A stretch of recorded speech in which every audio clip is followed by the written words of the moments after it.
Onion, please. It's not.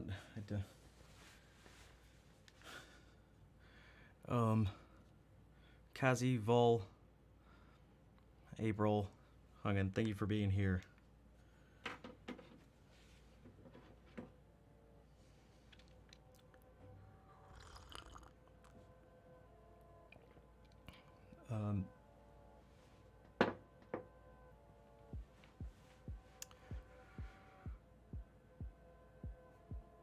So, my nails are fine. I just got to do the typical. That's right, typical. Sort of buffing.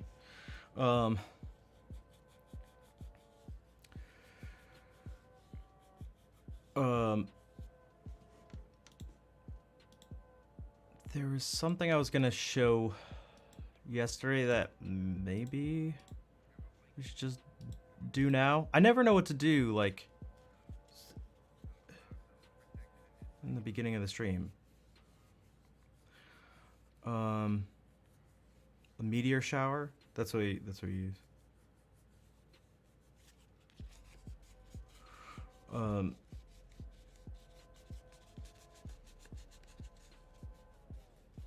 Carry chest reveal? No, I was going to, I mean, it kind of is revealed, but,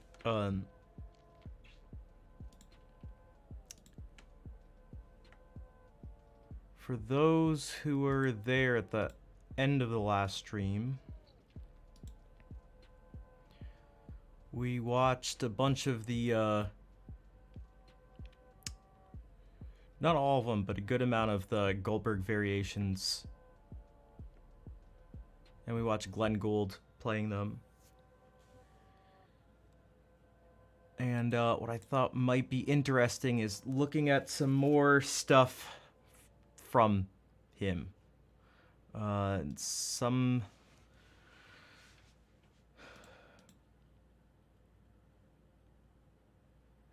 things I mentioned, some I didn't. Now I wonder, this video has a bunch of different things in it. There's one thing in particular, let's see.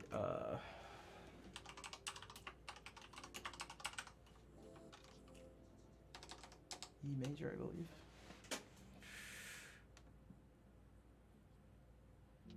Okay. Well, is there an example of... But it's like, I'd like to share it with more people.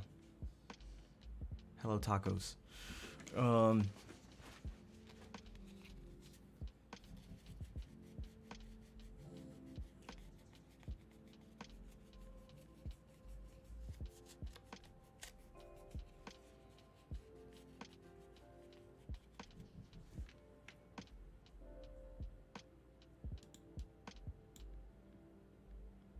You're visiting Rachel? Oh, nice.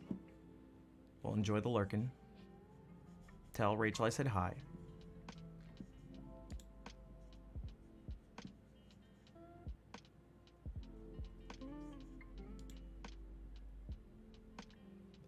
Okay. That's a black screen. Hola,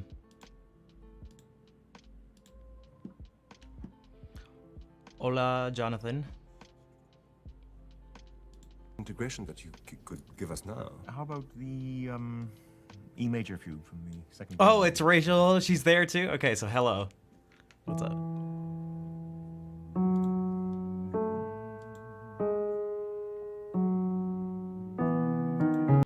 Okay, so I mentioned this yesterday. This is what's tough about streaming and doing things like this that connect and are based off of each other. This is why you all need to be here every stream all the time, taking notes. Now, but kind of. So, yesterday we looked at sort of like one of the, we talked about like certain fugue subjects and how that a lot of times they have a head and a tail. And the head typically has longer note values and maybe some characteristic of it that'll stand out when you hear it throughout the piece. The end of it typically has shorter note values and leads you on to sort of what comes next. Now that's like a very sort of really overgeneralized description of this stuff. But then I mentioned that there are some other subjects that don't do that at all, and they can be totally fine as a fugue subject. Here's an example of one where no te entiendo nada, pero tienes un nuevo seguidor. Gracias, Jonathan. Y,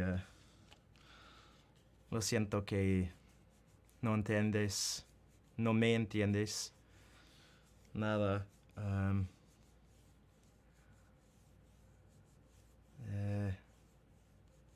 Eso va a ser difícil si no entiendes bien inglés. Uh-oh.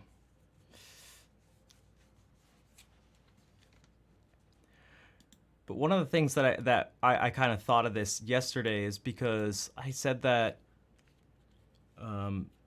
Glenn Gould, who we're watching now or going to watch, seems to have, I just get this sense that he's able to focus on multiple things at once. ¿Hablas español? Un poquito, pero no hablo bien. Thinks you're trialing. Oh, does he? Does he? Did he say that? Just happened to DM you? Did he say that? And did you tell him no, he's just bilingual?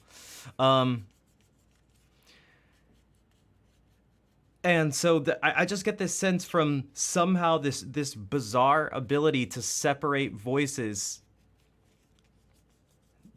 that I don't know, something just I can't quite explain it, and it's something I could never prove anyway, even if I had all sorts of evidence, because we'd have to know what was inside his mind. But his ability to multitask, that you are going to see. That you're going to see, because not only is he going to play this fugue and play it well, he's able to analyze it at the same time, that's good. You should, do that. Speaking of Spanish speakers, hola, Tenis.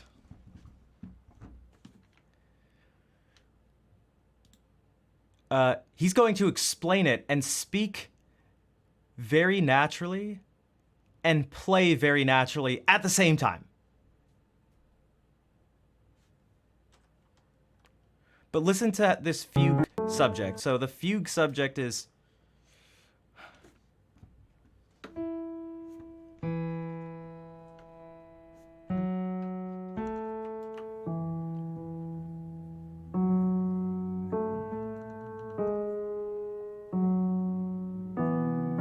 So that's it.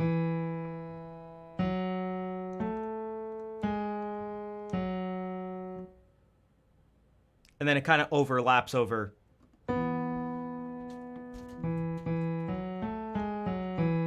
It's just that. Like, how simple.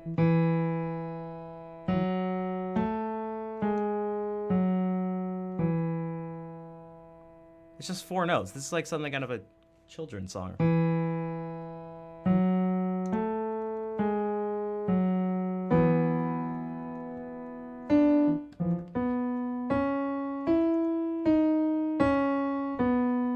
And that's what we'd hear in response, and it'll go back and forth.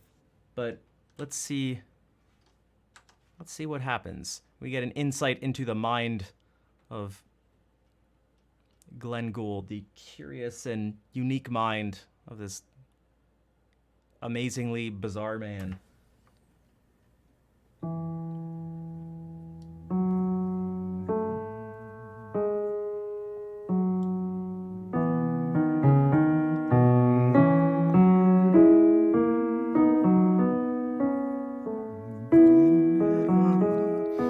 It isn't exactly the world's most original thought, but what a choral piece this would have made. Absolutely. Every line seems to be conceived vocally. Yeah. And maybe because he wasn't trying to cater to an instrument in any way, there's a sense that there isn't a wasted note, there isn't an artificial, a superficial note. Everything is material to the material. Everything absolutely grows out of the original subject. You know, the original 6 notes which started it all. Salut Tanguy. Alors Ashnaf. Even the first counter theme does.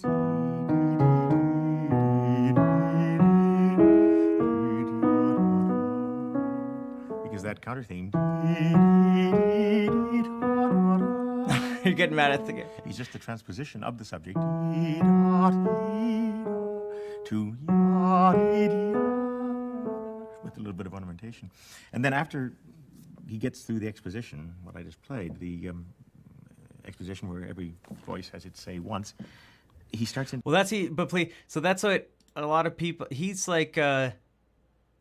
I feel like he's what the caricature of a genius is built off of, but like he's like the actual thing. The first of those wonderfully compact, convoluted, in the best sense of the word, stretto overlaps. Where it's like, be careful of dismissing someone just like because they're articulate or something. Like it's not being articulate for articulation's sake. A less extreme version. Yeah, and it's like this dude was genuinely bizarre at every moment of his life. There's none of this is, you cannot force this. Oh, the audio mixing. But some people do have this because, like, listen, like the way he talks, it's like, I get it. And his mannerism, I mean, he is a weird dude. He was. He's not alive anymore.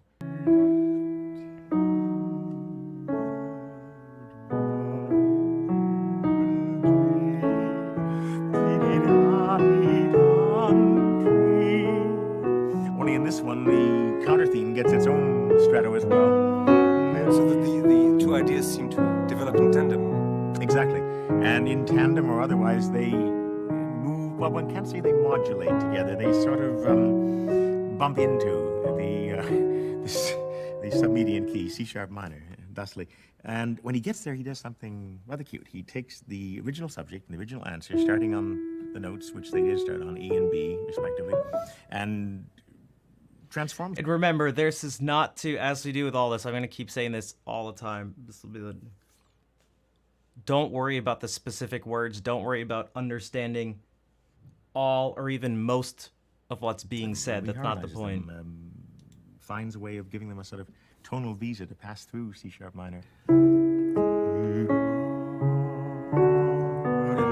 As they're doing so, they're associated in that same key with a new counter subject. Complete indeed. with its own counter subject. Yeah, that's true. It would take too long to explain all the idea. Well, I said yes, that's true, and that's not quite true, because in a way, what this is a kind of wild permutation of the very first motive with which, in the second bar, he accompanies the answer. Yeah, but that's almost part of what I'm trying to... So far-fetched as it may seem, even that doesn't go to waste entirely. I like them both just there at the same time.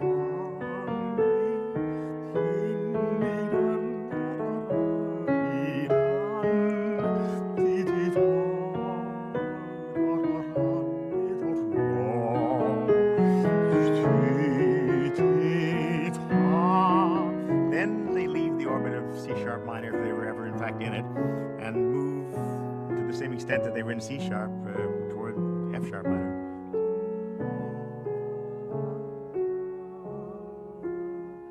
In which key he does something very nice. He takes the theme, deprives it of the one expressive interval it has, the minor third, and fills it in as one would sing it in a scale.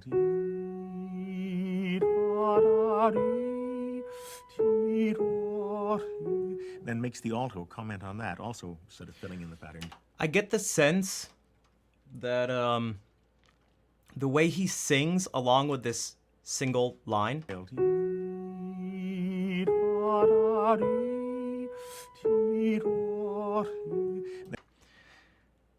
he's doing whenever when he's playing even more than one line at a time. Like at least in his head that's happening. And makes the alto comment on that, also sort of filling in the pattern.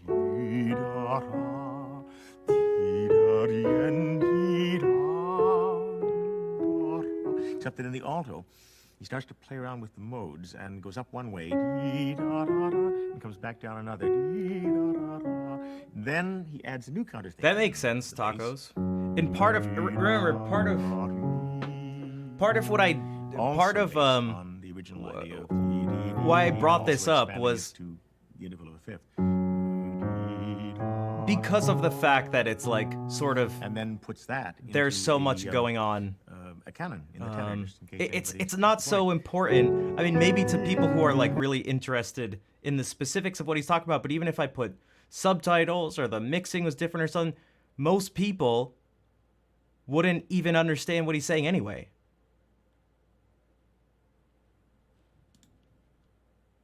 Like, hello, Justin.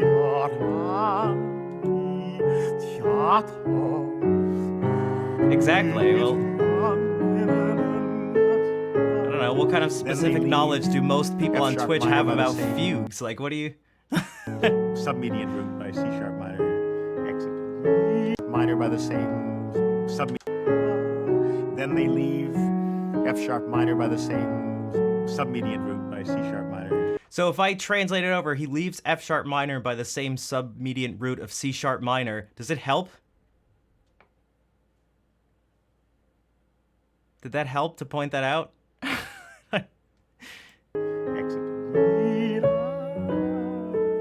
Then you get another one of those glorious stretto occasions, as in the second sentence of the piece.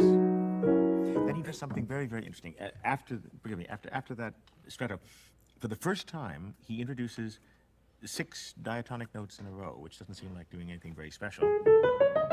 But up till then, every motive that he's used has either been delineated by a fourth, as in, or on a fifth, as in the case of the counter subjects. This is very much like when we looked at Suddenly adds 6 notes modes. successively. Having everything within that, when they talked about fugues in that video on modes. As though to sort of celebrate the ending, which seems to be close by. Except it isn't that close. He's going to back off once more, and he backs into the submedian key, which he hasn't visited before, G sharp minor.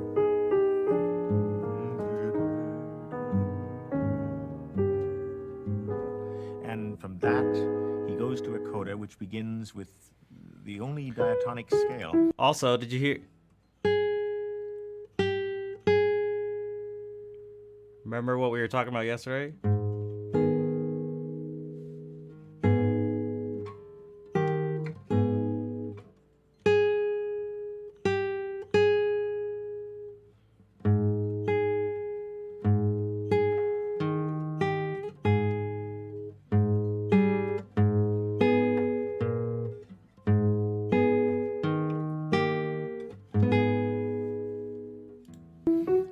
He goes to a coda.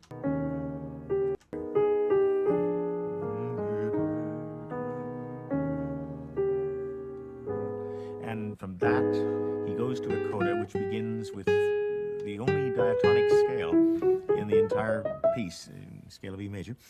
So we have first the 6-note thing, the 7-note extension, the 8-note extension, and it's rudimentary material, but it makes for one of the most gloriously fulfilled codas he ever wrote, I think. Well, what about playing the whole fugue now? Yeah, okay, I think I should, and one masterpiece coming up. I like that line.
As I said, a masterpiece.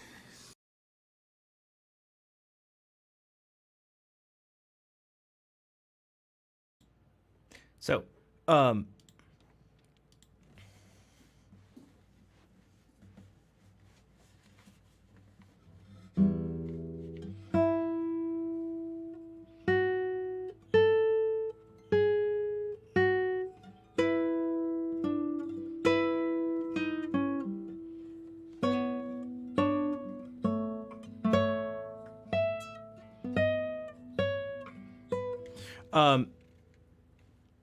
yeah, that chair is the same chair he sat in since he was a kid, and he would bring it in the only chair he would sit in, whether he was recording or practicing or playing concerts. Big Cup. Hello.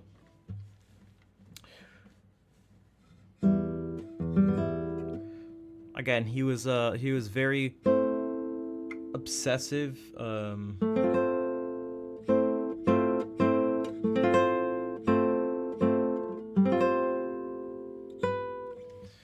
And that's just one of the ways you can see that. It's like using the same chair. The chair never changed and had to go with him everywhere he went to play.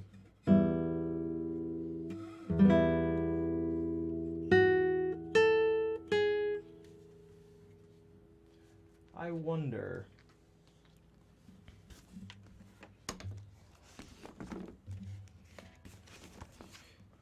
I mean, you could, chalk it up to, just prefer something like that, but based on other traits, he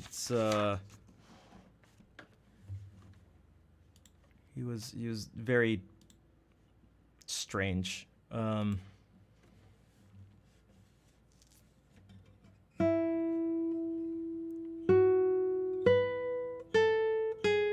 Anal about things? Oh yeah, for sure. And just had a lot of, I don't know, obsessive and compulsive behaviors.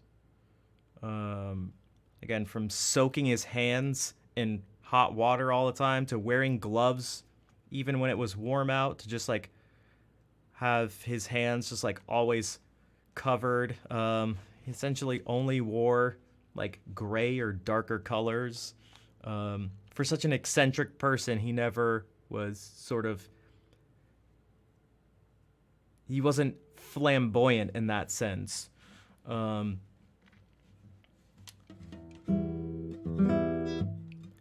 He was very much into the recording and editing process, where he was essentially, one of the recording engineers and producers and everything. I mean, he was just involved in everything.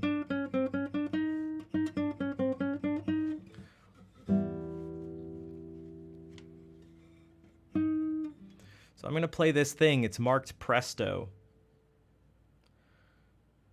But I want to try to play the opposite of Presto for a moment.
normally it should be something maybe closer to this, but I haven't practiced it in a while, so it'll be janky, but.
That was a bad idea.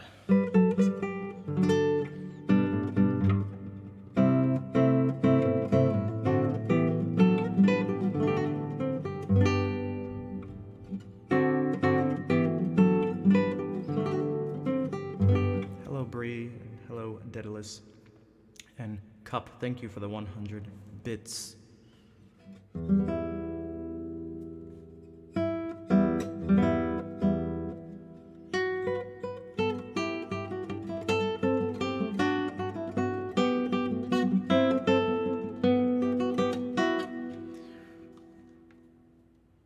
This is in 3/8.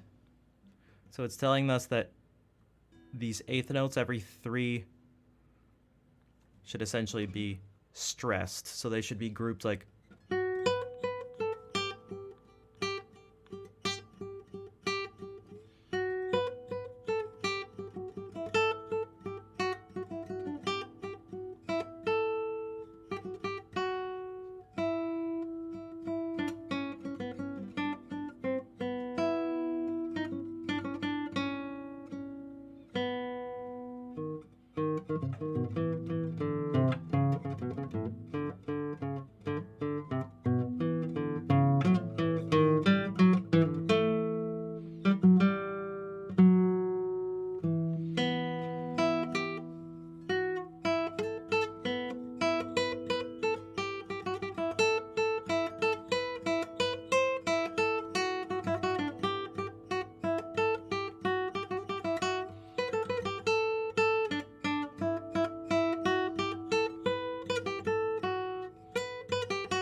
Thanks, Bree.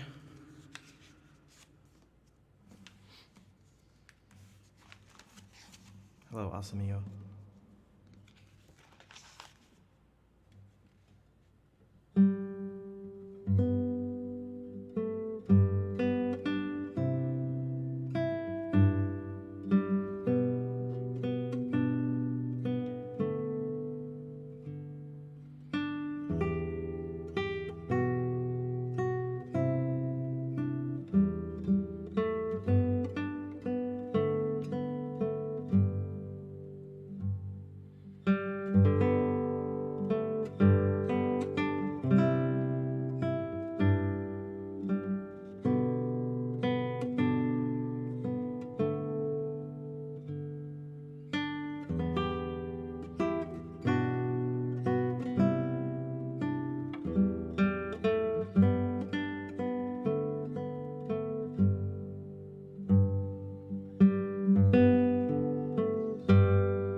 Take care, Vol.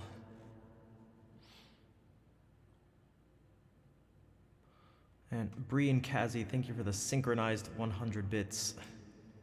Hello, Lord of Chaos. Well, Lord of Chaos is here, so...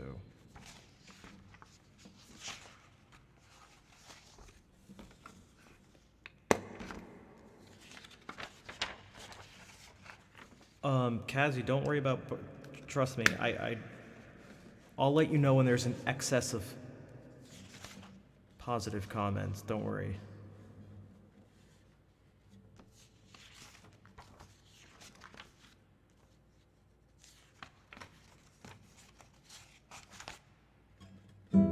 Lord Tychus, welcome.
my gosh, Tortengus.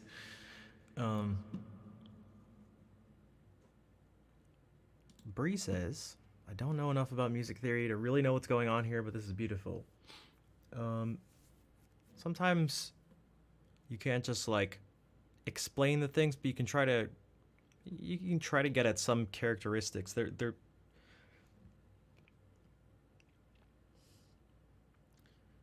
proving beauty or something like that is it's a tricky thing to even, you're almost like, you're kind of setting up a trap for yourself. But here's like, you can go like, well, okay, what are some things you can point out? Like, what's different about this? Well, not messing up the magic, but more like you're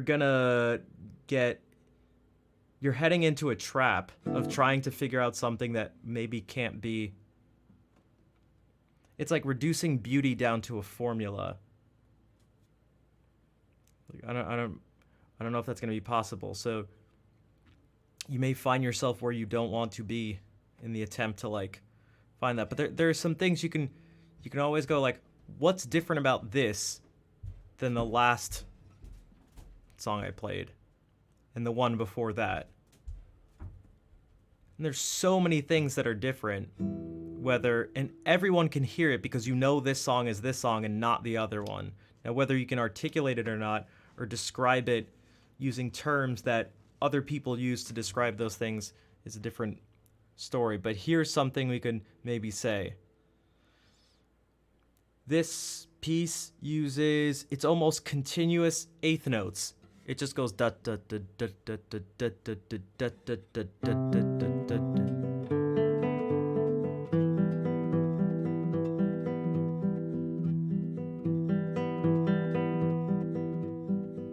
So there's something relaxing about that, especially if you're just kind of accenting most of them evenly. Because you can do straight eighth notes and have it be like, in groups of three, like.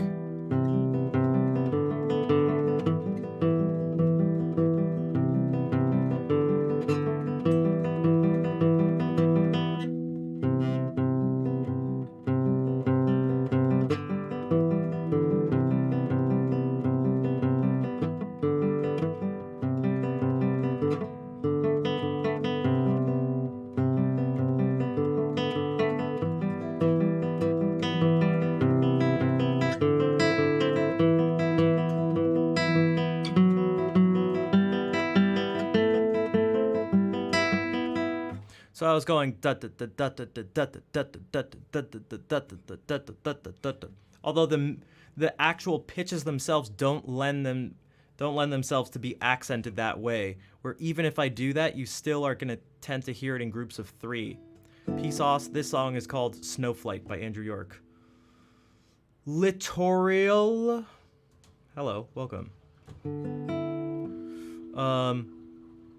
So even if I'm going 1 2 3 1 2 3 1 2 3 1 2 1 2 3 1 2 3 1 2 1 2 1 2 1 2 3 1 2 3 1 2 1 2 1 2 1.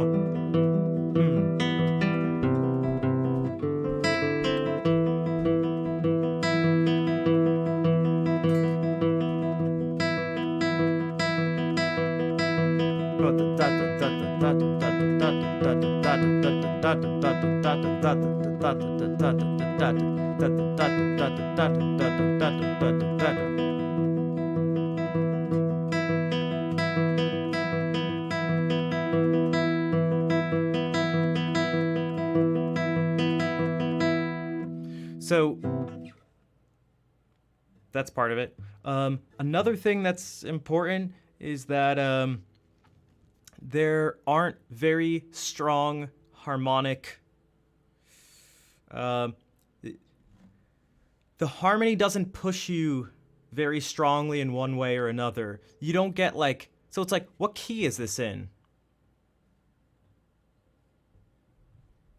Well, there's one sharp in the key signature, so is it G major? Is it E minor? Well, the first thing we get is this chord. Well, what chord is that even? Then we we get that and this. Wonder. Hello. So it's like the combination of all this makes me think it's like C major 7 something. But we seem to land on E minor. There's a lot of stuff that's like, okay, E minor. There's no D sharps. It doesn't go like... Can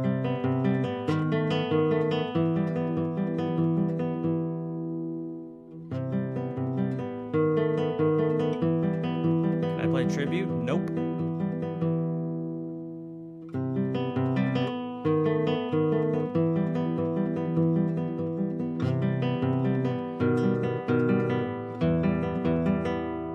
So that has more weight and direction to it.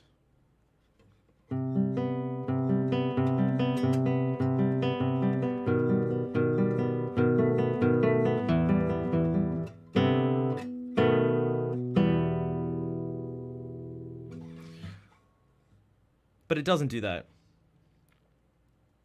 Also, there's a lot of open strings being used and repetitive strings being used. So this whole time, okay, so for the first 2.5 measures, you hear this B.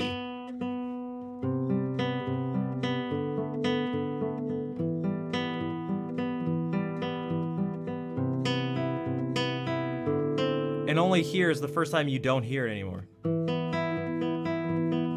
But now you hear a lot of E's.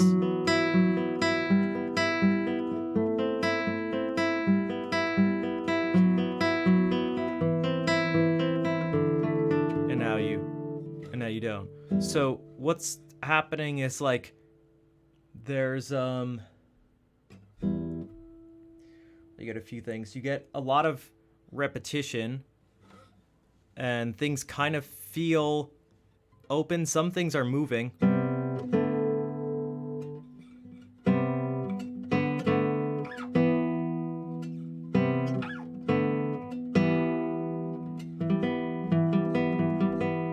Open octaves. I mean, here there's octaves kind of like. Here there were octaves. But Remy, hello. The thing that's kind of important here is how much we have these open these repetitive notes while other things are changing.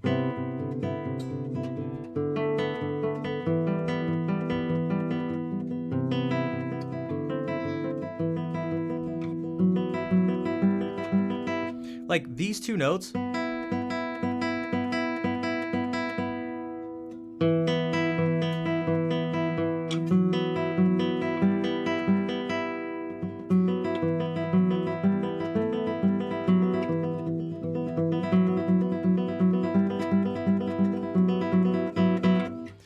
We just keep hearing them. Same. And then what this also lends itself to is because some of those things are staying the same and other things are moving, you move between... I also read Moving Castle. I'll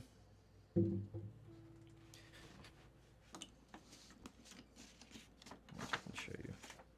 These things are always easier on the piano, but... And hello, Kauto. Ooh, Kauto, that's a very good comparison. That is a very good comparison. 'Cause that is,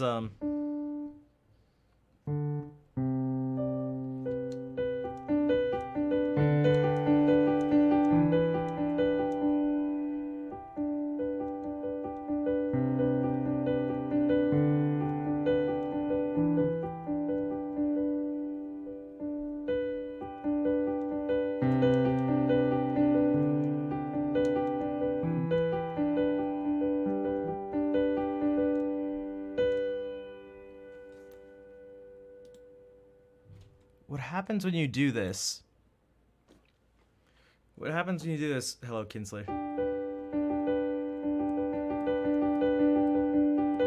So that was...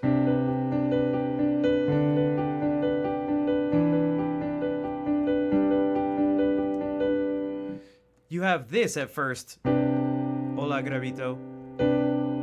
Well, if we just move these notes so they're close together, you'll be able to see how what I'm talking about, or what I'm about to mention, which is that things go from being dissonant to not dissonant, to consonant, to dissonant again. Because it went C, D, E. Also this.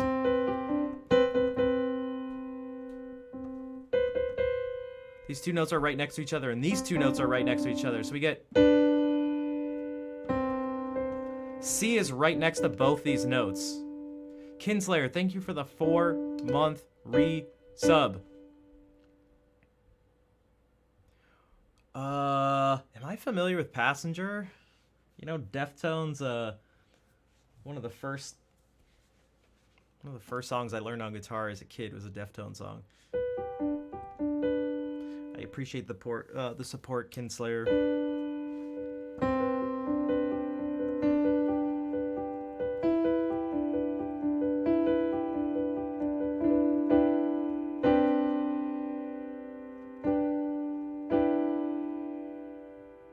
So even just doing this, and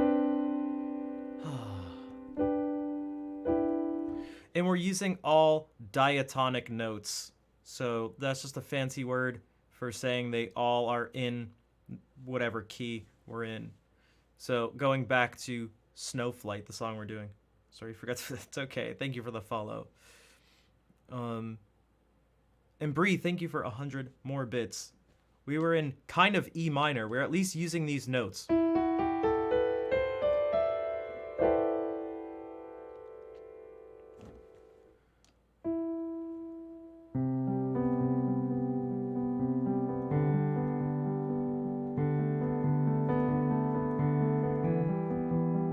So now you get to see kind of visually what Snowflight looks like, the song, because it goes like this.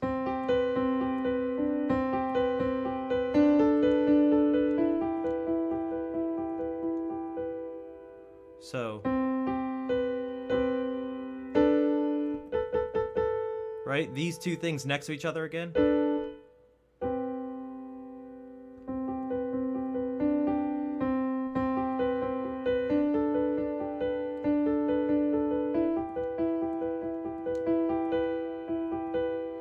And then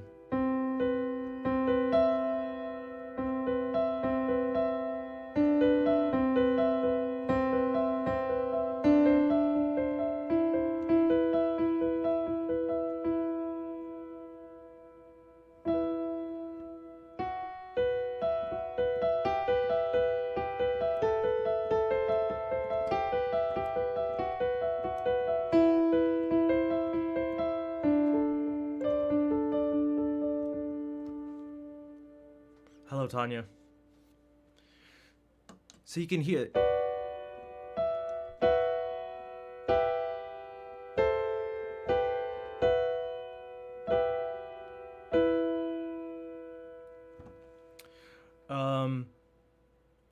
Now something changes in this song. There are two parts. I mean, they're the same. It's the same one part, but it repeats.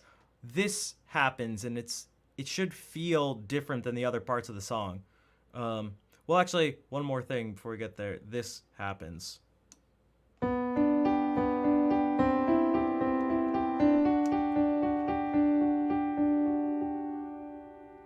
And so that's all that's happening is it goes,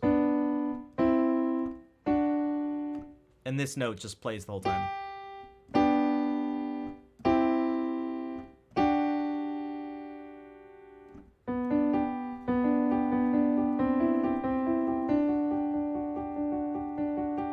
And you get this nice sound.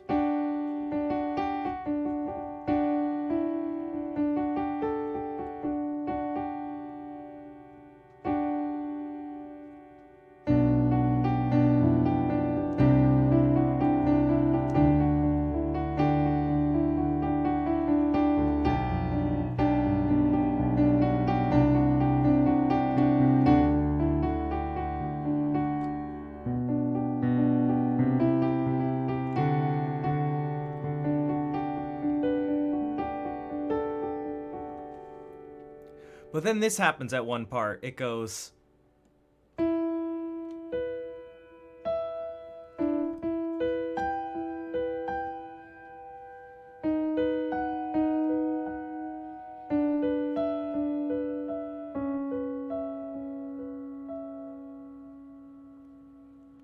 And for the first time, we get some actual accidentals. So accidentals being the sharps and flats.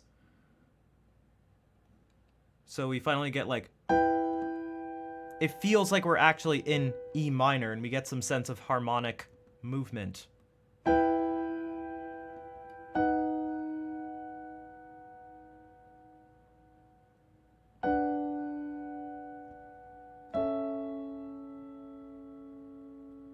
And we could actually sort of rearrange it to figure out what the chords are, where it would just be.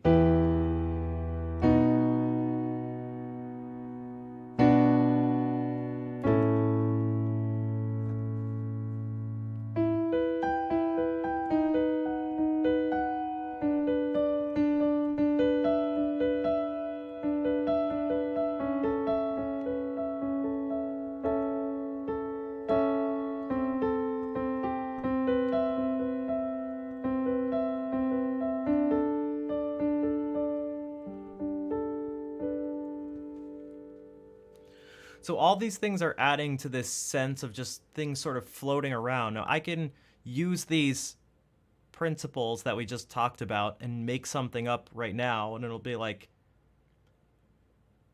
I want you to watch for two things. I'm going to do this in C major, and that's for a very particular reason. I think that's the same. Yeah, this is like a pretty common just like progression in music.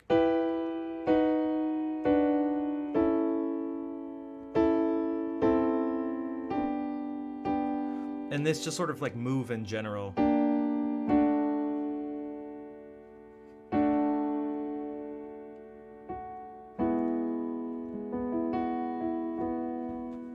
But what I want you to notice is I'm going to play this in C major so that you can see that I'm going to just, C major means we just use the white keys.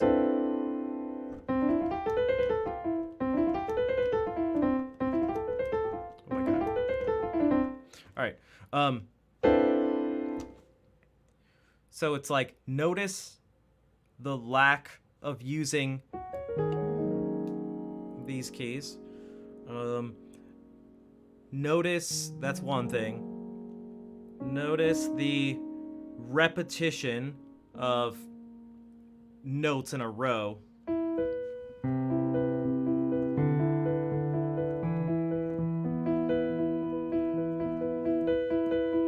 So in this random example, it's just these two notes.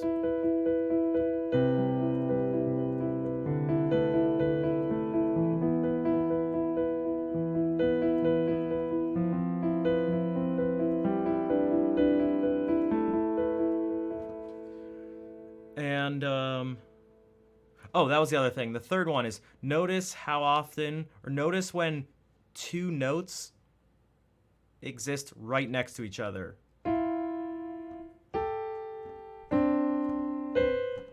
Now, this may not be the clearest thing because they're not always going to be within this small space. Like when I did this. Well, these two notes are actually right next to each other in terms of note names. B and C. B. This is D and E. D and E.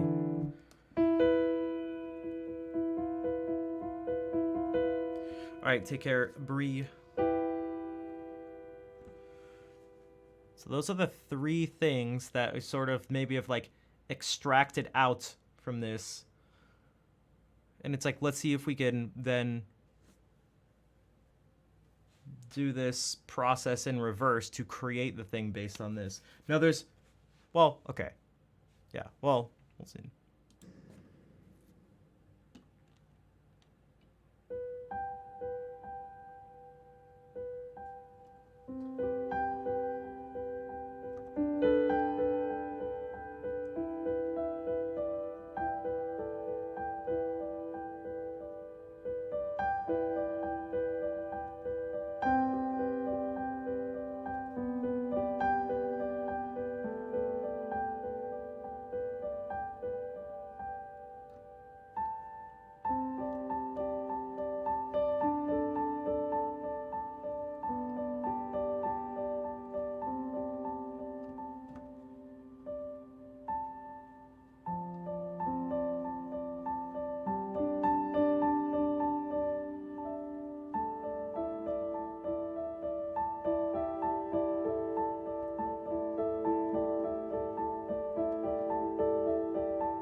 Unfortunately, that was ruined by people stomping upstairs, because of course.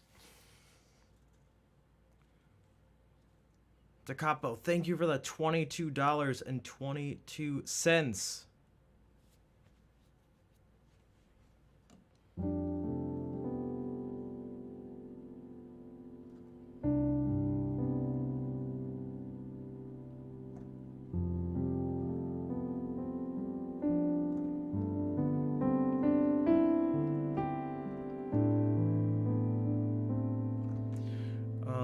Were you guys able to see what I was talking about, though?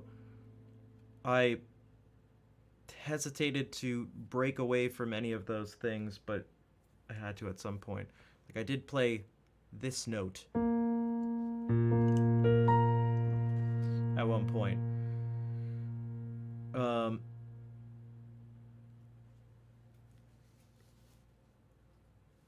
And there are ways to use the same things that we talked about, but alter other things so that it's actually not very nice sounding.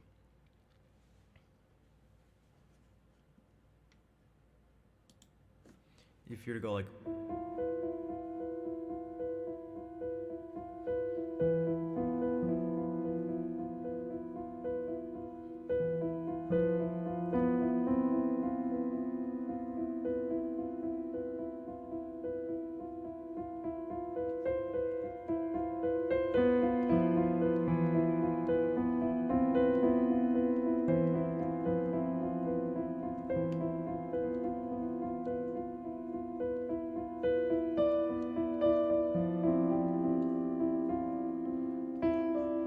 There's some things to avoid, but overall it's gonna... I feel like you have to try harder to make it not just be like very pretty. And we can do the opposite, where we can break some of the rules, but make it feel still free and sort of nice in the same way, perhaps even more so. So now I'm not going to follow the rule of essentially only using the white keys. And, well, let's see if that ruins things or not.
So, if you notice, I played a lot of keys that weren't these.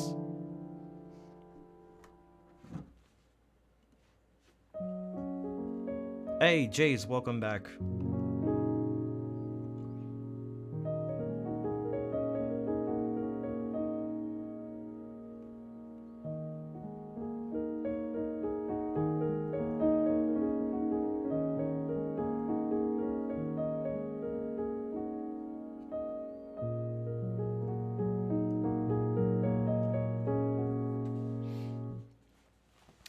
So that was all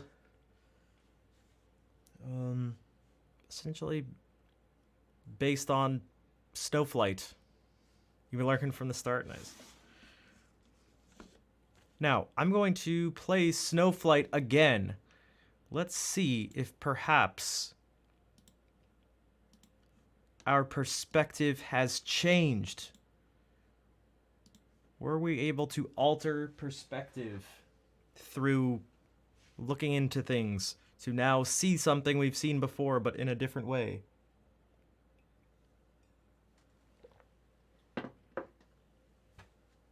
Maybe, maybe not.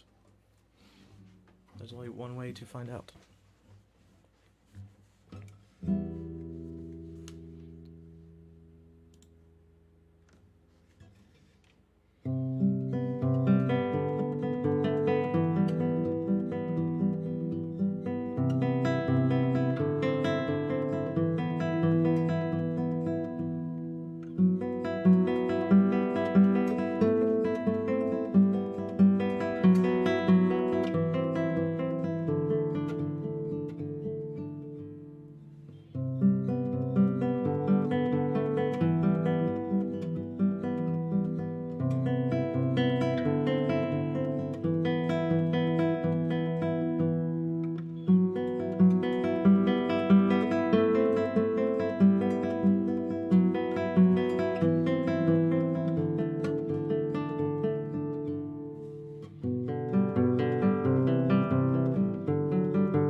Welcome back, Lit.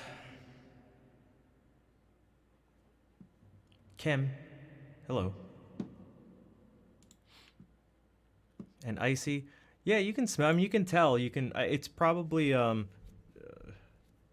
moisture. You're able to like smell other things around you that you wouldn't normally smell. Thanks for the claps. So I don't know if anyone, after pointing out some of this stuff, if you were able to actually hear it. Now playing it back the second time.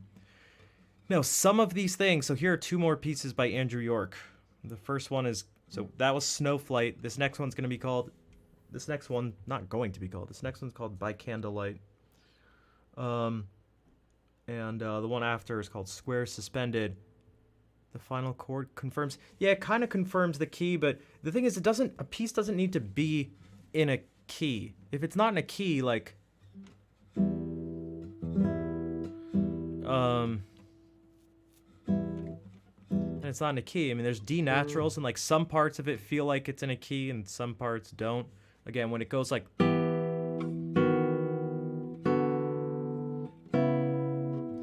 that kind of strongly feels like it's in some key, and like, yeah, it ends in E minor. It just outlines an E minor chord, and it feels closer to E minor than maybe G major. Although some parts of the piece kind of go and sort of pause there on G. But it's hard to tell. And the thing is, you don't really, it's not necessary that you need to tell. Unless it is a characteristic of the piece, and then you can, you can identify it as such.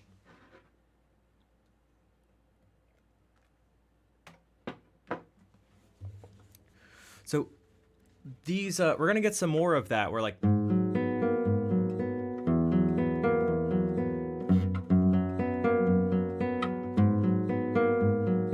so it may not be obvious for a couple of reasons. One, the guitar is a weird instrument.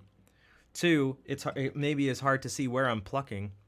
And three, my fingers are actually going to move, but to play the same note. So what's actually happening here is these three notes. You're going to hear them. It's just the lowest note that's moving.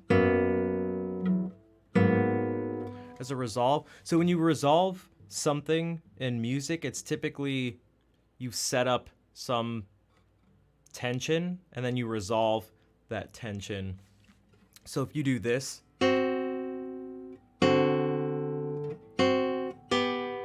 you've resolved this tension. Here's the tension, and here's the resolution.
Cato, thank you for giving that sub to Lit.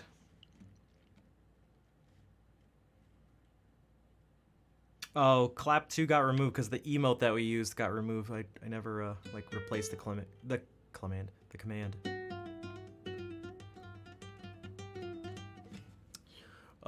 Also, oh, not really, Tangy, not in any formal sense. Not besides just messing with the keyboard and stuff on it here, but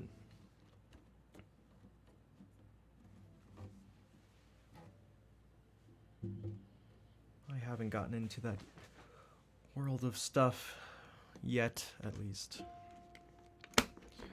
Also, to answer Lit's question, I think you asked, are resolutions found in the circle of fifths? And the question is a little, like I'm tempted to say no, but almost in the sense is green heavier than smiling? And it's like, well, no. But doesn't mean smiling's heavier than green. And so the reason I picked that weird, that's supposed to sound as weird as it does. Because, the circle of fifths doesn't have, a resolution. No, that's all right. I appreciate the questions. The reason I sort of say it like that is that the circle of fifths, a resolution is like a sort of compositional thing. It has to do with how music functions in that sense. Whereas the circle of fifths is the organization of things, and typically it's associated with harmony. And so this is, it's really just organizing keys, but then you find patterns within it.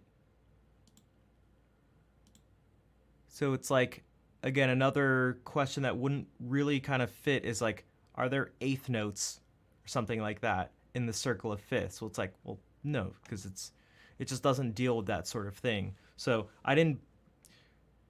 The only reason I brought that up is because I wanted to answer the question, but I wanted to sort of give some more insight into the idea of something resolving, and also just what the circle of fifths is.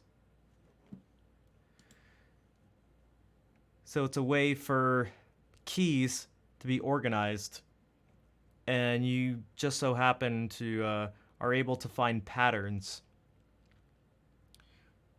and they're typically harmonic. They're patterns that have to do with harmony is what you'll find. And so anything in terms of music outside of that, you're not gonna find anything in terms of texture. So texture in music is the word used to describe in sort of a basic sense how many notes there are at one time. It can kind of be used in two different ways. For example, this is, if you have a piece like this, it goes like this.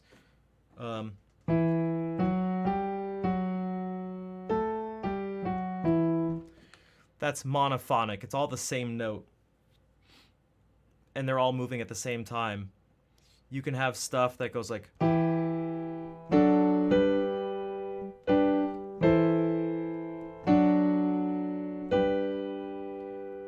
everything moved at the same time. That's homophonic. Everything moved at the same time, but the pitches were different. You can have something like this.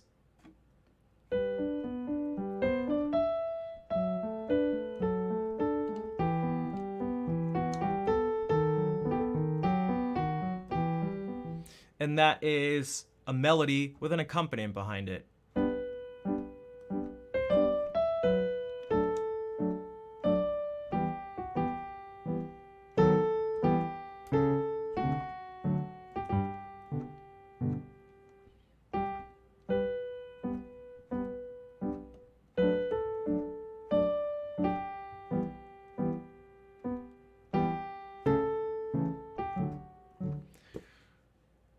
And then you have polyphonic, where, well, it's like, didn't we have poly is like many, and phonic? Didn't we already have that when we did this homophonic stuff?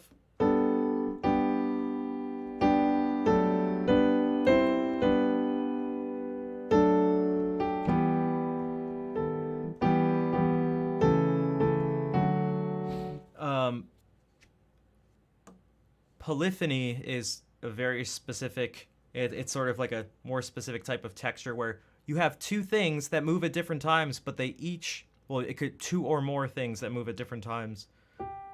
But they each individually create something, and yes, this is kind of subjective, but create something distinguishable on their own, but also work together. And I'll read that in just a second, but that's like,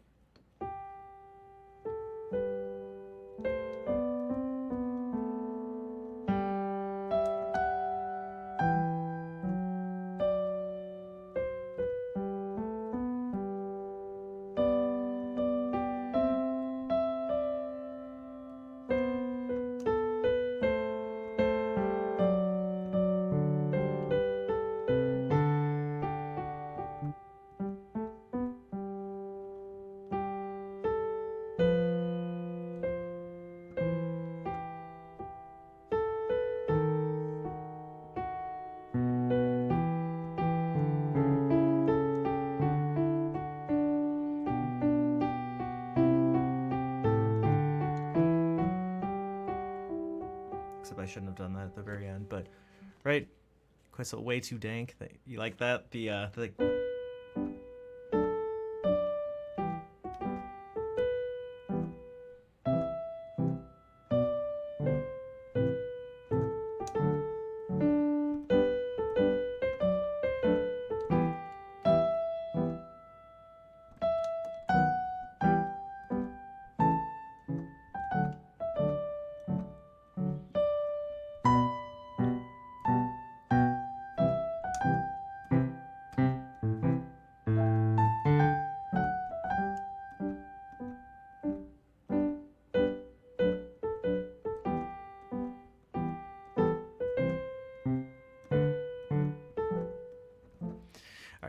the reason I asked is because I came in late, and what I thought I was understanding is the last song, you're unsure the key the song was in. Someone replied the last note was the answer, E minor, so I asked. And the person said the resolution, it resolved. Yeah, well, wait, I thought you said the resolve is, I think wasn't your message the resolve is something like that? It didn't actually really, in a like a sort of technical musical sense, that wasn't a resolution. It just happened to end there. So like, yeah, we could maybe, how we typically in just like sort of everyday life use the word resolve, like, it resolved there, but it didn't, not in a musical sense. That would have been like,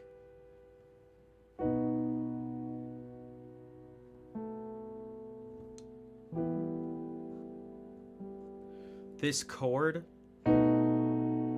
resolves to this chord. This interval, these notes, resolve to this.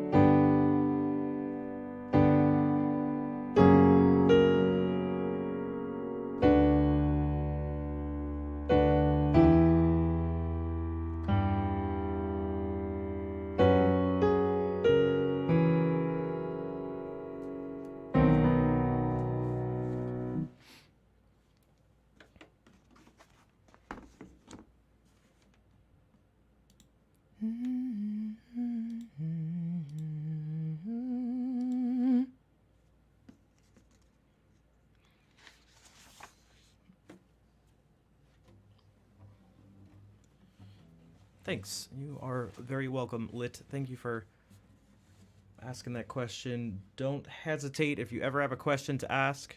I'm always mentioning on stream that if someone has a question about anything, just ask.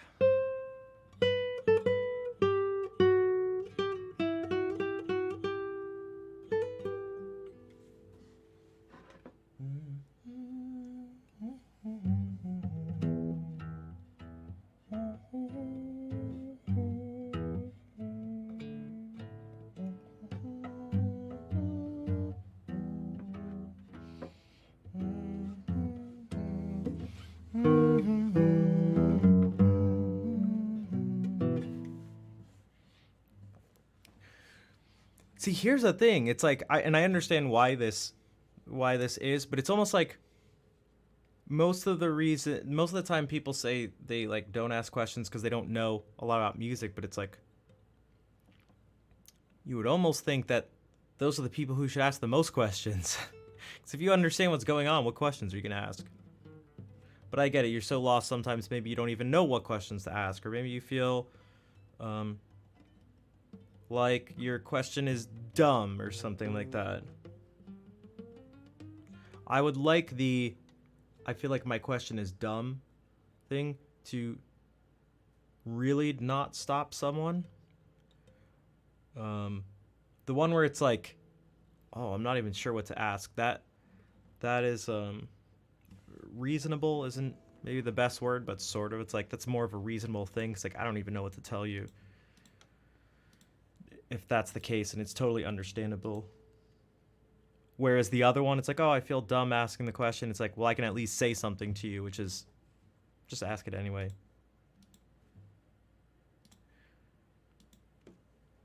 If that makes sense. Jags, hello. Oh, that was loud.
Well, you are very welcome, Lit. And I do mean it when I say it, when I say these things. Just in general, but when I say this, I'm not saying it just to be nice or I think that's the right thing to say. I really do mean it. Like, almost feel more than free to ask questions. I will, as the people who've been around longer than you know, I ask people to ask questions. Like, it helps direct whatever we talk about to at least one person, as opposed to me just, I don't know, trying to guess what people do or don't know. How am I supposed to know? I don't even know who's watching. Never mind what they know about music or what they're curious about. Like, what the hell? I don't know. Og, hello.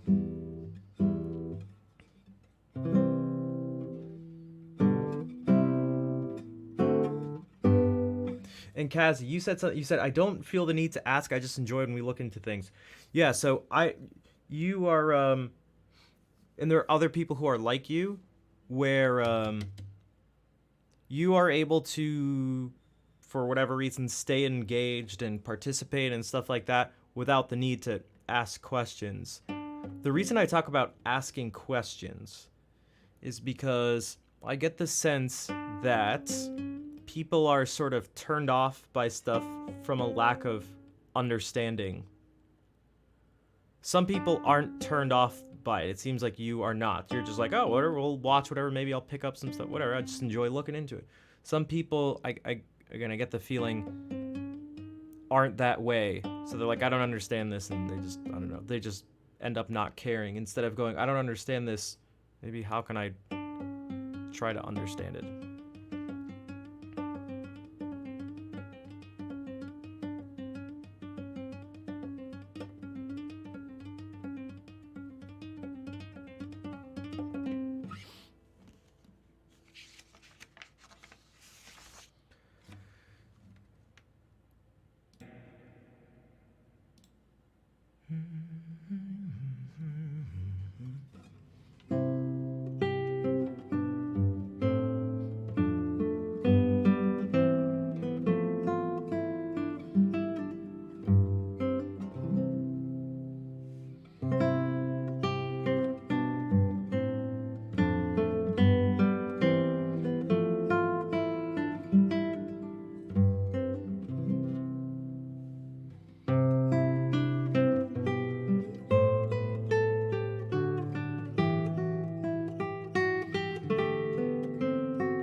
I just happen to be on the same page as this, but that's...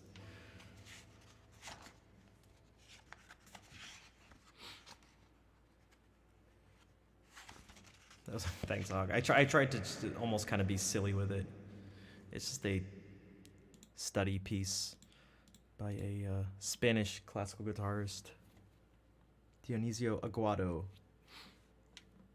who was a contemporary of our friend Fernando Sor.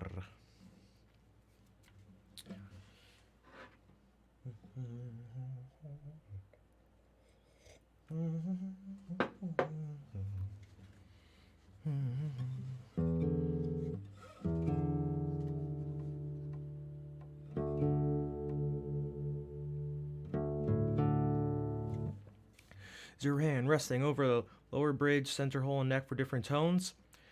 No, it's not for comfortability. It is exactly as you said. It is for different tones. So the main two ways of changing the tone on a guitar is by the angle of your hand.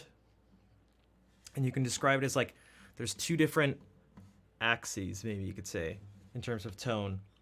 Sharp, and I don't mean in terms of pitch,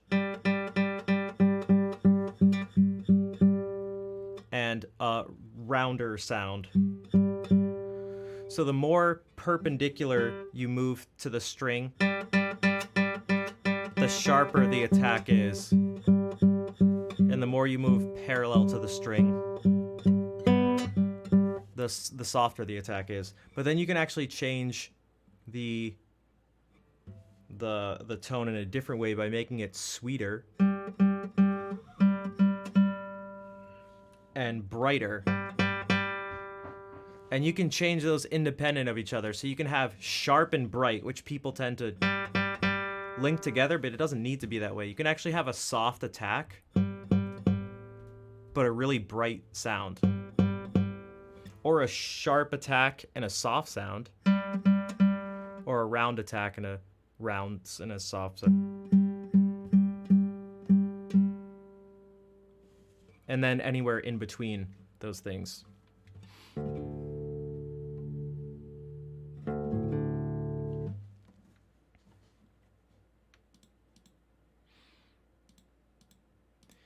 Now, another welcome back, Vol.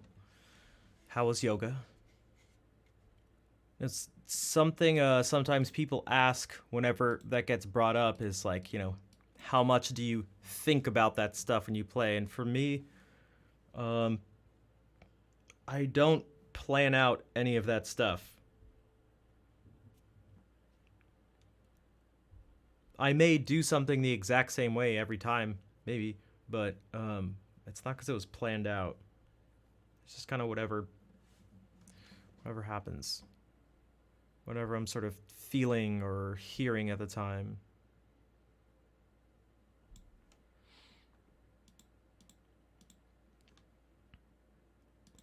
And it can be based on what happened. Like sometimes, you know, I was just doing like, okay, we're tuned to something different. But I was doing that little study and messing around with it, and we were getting some really extreme stuff. And what I was playing was based on whatever, you know, sort of popped into my head before, and that affects what happens after that, and it keeps going like that.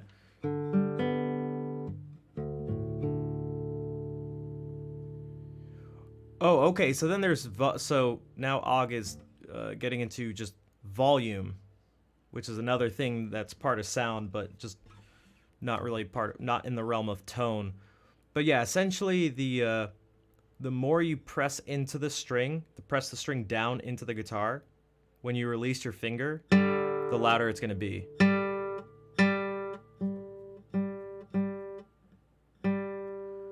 It's sort of like a golf swing in choosing different clubs, if that makes sense. Where instead of like altering how your fingers move on your right hand,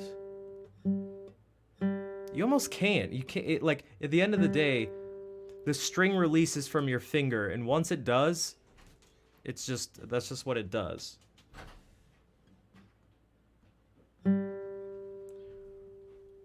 So if you press it all the way down,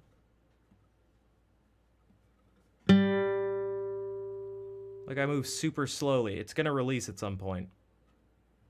And when it does, because there's a certain amount of tension loaded up into the string by it being, well, stretched, it releases that tension. If there's less tension, now I'm barely pressing it down. And you can actually hear the string kind of move now on my nail.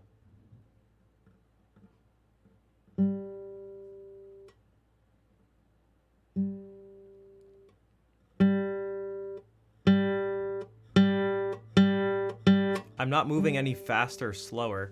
Like I can actually move really fast.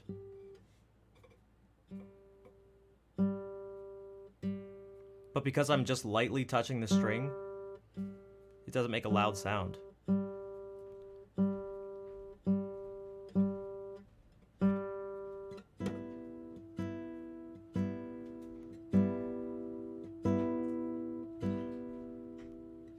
But I can move kind of slow.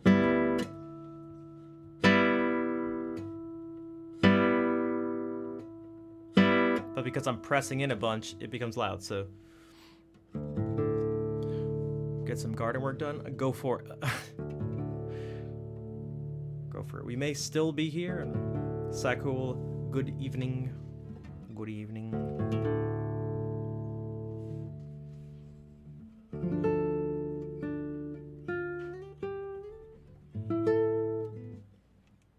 Yeah, so dig in is typically the sort of phrase used to, yeah, dig in.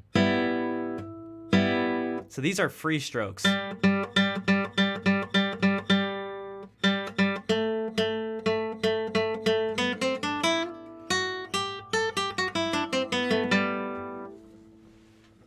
see if I can prove it.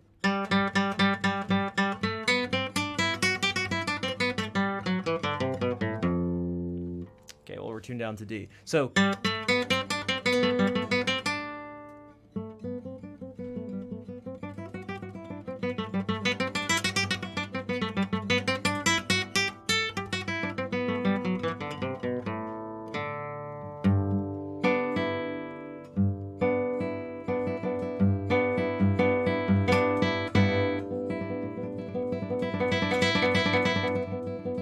This is, I guess, an arpeggio form.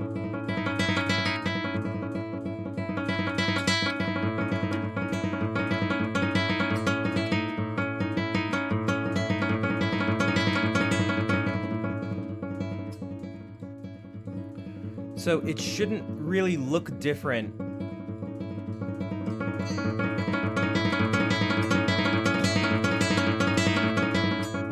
Because noticing how much the strings go in or not is like really difficult to see, but that's the only difference.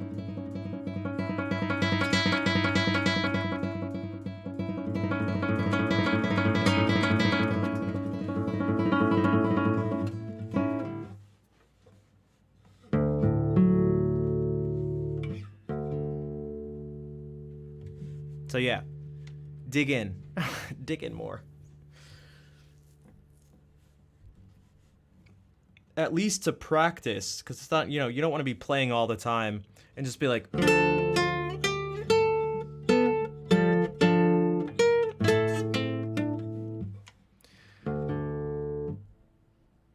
he barely has any. I mean, you should be able to, it's gonna, as long as there's some nail coming in contact, the sound you should have the potential for that, like, louder, sort of sharper sound, not necessarily brighter, as we went into one stream. But I know people who have super long nails and they play amazing and get a nice sound and a nice variety of sound. Some people have super short nails, and they're able to achieve the same thing. So it just depends. That's like a piece of advice I'd give. Definitely look at people's nails and stuff, but never think you need to have the nails that someone else has, because that's impossible. Because which one of the top amazing players are you going to model them after? It's literally not even possible to do.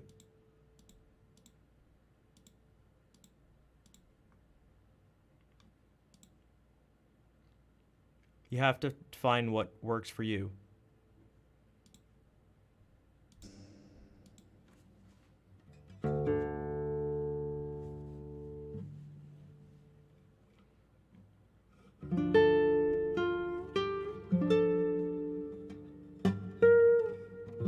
Okay, that... What did I do? I plucked some string that I wasn't playing. It threw me off.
So I've had nails on my right hand like this for 15 years now.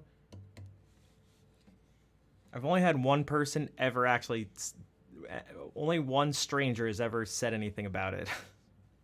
It was a girl behind the cash register at a coffee shop. It's like, I like your nails. I'm like, oh, thanks. And I let her know that she was the only person who had ever said anything in my whole life about it. I was like, thanks. Because you know what that means? That confirms that everybody in my life has been seeing them and no one's ever said anything. Because what do you say? Hey, that's weird that your nails are, why are your nails so long? It's like, I have poor hygiene. Like,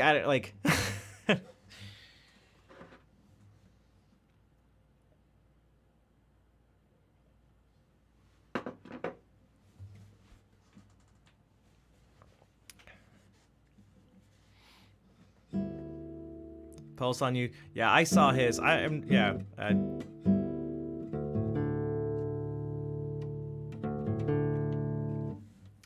I've personally never been a fan of the flesh sound. We talked about it. We talked about it a bit. Actually, around when he posted that first video. I associate it with the lute and Renaissance guitar.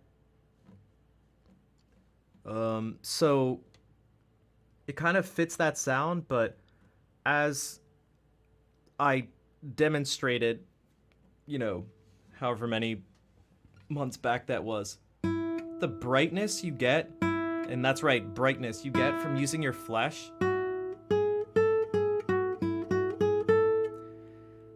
I can't stand.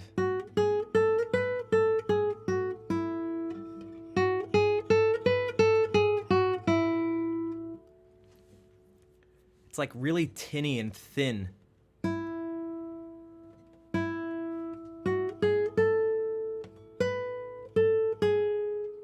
And I'm not being extreme or hyperbolic when I say this, but if that's the sound that came out of the guitar when I played, I don't think I'd play classical guitar. I know it sounds extreme, but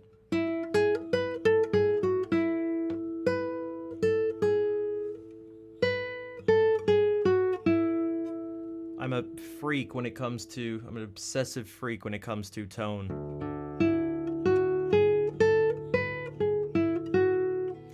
And when it comes to playing for me, also the feel of playing, which, this finger is still messed up and it feels terrible to play, and it's wildly distracting and demotivating.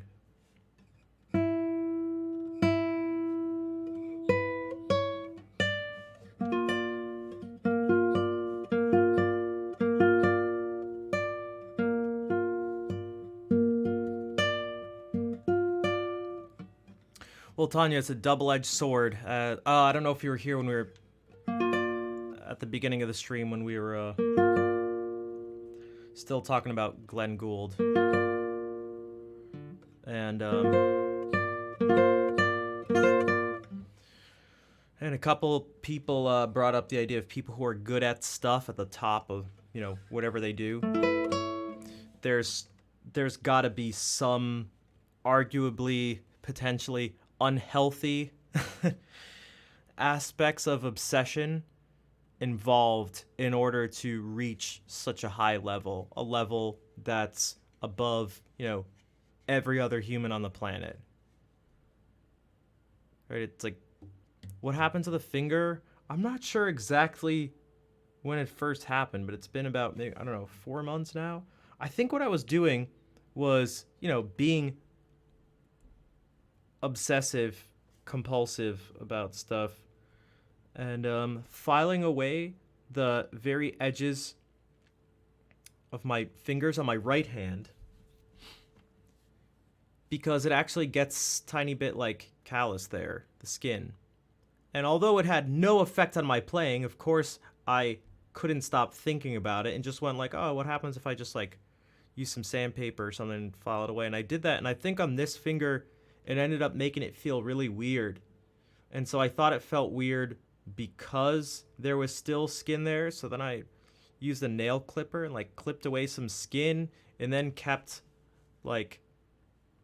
filing it down and stuff. And now it's super sensitive, and it's really distracting. It's not painful,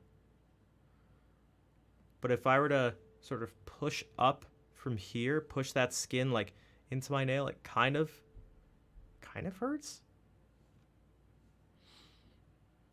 Not oh, ow. None of this. It's just it kind of tingles or stings a little bit. But when I play, every time I use this finger, which is all the time, it sends a signal to my brain. It sends a signal of discomfort to my brain. So it's making playing it's making me incredibly distracted. And not only is being distracted bad because you're not focused, but the thing that's distracting me is not good. Meaning like it's discomfort, and so it's really sucking away a lot of enjoyment for playing.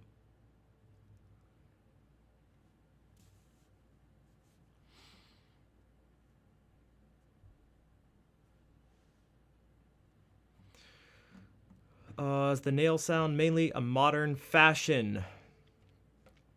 Kind of.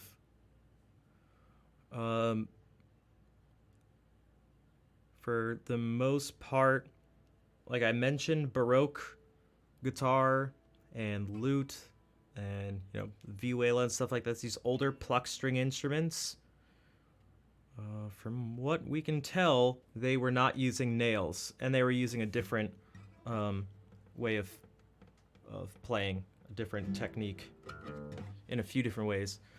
And then people started to try to use nails. Even in the 19th century, I mentioned Aguado maybe 10 or 15 minutes ago. I played that study. Why is there a Johann Sebastian Bach? Because I like him. I don't know. Aguado was someone who used nails, but again, from what we can tell, it's very long nails and not the nails of not the nails how we tend to use them now. So it'd be like a really just like purely nail sound, and it wasn't until Segovia came around that was oh no, I know what you meant by fashion, just like is it popular or something like that, like is it come into fashion. I didn't even think anything negative about it. Is Kautastar a gamer?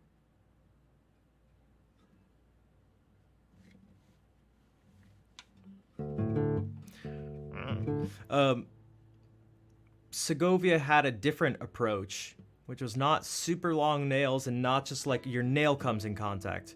It was instead, and this is important because this gets into exactly why this is so distracting for me now, this issue. What Segovia decided to do was use a combination of nail and flesh. And like, well, what the heck does that even mean? Well, what you can do is actually when your finger first comes in contact with the string, it is actually the flesh of your finger. It's your skin that hits it.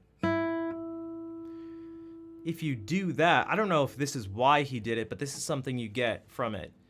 If you play like this, and I'm going to do this kind of the wrong way just to demonstrate, but if I pluck the string, it's vibrating, and my hard nail is the first thing to touch it.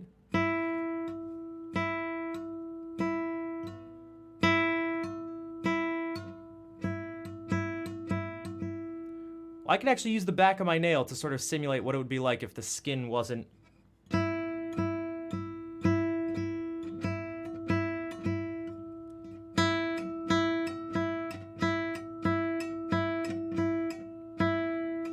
It makes a ticking sound, because that's what happens when something hard hits something else that's hard.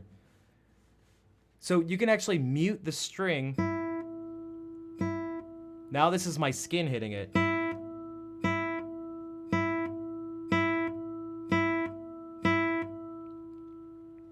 But my skin is soft enough so that if I practice and train so that I can hit the skin, hit the string in a place my finger on the string in a place where it's far enough away from the nail that it hits the skin, but close enough that as I press in, it now is in contact with the skin and the nail at the same time. Then it's able to ride off the nail and get that louder sound. And that's just a consequence of, I guess you'd be able to say, like,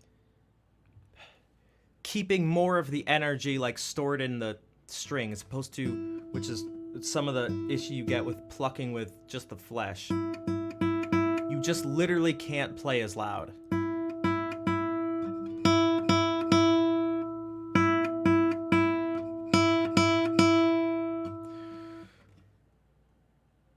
So you get to do that, but you also get to have a soft... Oh, jeez.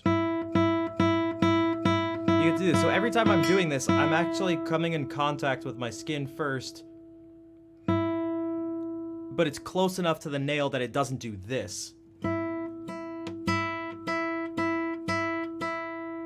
What's happening here is it's so far away that it actually, the string, like, leaves my finger, or at least gets hit by the nail. So now it's going like tick, tick, tick, as it hits it instead of being placed onto the nail.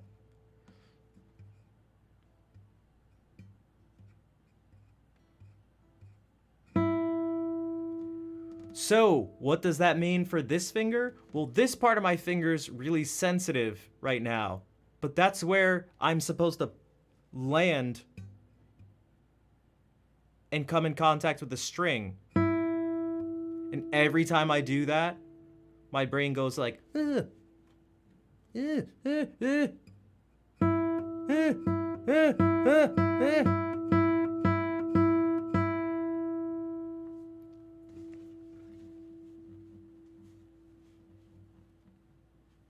So.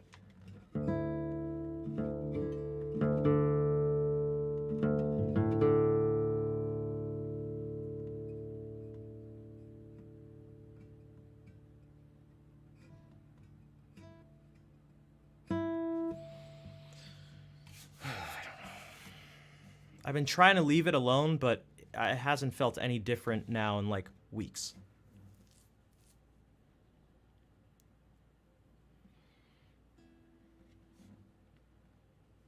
I feel like it's been at least a month since I last touched it, but we'll see.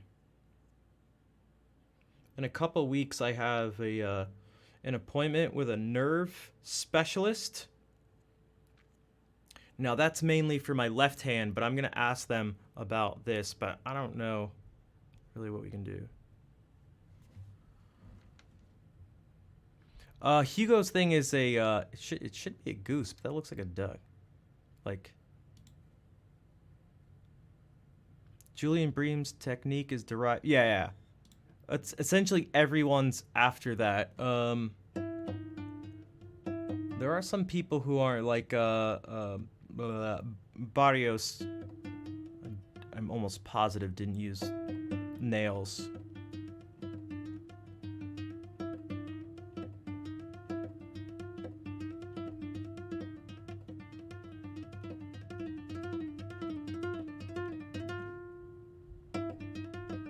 Yeah, because, okay, so the goose, yeah, because it's like, yeah.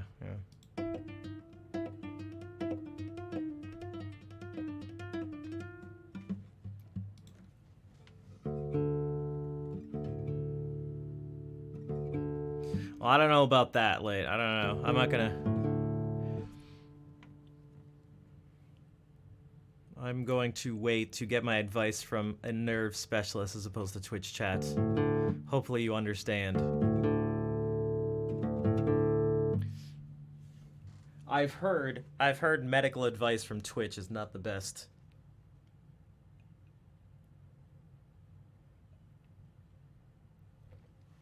Well, it's not that my fingers are rough. This is like, I think this is a different issue. I don't want them to be soft. I fear I did nerve damage. So I don't want to make things any worse. So I will, again, consult a specialist. Because the finger is soft. It's like plenty soft. It's fine. And in fact, as I make it and do things to make it softer, it kind of has made it worse. Yeah, it's not that it's actually callous. That's not the issue. Because so are these other sort of fingers over here, but that's totally fine.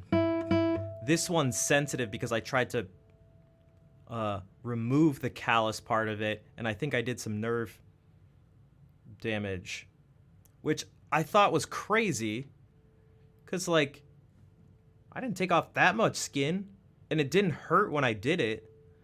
But the hand surgeon I went to look at this, I brought it up, and he said I might have clipped the end of a nerve. So now it's like, it's way too sensitive, and it's firing when it shouldn't.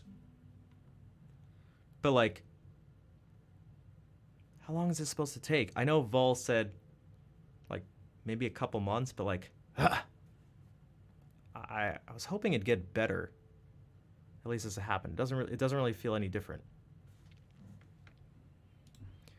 But, yep.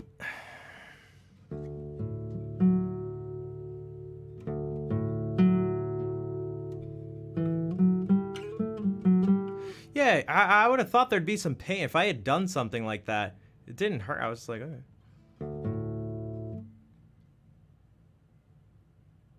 Yeah, Harold, that's a bust of Johann Sebastian Bach. And that's why we also have a Bach emo. He's definitely my favorite composer. I'm not very good with favorites, but he is a clear favorite composer. And the soundtrack to Chrono Cross is my favorite video game soundtrack. Those are about my only favorites I have in life. That's about it. There's two favorite questions I can answer. That's about it. Everything else is like, it depends. Well, it depends. Like, okay.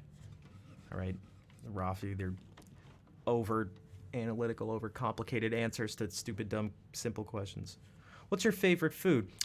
Well, you know. It depends. And it's like, all right, okay. Jesus. Like, hey, what's your favorite color? Well, funny you asked that. Actually, if we get into, it's like, all right, dude.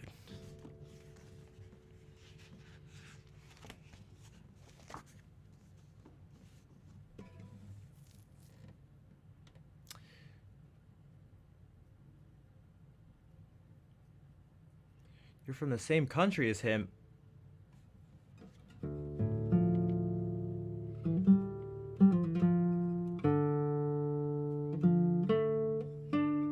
Have you ever, I don't know, gone to see any stuff from him? Like, have you ever been to Leipzig? Or Eisenach? I don't know if there's anything I'd imagine there's something in Eisenach. Or isn't there a house where he was born, but it turns out it's not actually?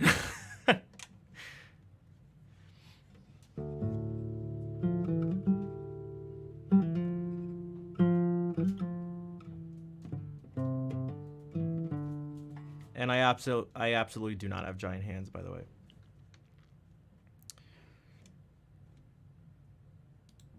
You know what? Speaking of Bach.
So that was the Sarabon from Bach's First Cello Suite. You know, this one.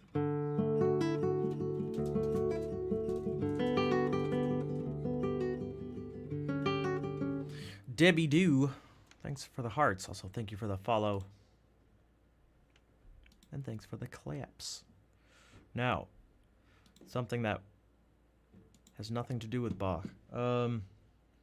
Although the piece starts with a B and an A, so I guess that's, you know.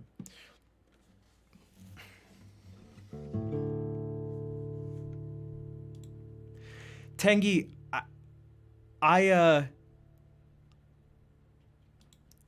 got that sense too as I was reading that message. I was like, I love shooting stars. I used to watch them with my mom on holiday.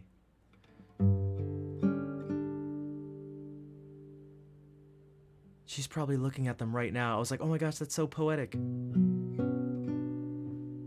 Because she's camping. I'm just not with her right now. Oh. Oh, all right.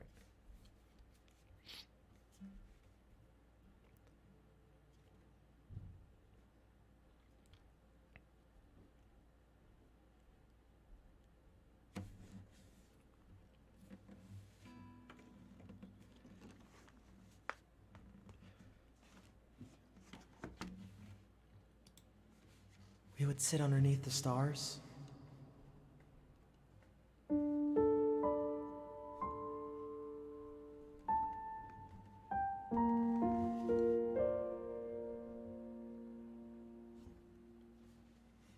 It was my favorite time.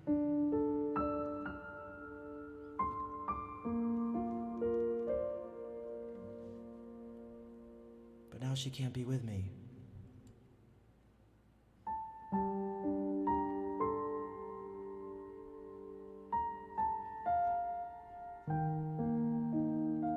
Because she's getting a haircut.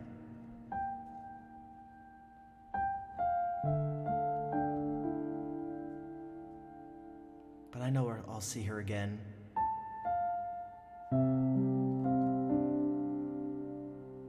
Probably in an hour or so. All right.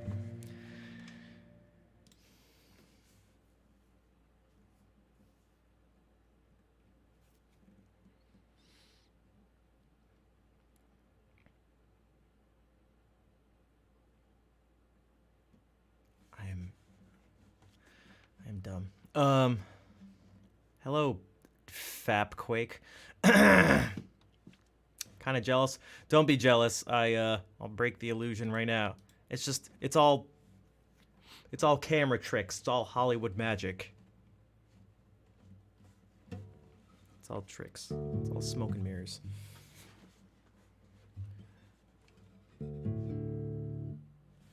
Voiceovers? Oh, I'm not sure. I am, as much as I had like looked into audio equipment and stuff, I am not an expert with that stuff. And as I was doing it, I was thinking more in terms of playing music as opposed to speaking anyway, so I just wouldn't feel comfortable giving a recommendation.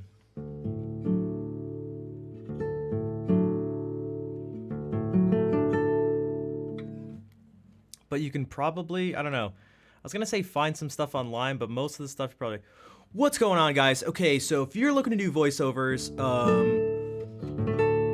these are the top 5 mics for doing voiceovers. Before we get into it, just make sure to like and subscribe to the channel. Make sure to hit that notification bell. Also, just got to give a shout out to our sponsor, NordVPN. Guys, when you're going on the internet, you need to be protected. And NordVPN is the only VPN that I trust to do this.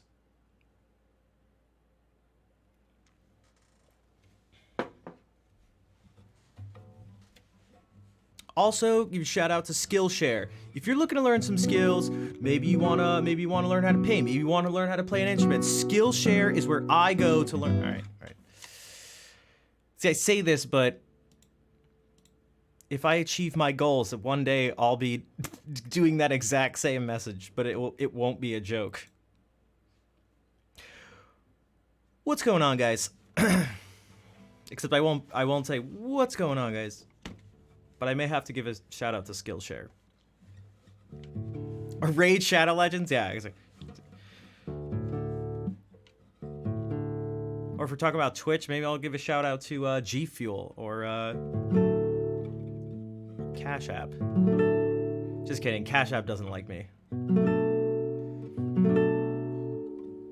Cash App came in one time and never came back.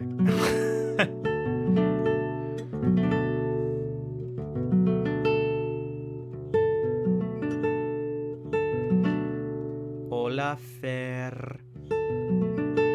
Looking for sponsors? No, I was just doing like I was just being silly. All right. What's going on? All right. Bagatelle number 2.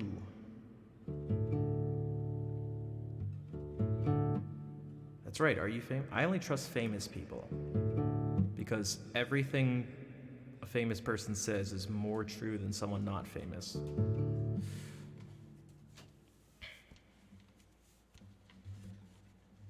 It's physics.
Welcome, Sniper Fem.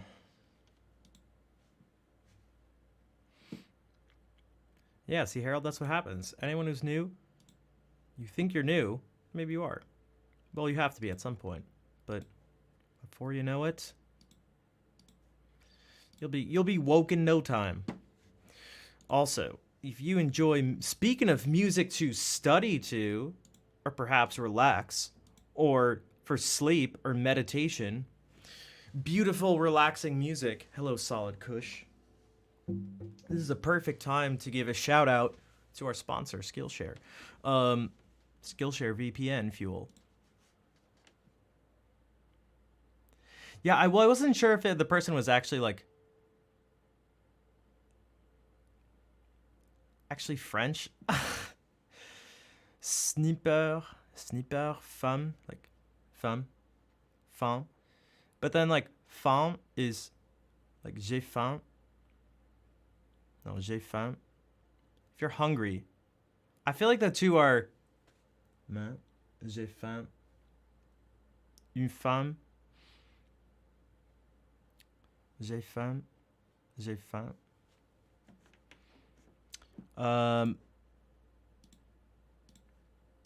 Yeah. Okay, so I'm not actually sponsored by.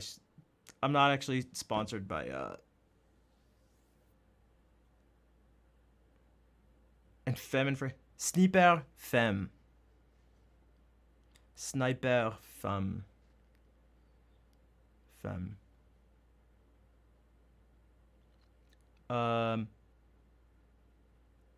Yeah, it seems like they're just kind of different, but not quite the same. Do you have Amazon Prime? J'ai faim. Une femme. Une femme. Faim. Un. So literally just Sniper Femme. Gotcha. I kind of got that. I kind of got that sense.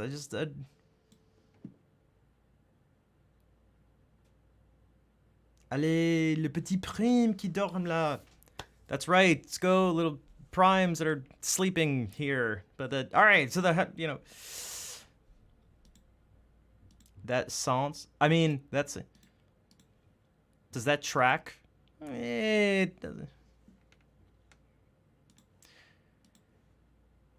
Because it's really not that much. Twitch Prime is a Twitch Prime. I mean, Prime Gaming. Now that's a substantial Prime. And the difference between that Prime and Prime Gaming is in that Prime. All right. I'm going to stop referencing obscure stuff. What was I going to do? Oh, that's right. Speaking of...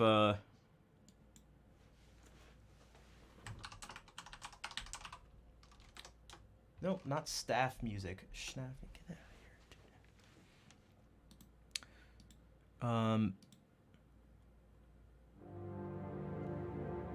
Whoa, what's that sound? Vol, thank you for gifting that sub to Grumpy Harold. Oh my gosh. This sounds so relaxing. It sounds somewhat... Is someone improvising this? And Vol, thank you for gifting us up to Sniper Femme. Wow, it's almost like I can imagine. I get the sense that someone is in a hot air balloon floating around, something like that. Something like that. I'm getting balloons, hot air balloon. Where would they be flying over though? Mary Margaret. Starts with an M or a J. Myanmar. Perhaps that's her. That's where I'm. Oh, what the heck? That's me. I'm doing that.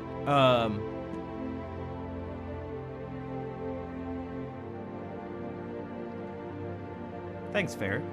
So, if you'd like more relaxing music for sleep, study, meditation, and stress relief,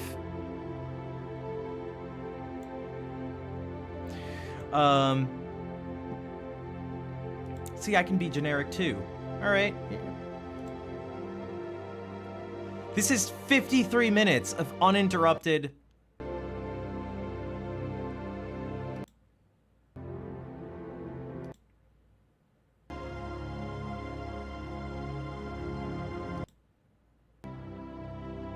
Uninterrupted, relaxing strings.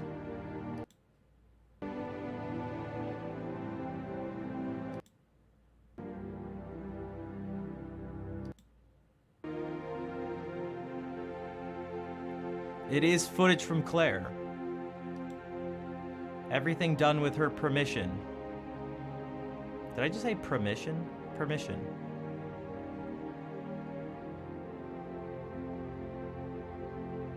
Diddy Kong Racing? When you see the blue. Let's see that. Including using her thing, which is... I couldn't remove it because I started playing. This is from her video. But I made sure I got...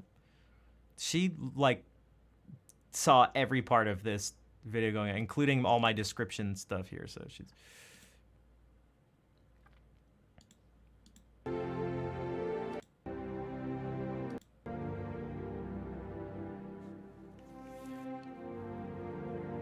So, if you would like to, you know, if you want more relaxing music, definitely check out the YouTube channel. You know, if you like the video, like, subscribe, hit that notification bell, share with people. Other people who may like this. Who the hell wouldn't want relaxing music? I mean, some people. But think about all the people that would like, look at that. Oh, Twitch, that's where we are now. Just click on that. I'm already subscribed. See that? I'm subscribed to myself.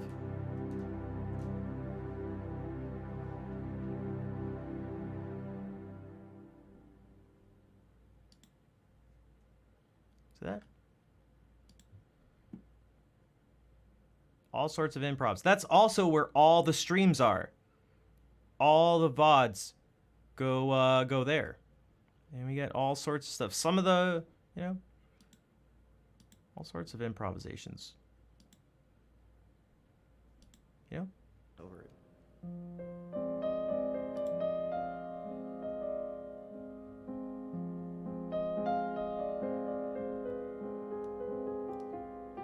Although depending on the country you're in, I guess this video's blocked in a couple countries because of the footage. Oh, this is back before stereo.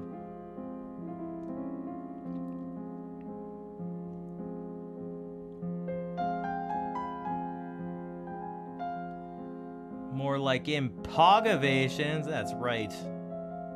So, if you, you know, if you like relaxing stuff like that and want, there's a whole ton of things. And I think I'll do it, I don't know, twice a week or something. Like, I already have a bunch of videos now lined up to put out that I could just do now, but I don't want to just go, like, dump them all out at once. So I think I'll upload a video each day of the week that I don't stream. So that's every Tuesday and Saturday.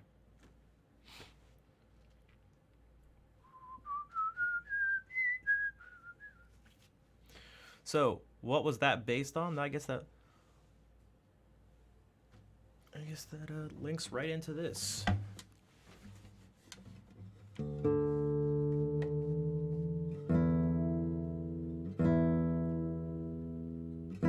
That little 10-minute improv was based on this piece by Eric Satie.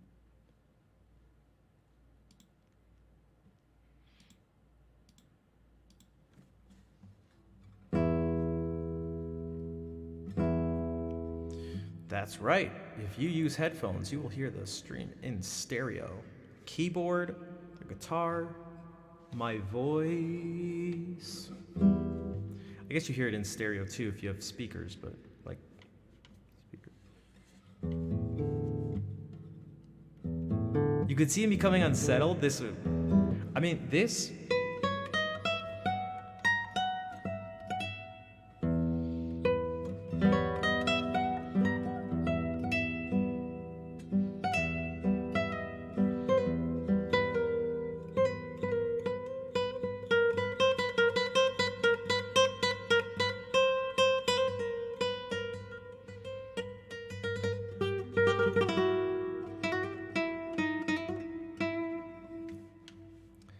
somewhat unsettling. Hello, Mayars. Oh, geez, should we try this? I've never done this one blindfolded. All right, can't promise this is going to be soothing or relaxing anymore. And if it's not, then everyone can just point their fingers at Mayars and yell. All right, but before we do this, I'd just like to thank our sponsor, JetBlue. Not the only airline I fly. The only airline I've stolen a sleep mask from. Although it's not really stealing, because they don't reuse them.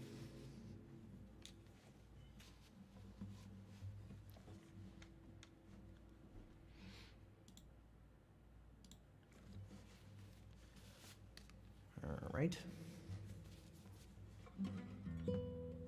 Oh, so let me do this.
relatively accurate. Thanks for the claps. Who Girl Blue, hello.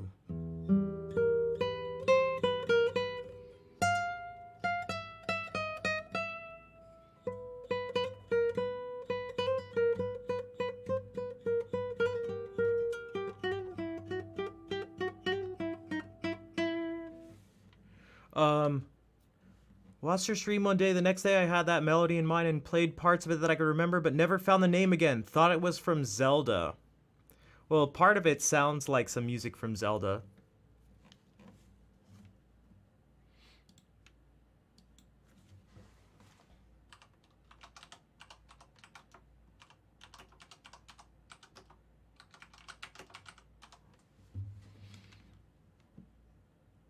Yak, hello.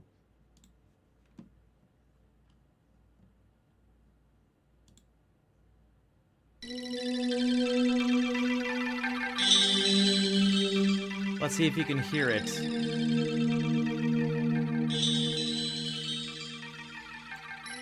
This is the Water Temple music in Ocarina of Time. So we don't hear it yet.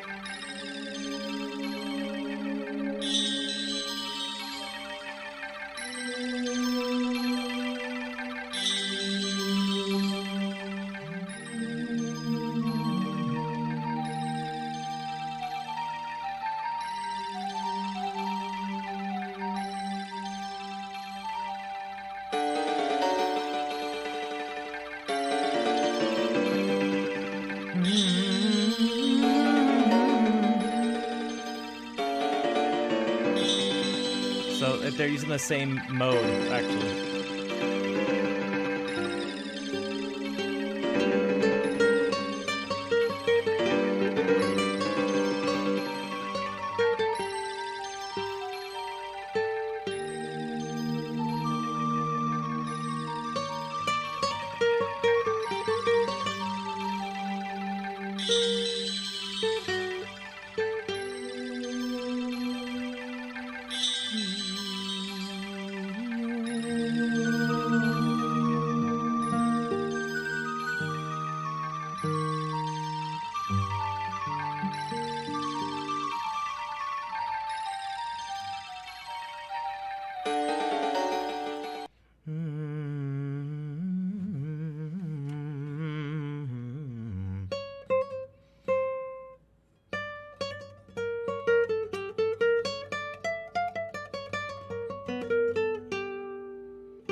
So.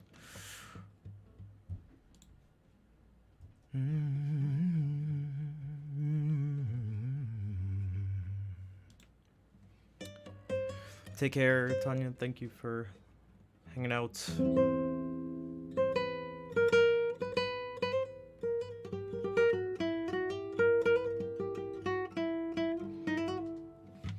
And Yak says, I remember you playing the piano some while ago. I most likely was.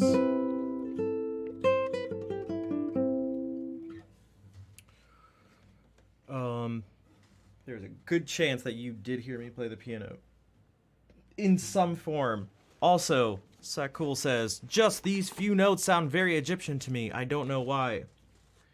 We mentioned this the other day on stream. I know exactly why. It's because our ears, you're recognizing a particular interval, whether you know it or not. Our ears know the difference. Our ears know what an augmented second is, even if our brains don't. Our ears know the difference between, well, let's...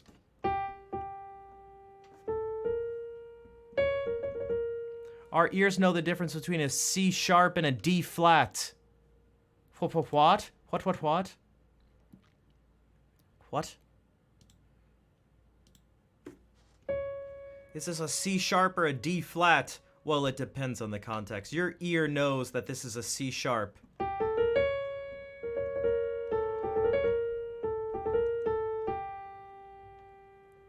Good job, Ears. That's right. Shout out to Ears.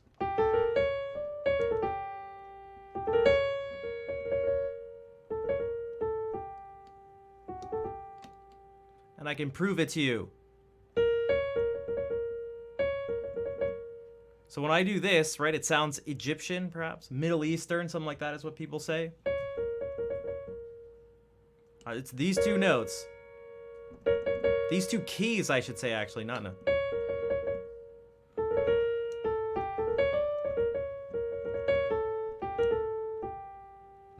Okay.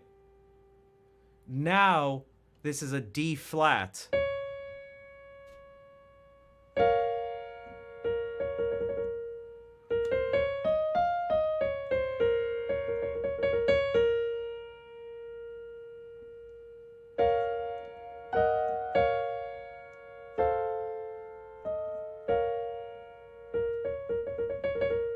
Does this sound Egyptian or anything like that anymore?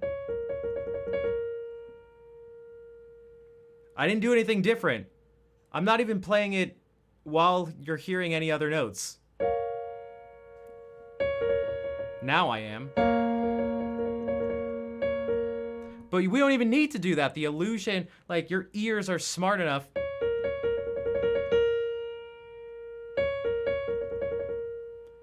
Now your ear is hearing this as a D flat, not a C sharp. This note. But now if we do this again.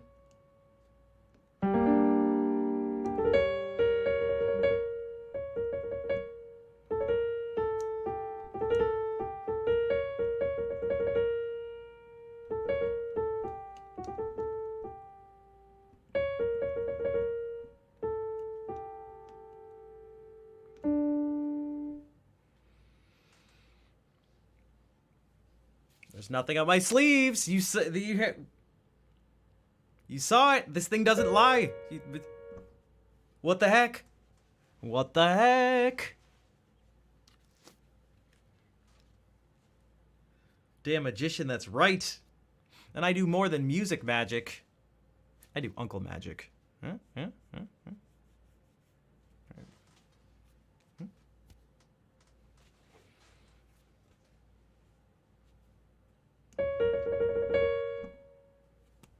Whoops. All right. Exactly, Paul. The power of end harmonics. We get that in another sense too. If we do this.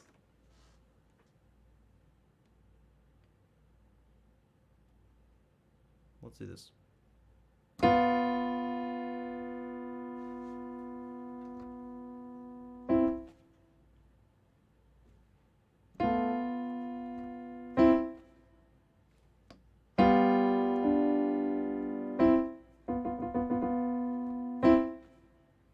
So if I play this, this is a B, and this is an F.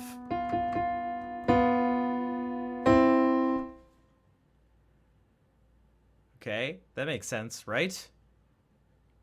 But what happens if this is a B, and this is an E sharp?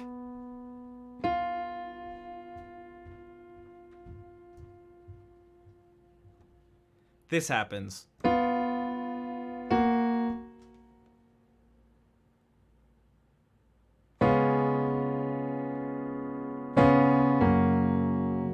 But if this is an F, that's what happens.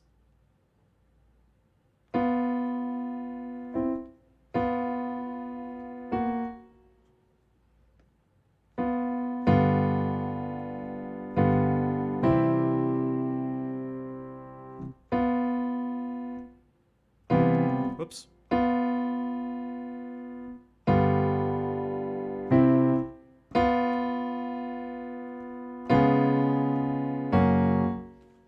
Huh? Your ear knows the difference. There's a difference between F and E sharp.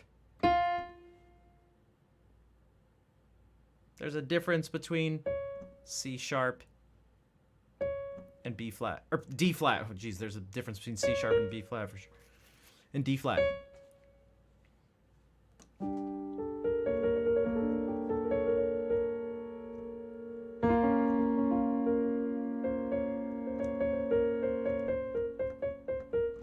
French augmented 6 chord on G.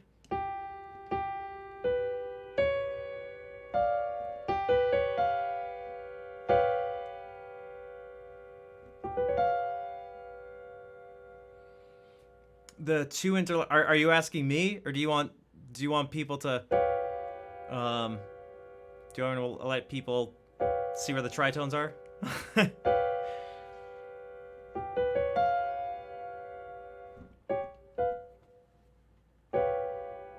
Hopefully I answered that quickly enough so that maybe people.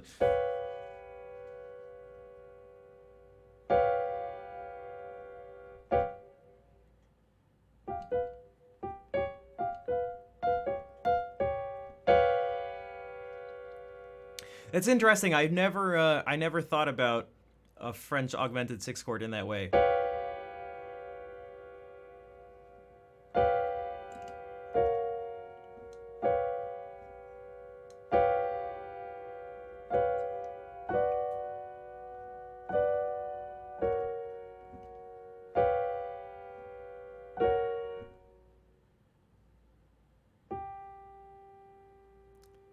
No, you got it. Yeah, Tangy. It's this is a tritone, and so is this.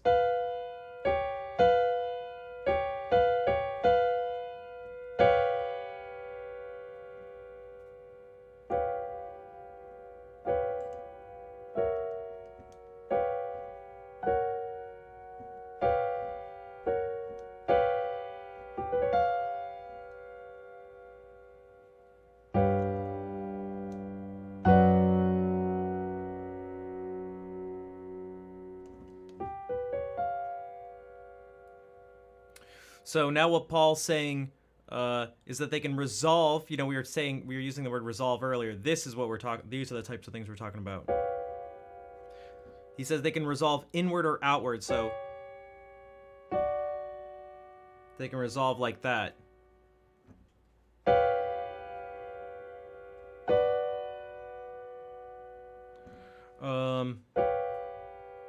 In that sense, well, these didn't resolve. This didn't, I guess, resolve in the typical sense. I did that.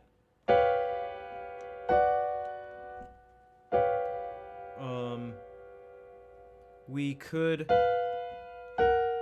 do that. But now this one's gonna stay the same.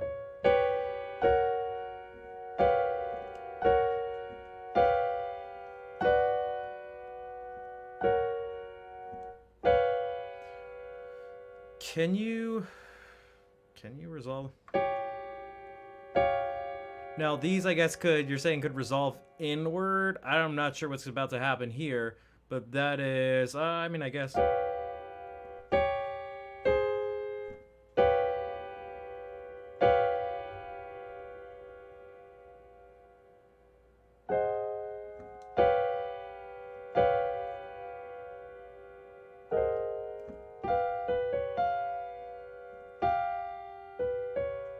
The thing is, if you, I'm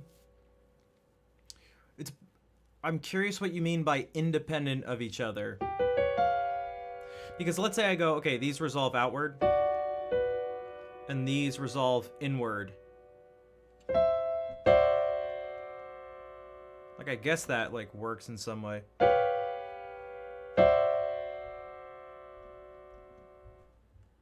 Right?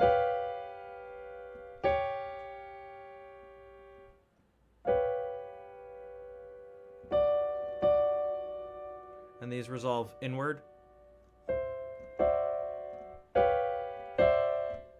Unless that's the sound you're talking about. We could do both of them outward. Whoops.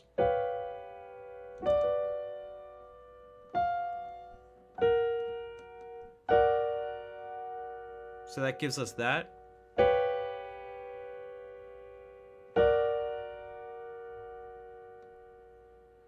For odd resolutions to augmented chords, and well, this is certainly an augmented.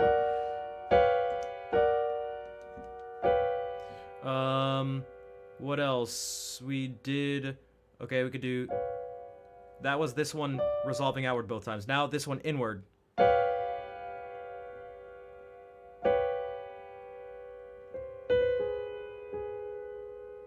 And, well, these two inward. So now we get, I guess, well, two of the notes went to the same place, so it's just an, an augmented triad. And now our last possibility. Oh my gosh. And now these go outward.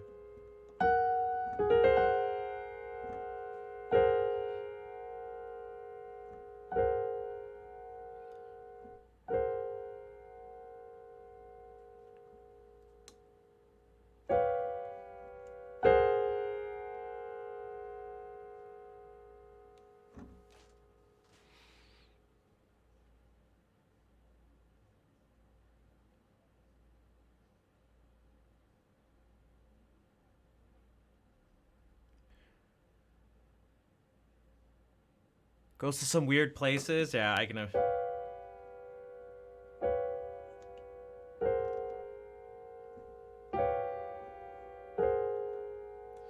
This definitely gives a very It's interesting because it's resolves, but the resolution doesn't feel stable. It feels quite So if you want, I guess if you want to go to. I haven't messed around with any.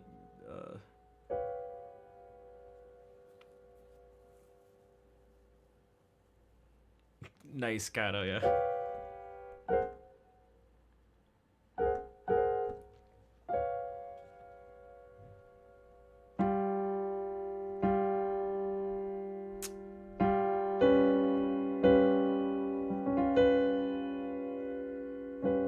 Yeah, there was another tritone here.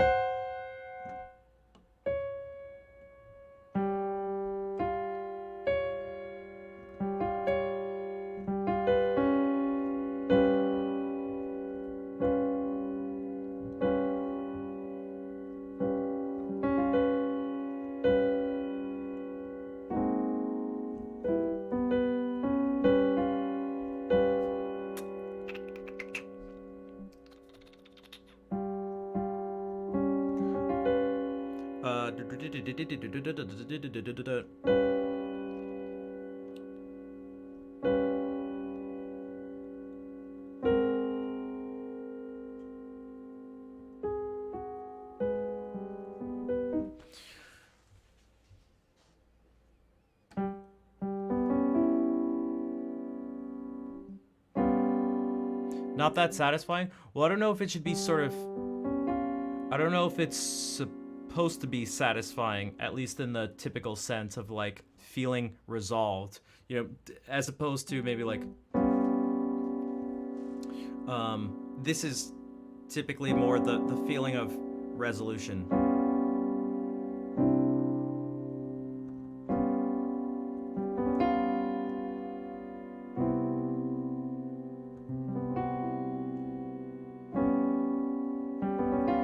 If we're looking at this one chord in particular.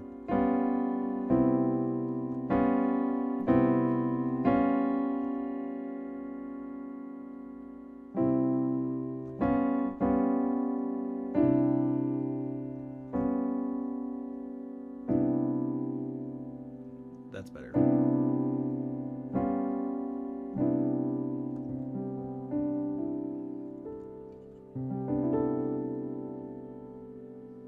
Right, that feels nicer to land there.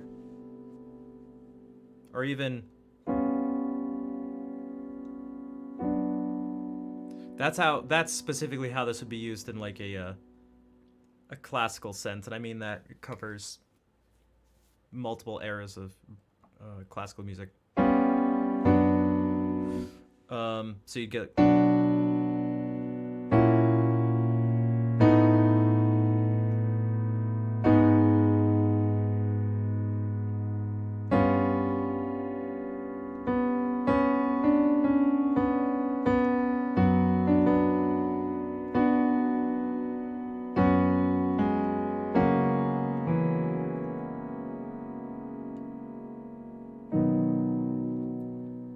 Honey Droplets, thank you for the raid. Welcome, everyone.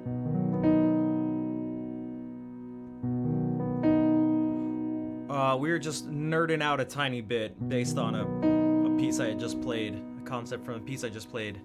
It sounds lovely. Thanks. I guess most generally we're talking about things resolving.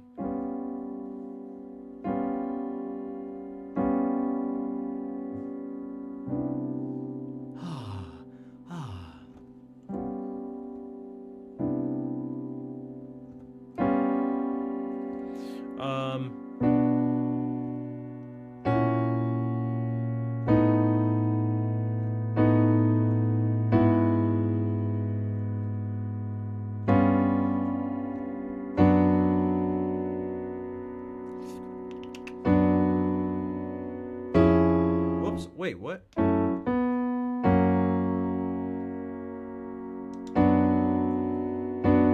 Oh.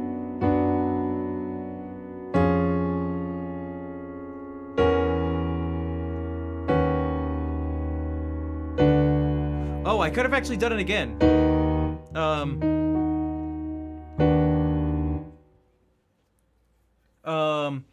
Made up of tritones? I don't know. I mean, we could do something. We'd purposely have to be going for some sort of unstable, unresolved, potentially uneasy feeling, maybe creepy, thing, but...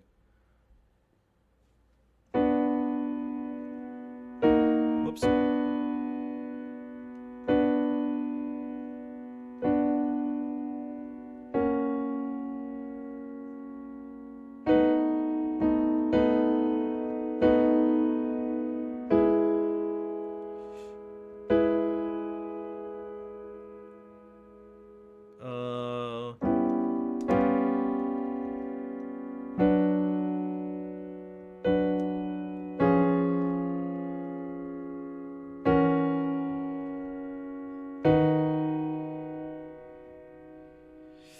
Right, we get to do it again. We get to go...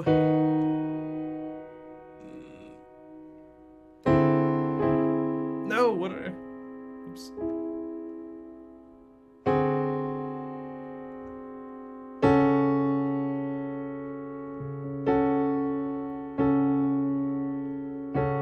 And this could just continue on. This same progression.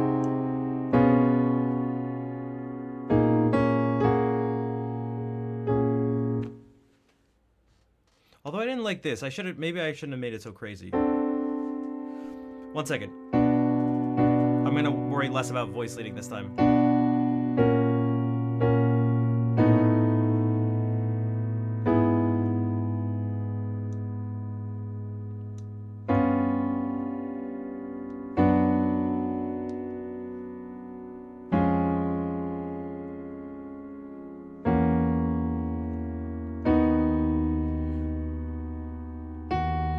Oh, we could have just gone.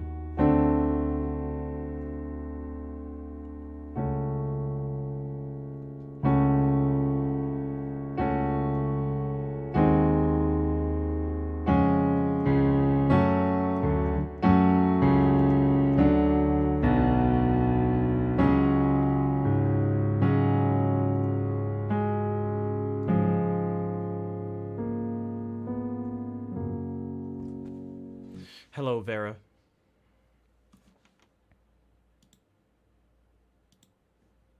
All right.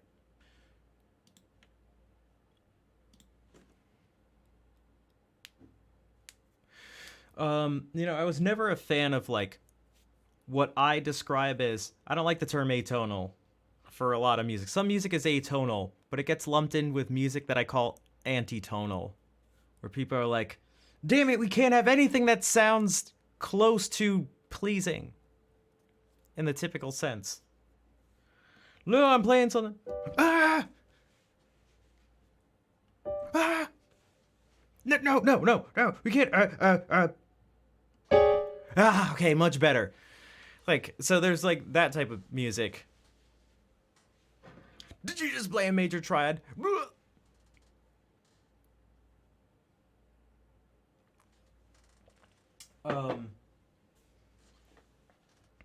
Crystal, hello. Thank you for the raid. Okay, we got a double raid. I'm gonna play a song. Ah, bonsoir.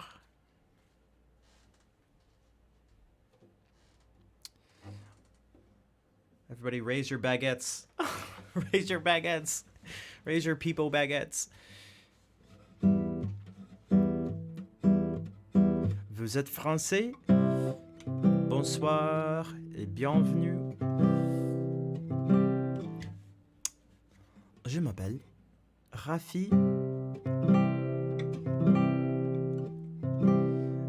Mais ici, je m'appelle français, belge, canadien. Ok. D'accord. Welcome, everybody.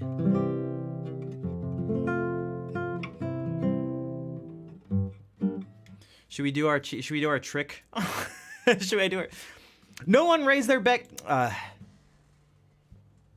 one raised the baguettes. You made me look. Come on. You gotta actually, because then it just. Hey, there we go. Thank you. Okay, time for. Okay, time for our cheap trick.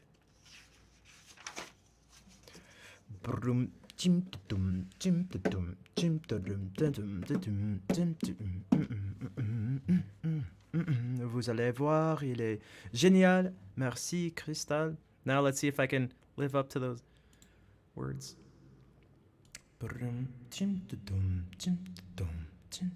Oh, Saris, ça va.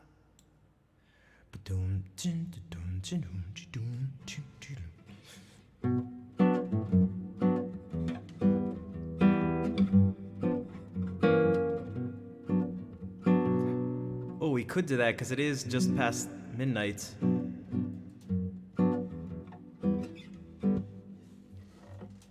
All right. I see what you did there.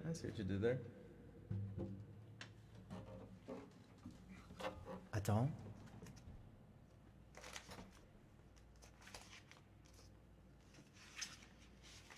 Okay.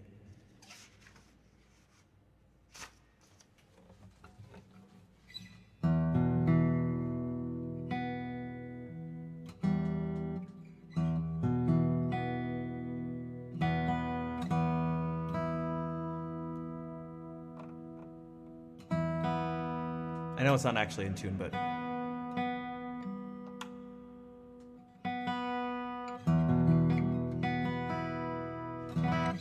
be close enough. Or not.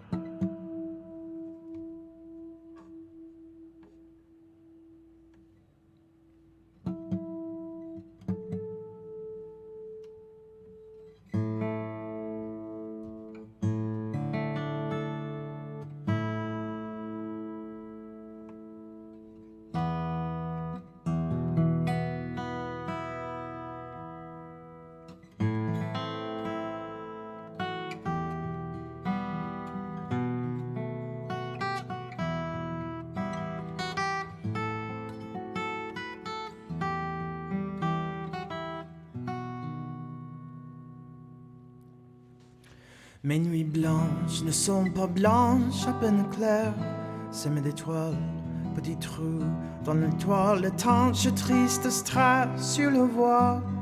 Et moi, voûté de ténèbres, je passe des heures infinies à compter les moutons funèbres qui tapissent mes insomnies.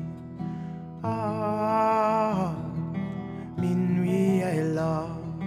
Ah, je ne dors pas et moi je dors et plus je pense et moi j'oublie l'immense impasse, l'espace immense qui s'étend au fond de mon lit. C'est une nuit, tu sais, silence qu'il est cosmique, cette nuit. Dois-je recourir à la science, anesthésie et l'insomnie? Ah, minuit est là. Ah, je ne dors pas. Puis passé minuit, je danse au rythme des tachycardies. Et tu s'emballes et tu balances, et tu m'étales et tu me fuis. La lune est enfouie en Provence. La vie est une maladie. Ceux qui rêvent ont bien de la chance et les autres ont des insomnies. Ceux qui rêvent ont bien de la chance et les autres ont des insomnies. Ceux qui rêvent ont bien de la chance. Quant à moi j'ai des insomnies. Ah, minuit est là. Ah, je ne dors pas. Ah, minuit est là. Ah, je ne dors pas. Je ne dors pas. Je ne dors pas. Je ne dors pas.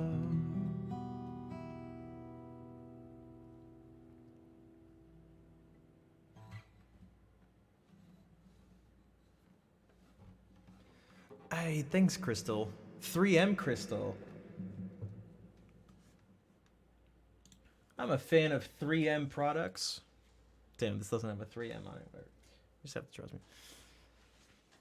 Crystal, thank you again for the raid.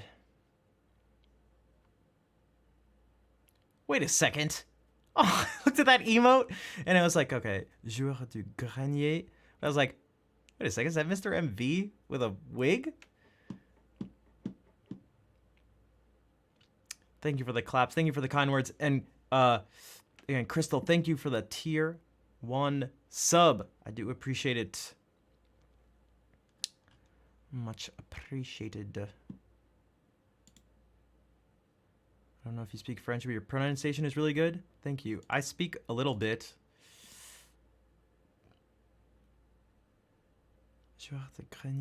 Wait, I know who that's... Also, am I following Crystal? One second. One moment. No, I'm not. Okay.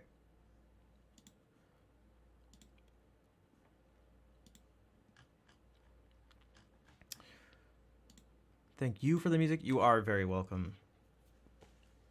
So, that was a little special thing. I try to do something special whenever I can for the people that who come in from a raid or just in general. Time out.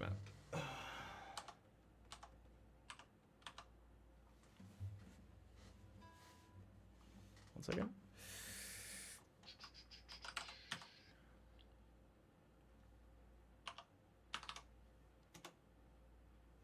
Did that work? I don't see anything. Crystal, thank you for giving the... Wait. Whoa, okay, that just tripped me out for a second. Crystal, thank you for giving a sub to Crystal.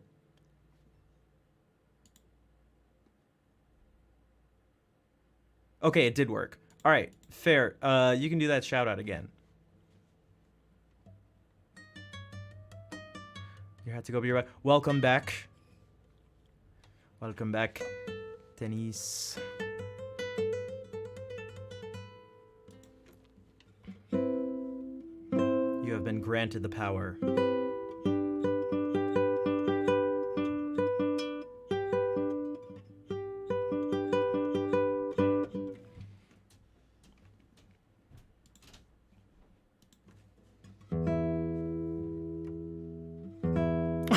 Fair's like, oh, damn. My eyes are always at, it's not on like, I don't have to try to do it, but I recognize people's behavior. It's like, I notice things. All right? I'm including that bug in front of my face. I notice things.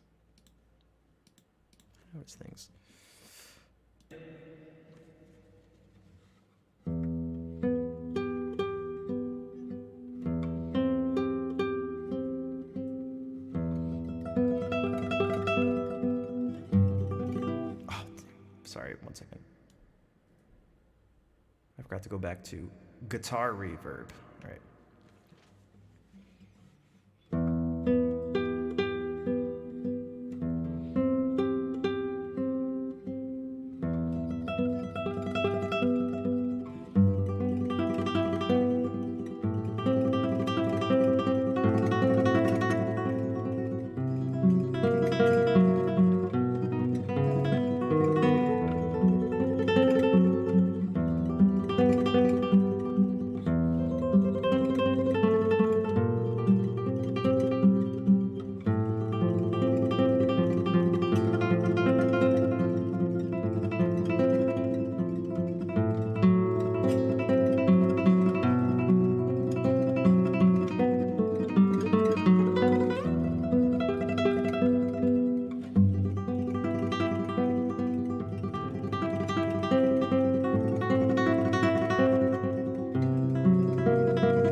Good night, Kazi. Thank you for hanging out as always. And Crystal, take care. Thank you for coming by in the raid. Thank you for the sub. Thank you for gifting out subscription. They're following us. Thanks, Freeman. Thank you, everyone, for being here. I'm going to keep playing more music for a little bit. It's been almost 4 hours. But also, I'm not sure how to say this name. I don't know if the 4 is an A and the 3 is an E. I don't really know how much that would help. Amshell or something like that. Shell? 4M? I don't know what else it would be if it wasn't that. But thank you for the subscription.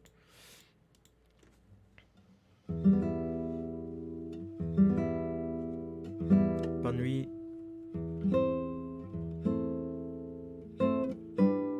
Amshell? Okay, so it is that. I was going to say, I was like...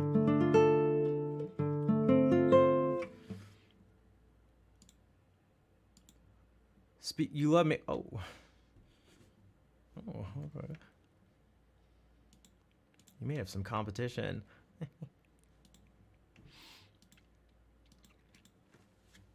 The most soothing, relaxing music on Twitch. In stereo. The most stereo sound on Twitch.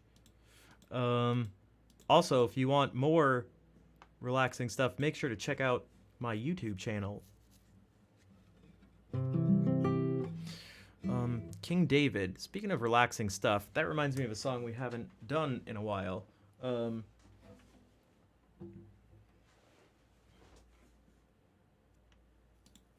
really should print this out.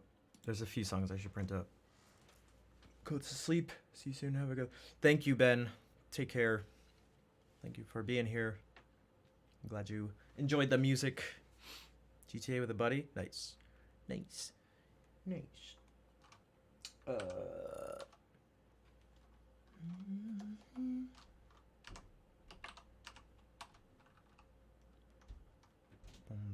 Bum tim dum. 1 second. There we go. This is why I need to. I don't want to do this every time. All right.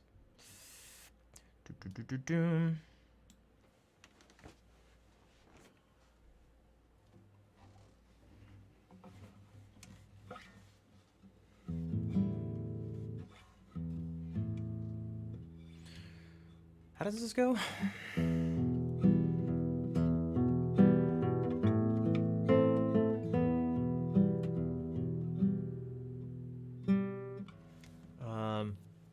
Forgive me if I make some mistakes, but I haven't done this in a while. Hopefully I'll do everything right away. You know what? Let's keep the mega reverb, even though we're singing. I feel like it would work for this.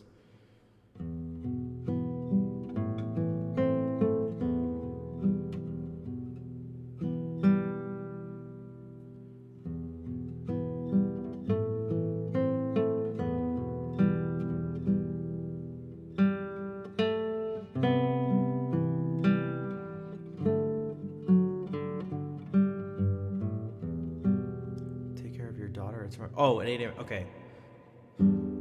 Definitely get some sleep then. Thank you again for bringing everyone over. I do appreciate it. Bonne nuit. Garsamore, hello.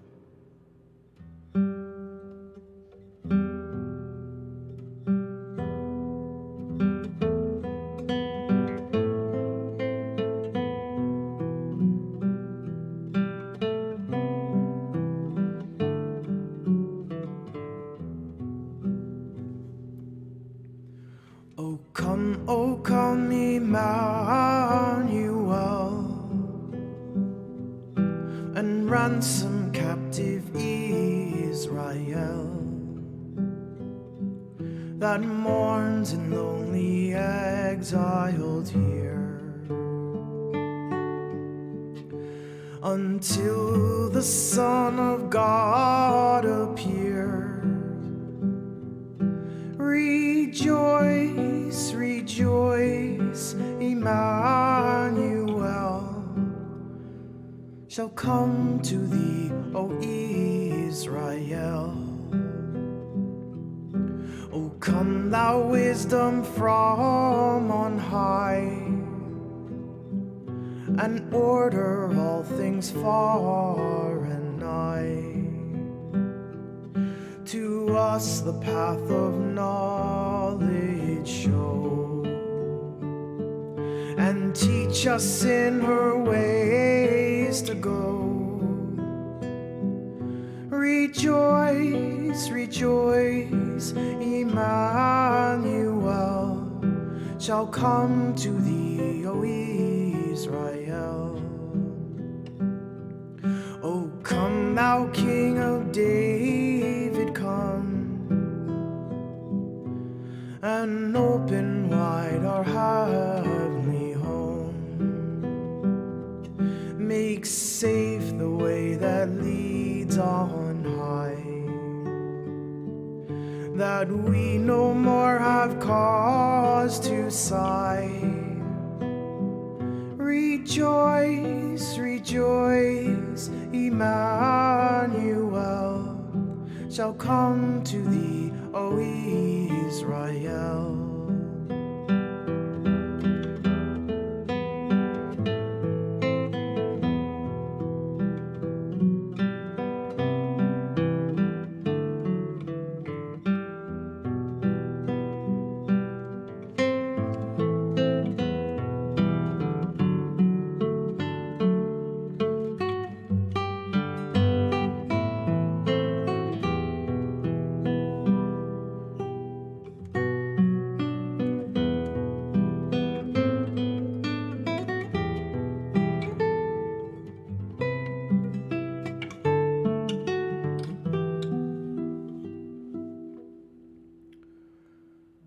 O come thou day spring from on high, and cheer us by the drawing nigh. Disperse the gloomy clouds of night, and death's dark shadow put to flight. Rejoice, rejoice, Emmanuel shall come to thee, O Israel.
Good evening, Shell.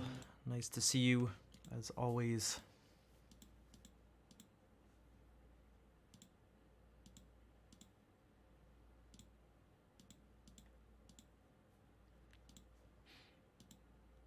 I'm magic? It's not magic. It's not magic. I promise it's not magic. I promise it's not magic. What is magic, on the other hand, is the fact that there's I can make this pic appear from behind Twitch chat's ear. That's magic. That is magic. Yeah? Right? That's magic. The same pitch, right? That's magic. It's Uncle Magic. That's right. That's magic, right? The same. What? The same. Also magic. Solid pencil. Also magic. Right. That's magic. All right. Do you believe in magic? In a younger heart. There's something.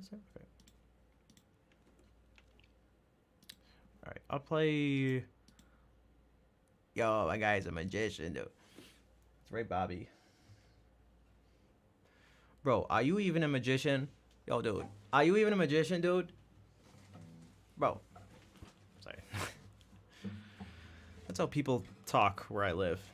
Bro, are you even a magician, guy? Yo, my guy. You are a magician, my guy. Alright. Dude. Do you even do magic, bro? Okay.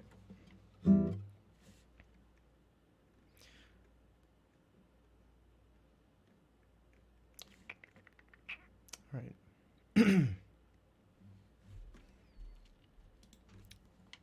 People talk like that in Rhode Island.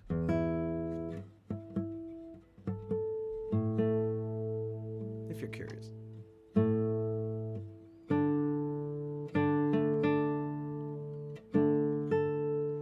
Yo, Bobby, do you play cards? Dude, do you play cards? You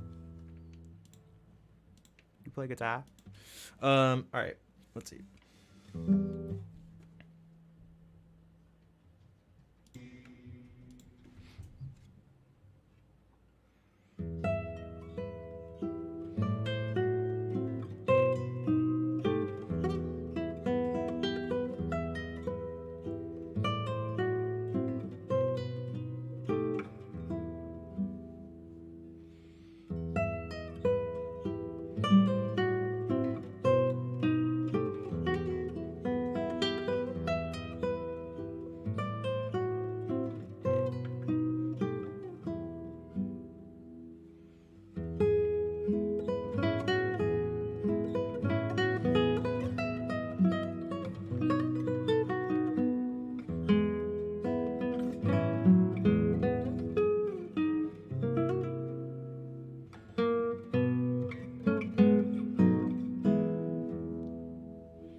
Is this Chopin? No, but it might as well be. It's the Chopin of guitar. Francisco Tárrega. The man who brought you this.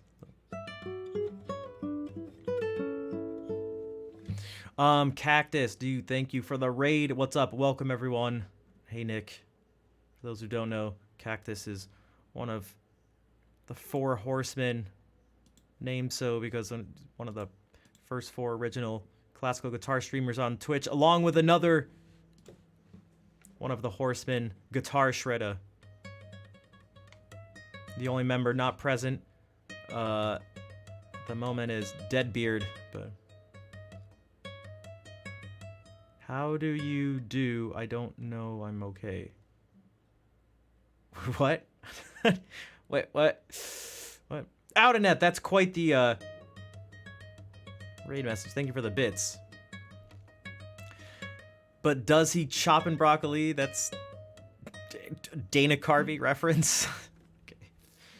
Oh, speaking of broccoli. Broccoli. Salut, capitaine.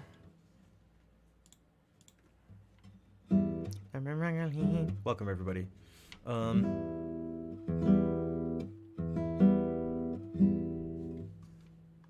So, cleaning? I mean, cleaning's good. Cleaning's good. You know, the first time, yeah, speaking of cleaning streams, the very first day Twitch decided to do, opened up the IRL category, where you're like, oh man, what's going to happen now? What are people going to be doing in this category? I checked it out, and one of the things I saw was some girl just like sitting there cleaning her room. There were like 30 people watching. And I was like, what the hell? What the hell?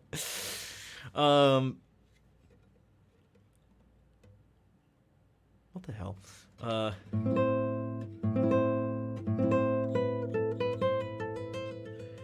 And that's when I knew ever since that day, I knew it was just downhill from there. It's just downhill from there. Well, she actually was sitting most of the time. She just had like clothes out and just things like sitting. It's like not even really clean. It's just sitting. And I was like, oh my gosh. Wow. Okay.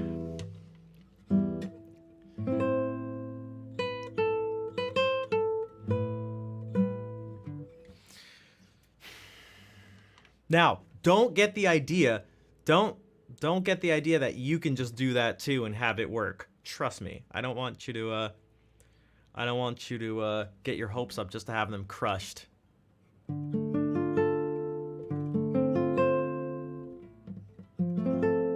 Oh, you just moved. Also, that was not you who was doing that thing. I remember.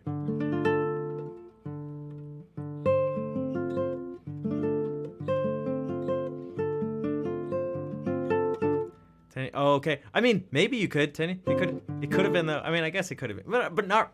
I mean, you had the possibility. Like, it could have been you, but it wasn't. Maybe it depends on what do you mean by could. Also, what do you mean by the word it? What does have even mean? Am I right, guys?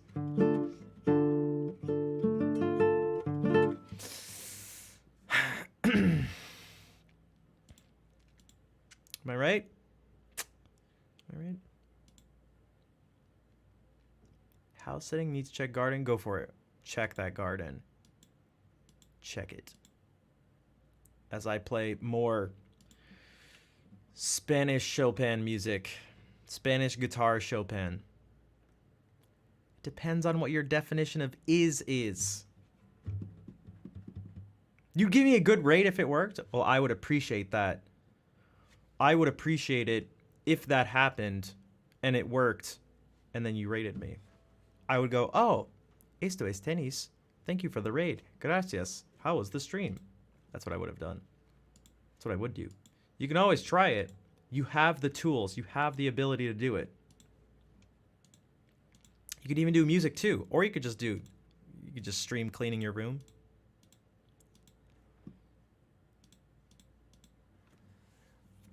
T'es un immense.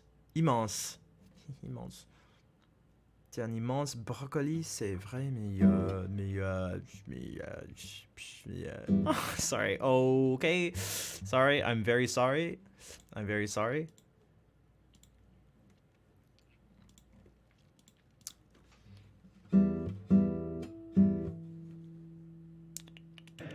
That's just my French impression.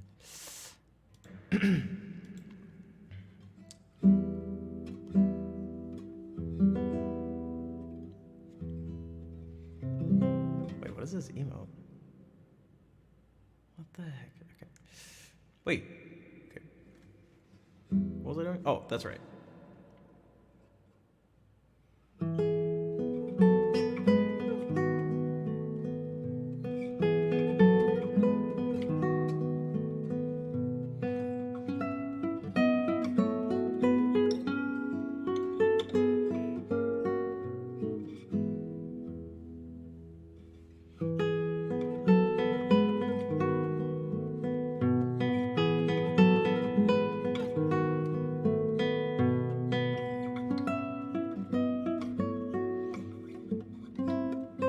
I just got.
Iman's broccoli does not have a positive connotation. Gotcha.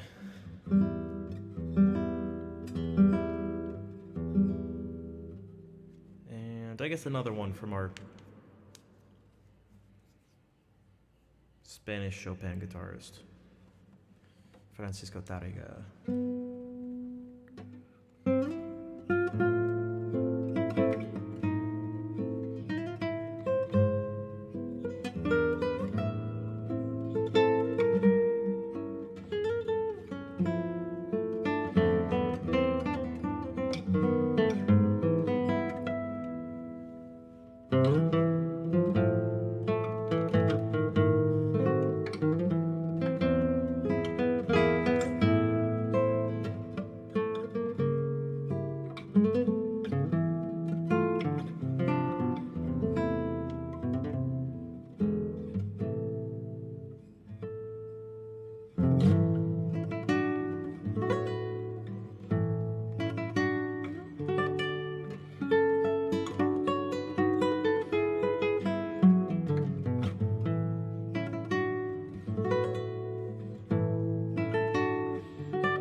Birthday vibes?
that I was kind of messing with. That I don't know what that devolved into, but.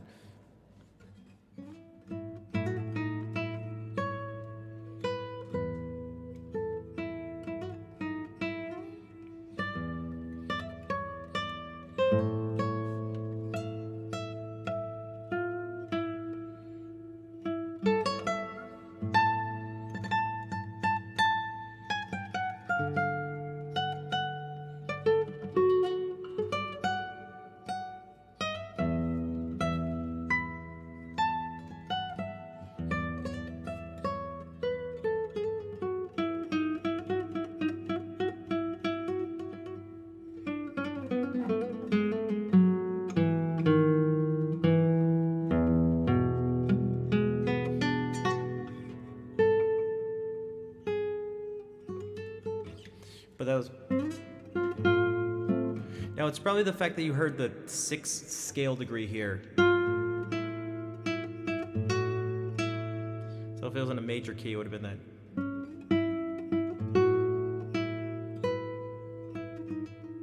But.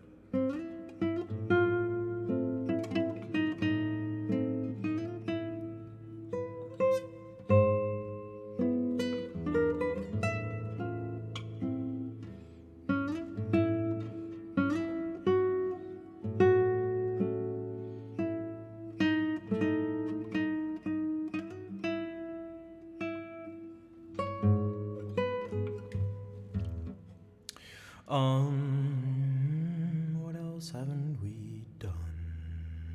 Ding dong. A bunch of stuff, but we'll do this.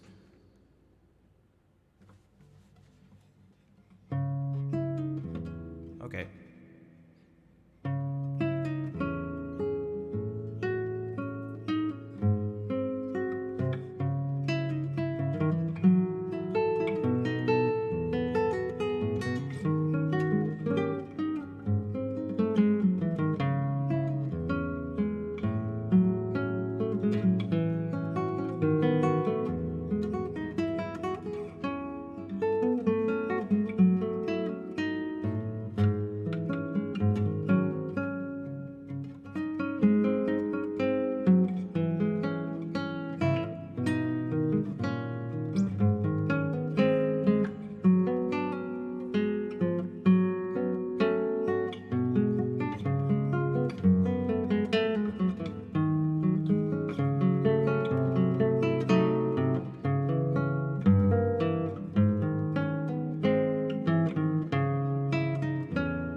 That's right, Zach.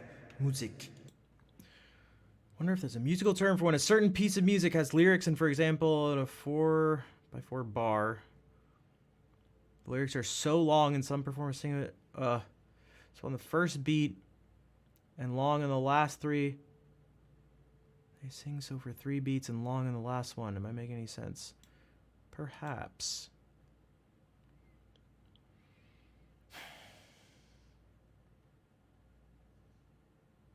I know exactly what you mean. And there is a term. Okay, I see what you mean. You're saying in the music it goes like, so long. And on the word long, it's actually long.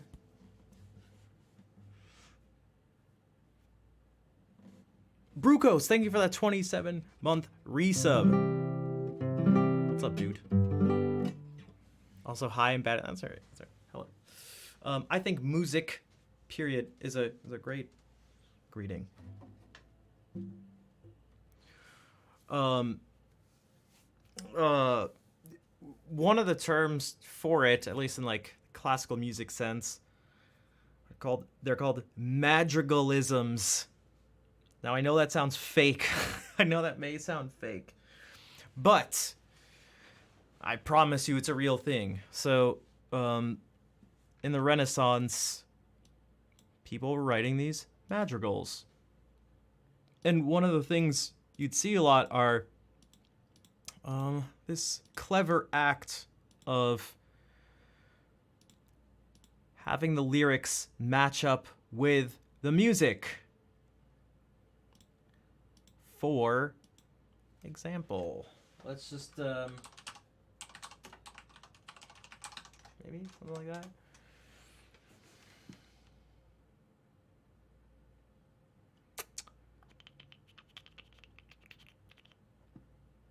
The bass, that's exactly it. Yeah. That's exactly it, Victor. Okay, so here are just some random madrigals. Which, these are delightful, by the way.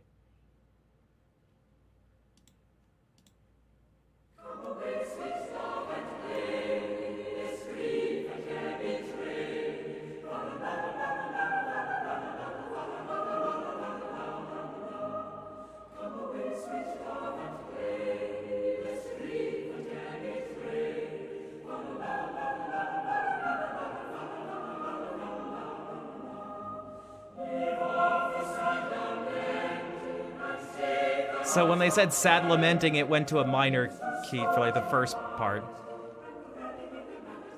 Okay, here's classic. Okay. Running out, and they're all kind of running and like sort of chasing after each other in the sense that it's this imitation and one thing going after another.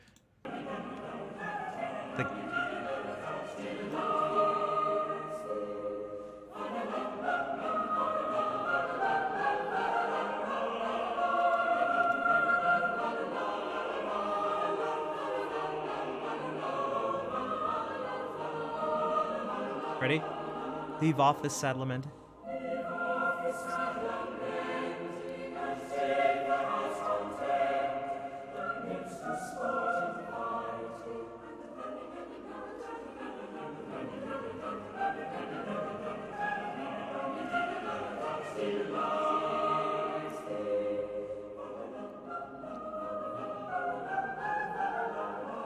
You are welcome, Victor, and thank you for that 250 bits.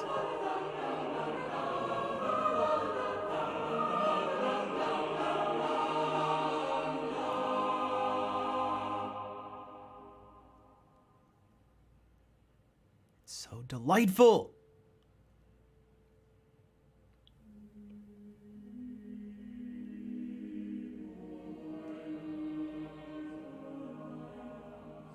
Oh, come on. I mean, is this not musical weeping? Listen, this is... Vol, thank you for gifting that sub to Victor. We have a hype train going. You know what's really hype? This.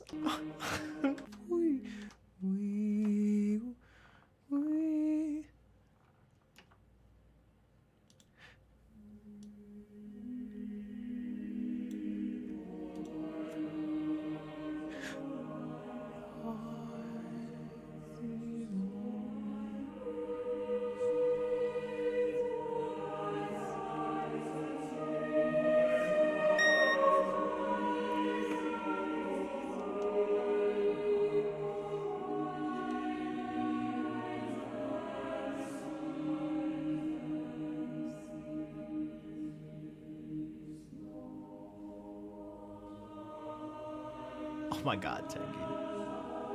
Brucos, thank you for the 10 10 divided by 2 gift subs. Thank you, Brucos.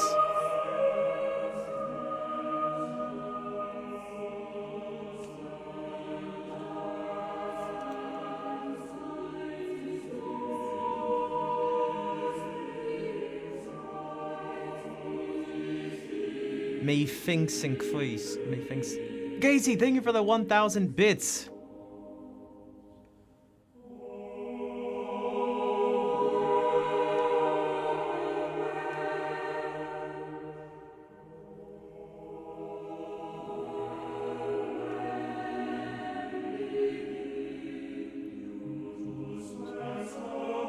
To soar so high.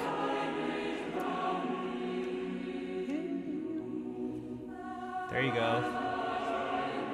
The highest part is on the word high. Towards the harpsichord font one day. Harold, thank you for the 10 bits. And Who Girl Blue, thank you for the 10 divided by 2 subs gifted out as well. Well, why did that happen? Thank you, Who Girl Blue. And Anonymous, thank you for 1,000 bits.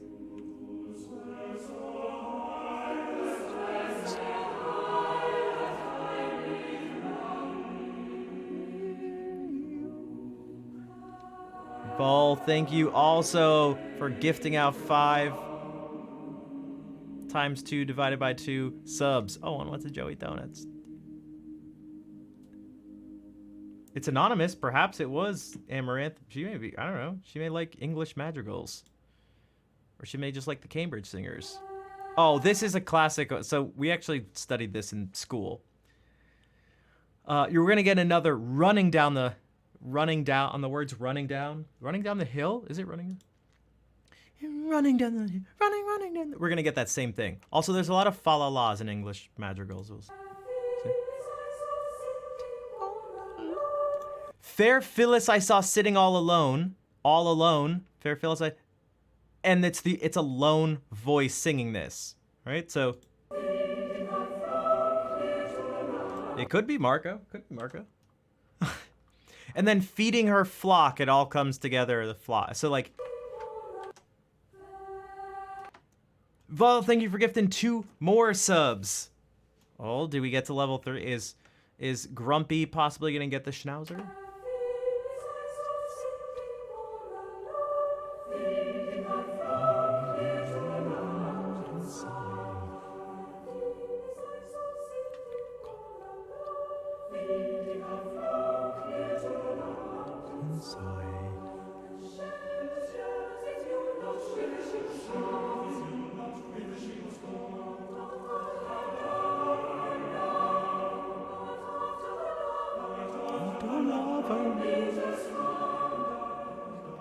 Oh, up and down.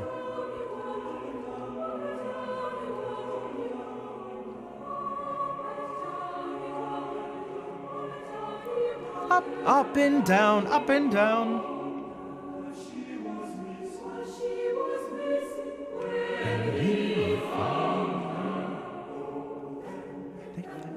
Kissing.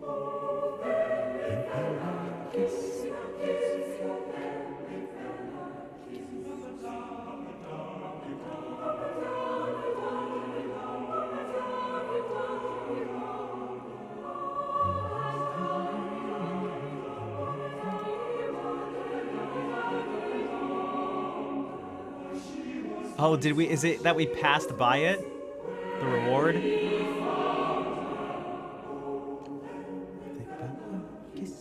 Oh,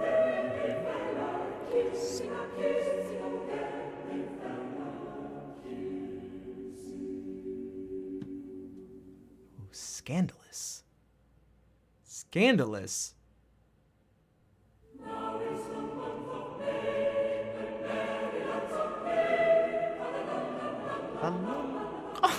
This music is almost.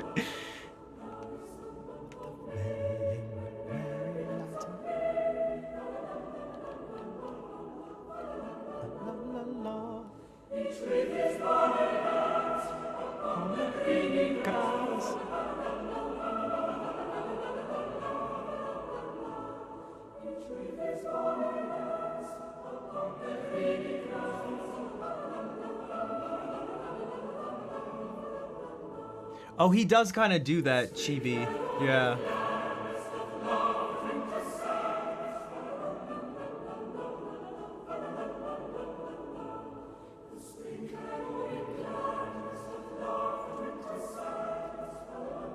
Well, Zach, it's so delightful. It's great. I love choral music, like, and the weaving of these different voices, like counterpoint. We talked about polyphony before. Okay, this is homophonic, then polyphonic. Does this not spin your brain around, like?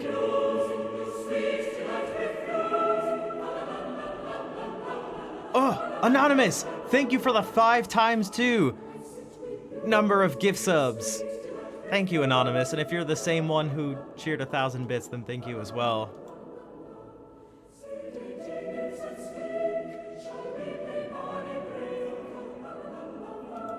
Yeah, I mean, I can't be for everyone. I could also imagine people, yeah, musical painting or word painting, stuff like that, yeah.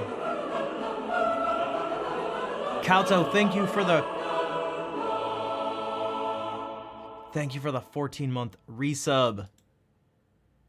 Thank you, Kauto. Out here in these.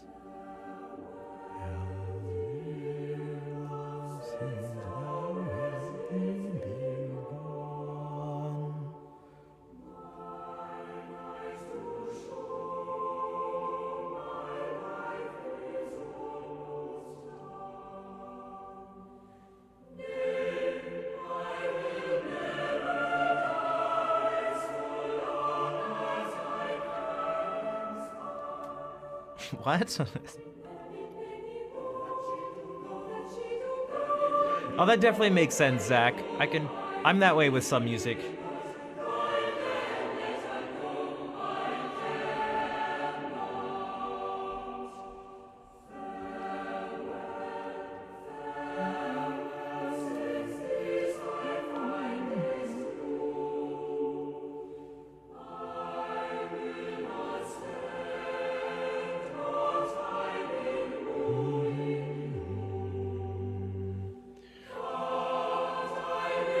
Guys, thank you for completing level 5 Hype Train.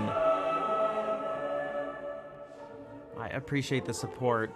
It helps me bring more things like this, which I don't even have to say, look, I trash myself enough so that I feel like I justify when I say positive things. Although I feel like people don't like when people say positive things, but like, this is super unique. If not, prove it to me. Prove it otherwise. The things we do on the stream. You just, not even right at this moment, but where else have you seen analysis of English madrigals on Twitch? Or on the internet? So,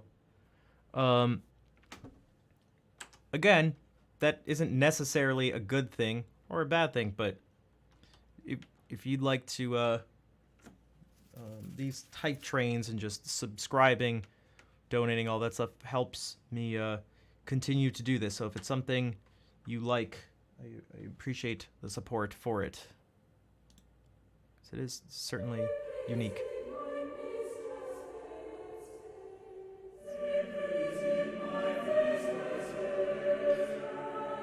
WRAF, Schnaf Radio, all madrigals all the time.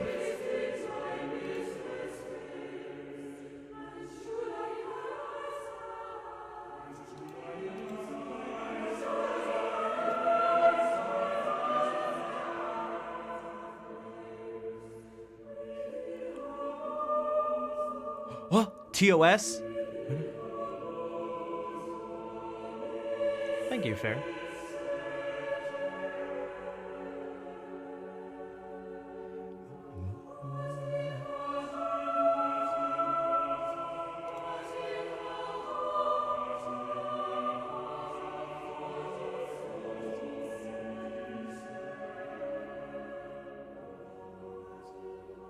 Thanks, Kauto. And thank you again for the 14 months of sub support.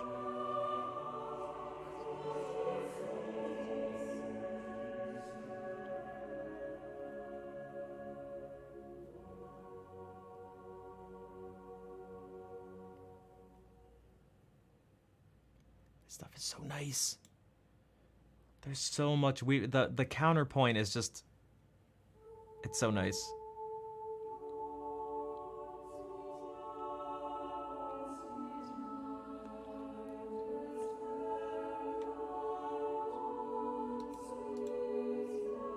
This is as loud as it gets. Everything is turned up on my computer.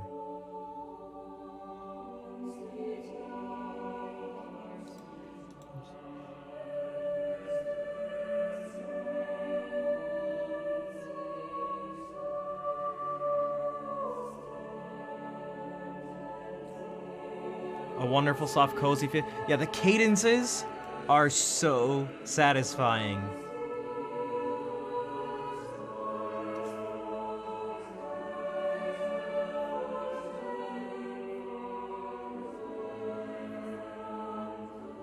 Especially the final, like what you're mentioning, those final cadences too are super dramatic on purpose.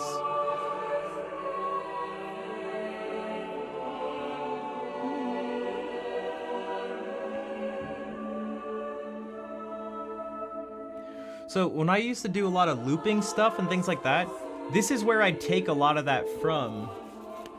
You know, if you think of like the Superman stuff, like Superman, while other things are going on, and this like this weaving and some of the words coming before. I kind of thought this because Type Lead says I never realized the words were staggered. That sort of thing is like coming straight from this type of music. This is like how I'd approach the loops. Some things would move together like this. Others would come in, maybe hold a single word out, something.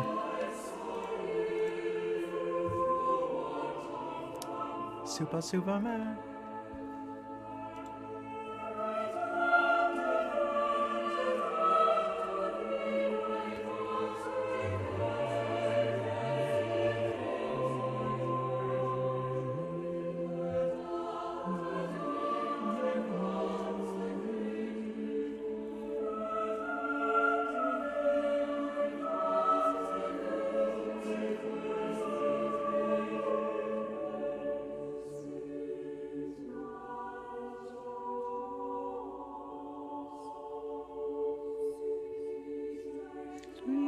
Sweet.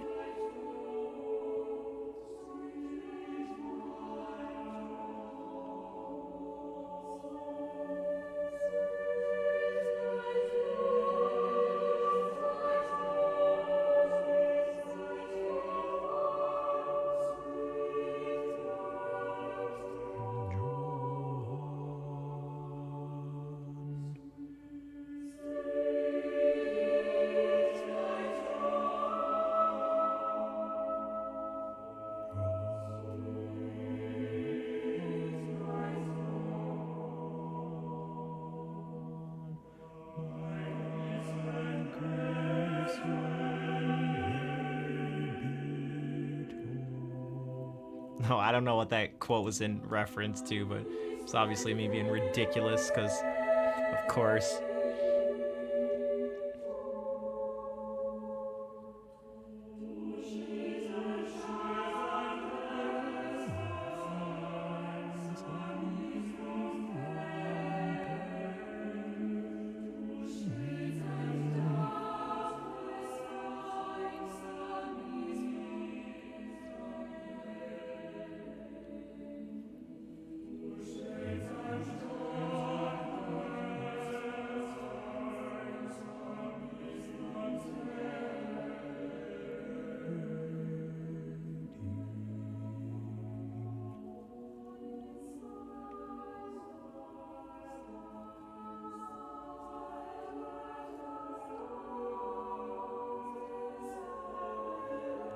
Thirst Madrigal.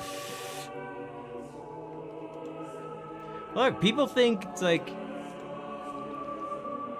know, people way back when, whatever, it's just they're writing all this proper, fancy, stuffy music and stuff. Huh?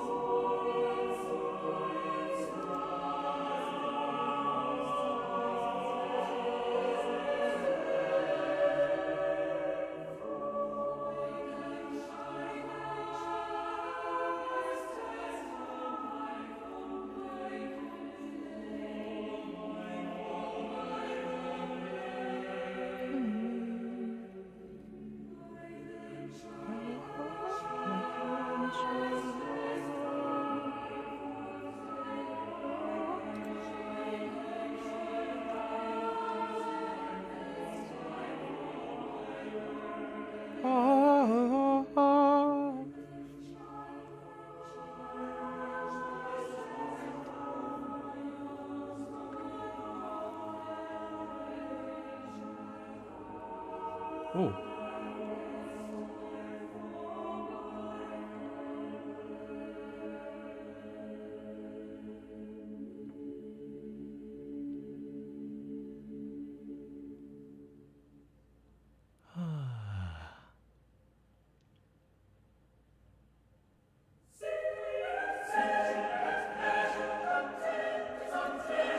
Some of the words are funny. Like, some of the rhyming is funny. Oh, more fa la las.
I don't know what it is. Sometimes the words make me laugh.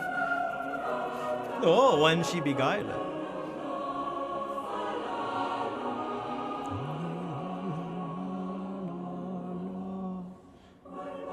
She smiled when she my heart beguiled. I don't know what it is.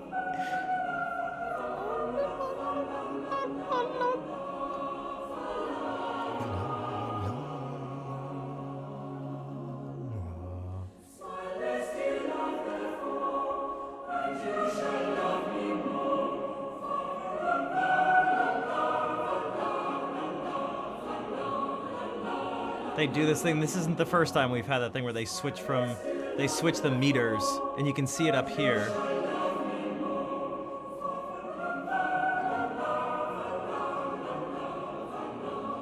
Din dun dun din dun dun 1 2 3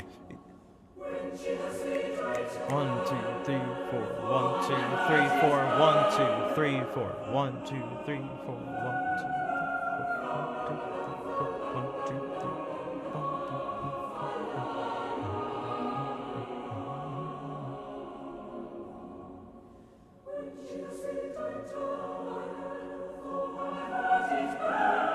Whoa!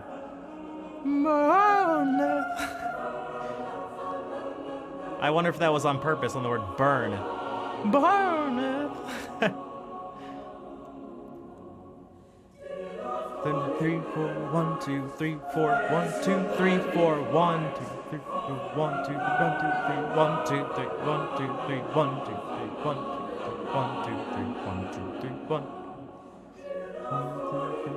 1 2 3 4 1 2 3 4 1 2 3 1 2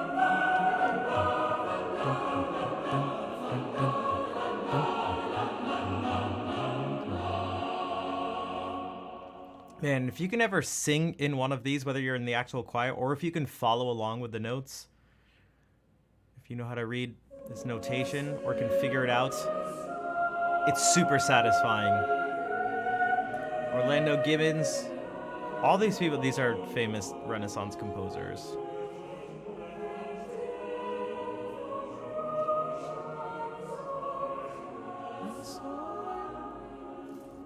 Jeez.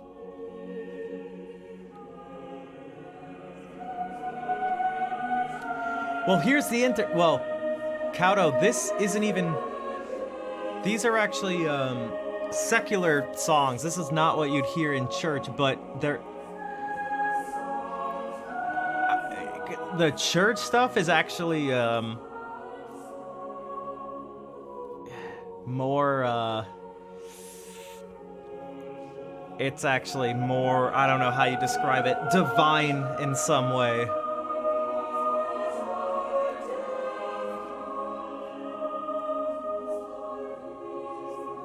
Actually, after this, I'll show you some so we can hear back to back.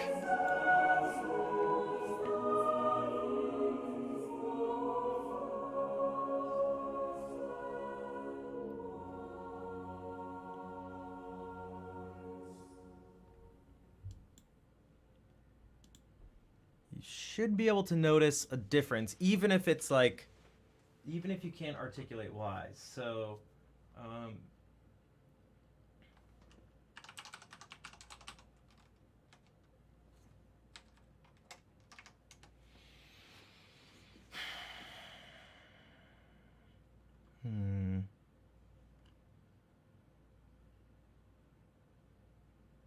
This is a classic, but I don't know if it's.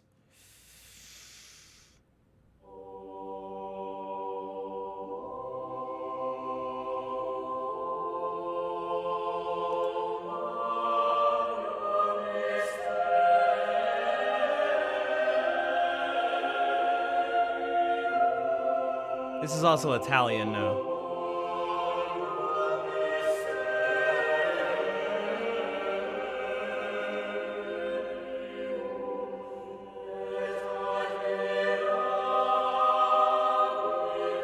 Dude, that crackling is bothering me.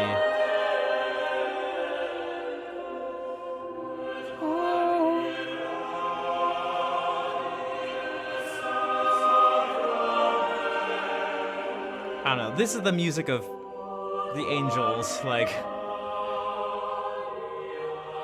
Welcome back, David.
These simple things. Like, oh, it's another one of those meter changes.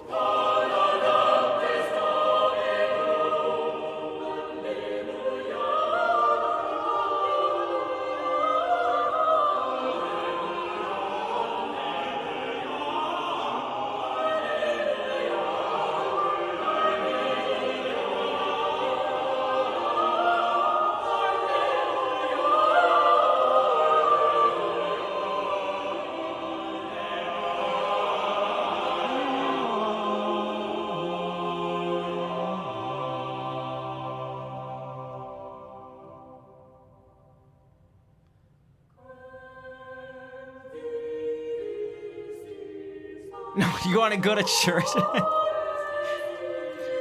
This crackling? I gotta say.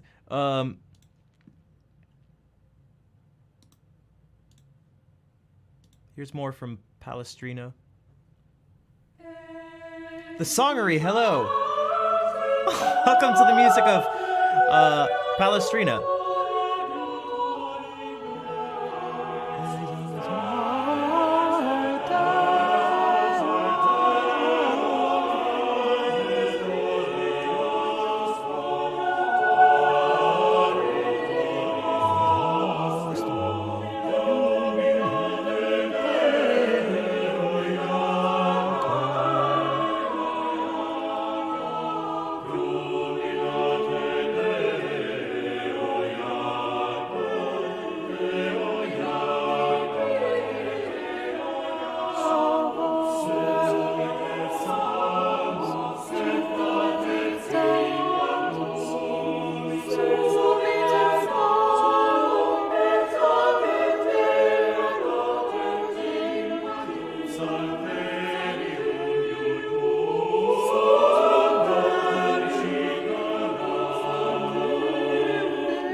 Sangri, thank you for the raid.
Yeah, I really like that type of stuff.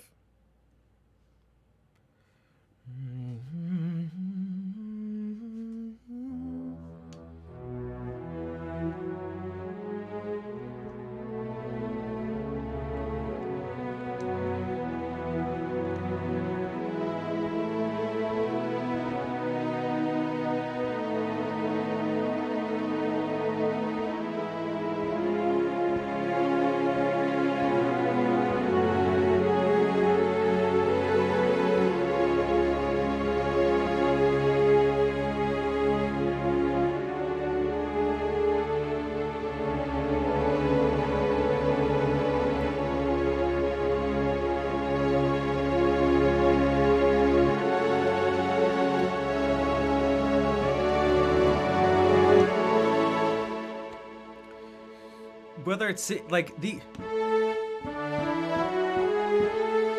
something that simple as just 5 notes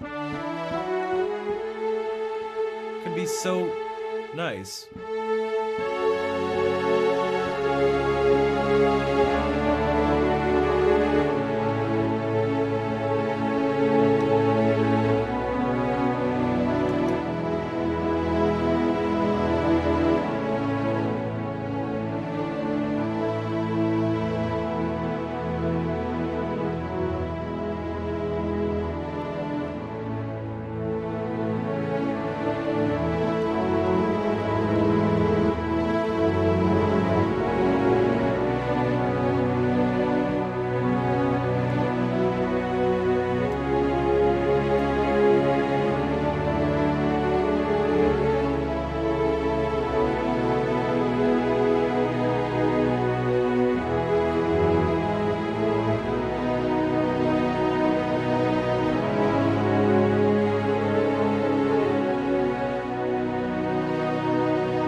I don't know what it is, but I really enjoy playing a single note,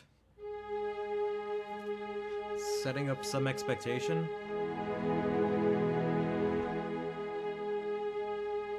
then just doing something like totally different with it, but something that still works in some way.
Like this one that came from it.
The Gregorian party?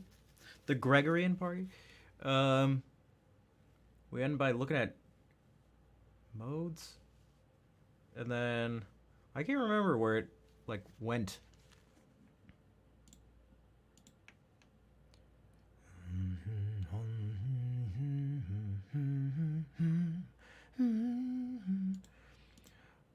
Bach does crazy stuff.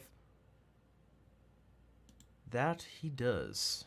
There's a reason he's sitting on my desk.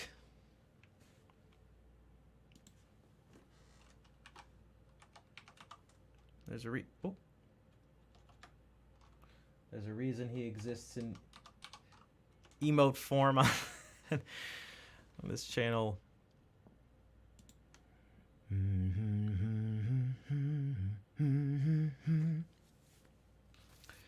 He's someone else who I take very much, very large amounts of inspiration from.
it's something cool.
Asakomiku, hello. Caltraz, hola. Hello, Fluffy. Oh my god, I feel like I need to eat food, but now I just want to listen to... Oh, can you hear my stomach?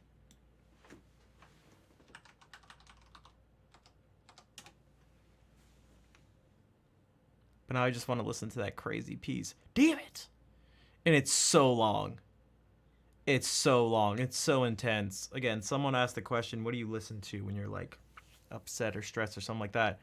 Man, this is what I should have used as the answer. This is mesmerizing.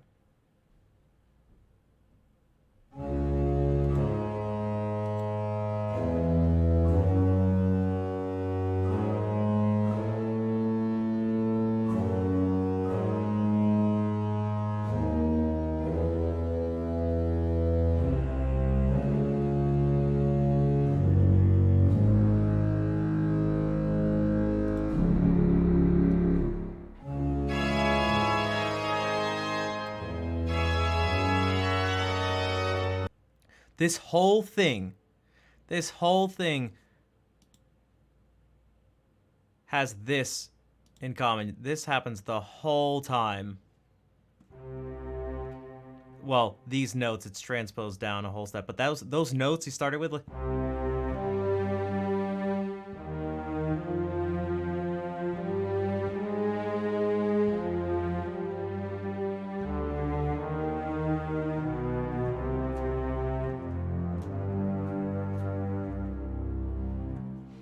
Almost always in the bass, but they're in some form. How much do you think you could do with that? How much music do you think you'd be able to write?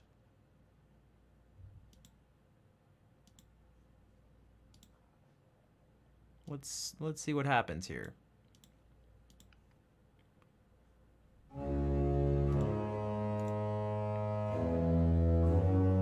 This form is called a passacaglia, when you have just the same repeating notes in the bass.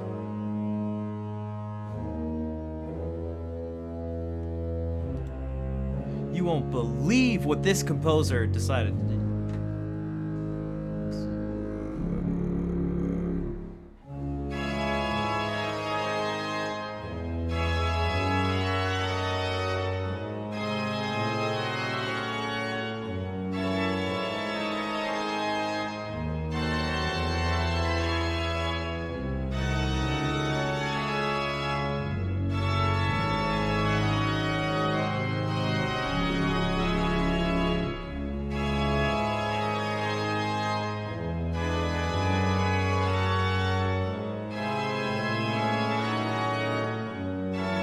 Yeah, it's like a ghost is playing the other.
We've looked at this before. Waltershausen, I guess.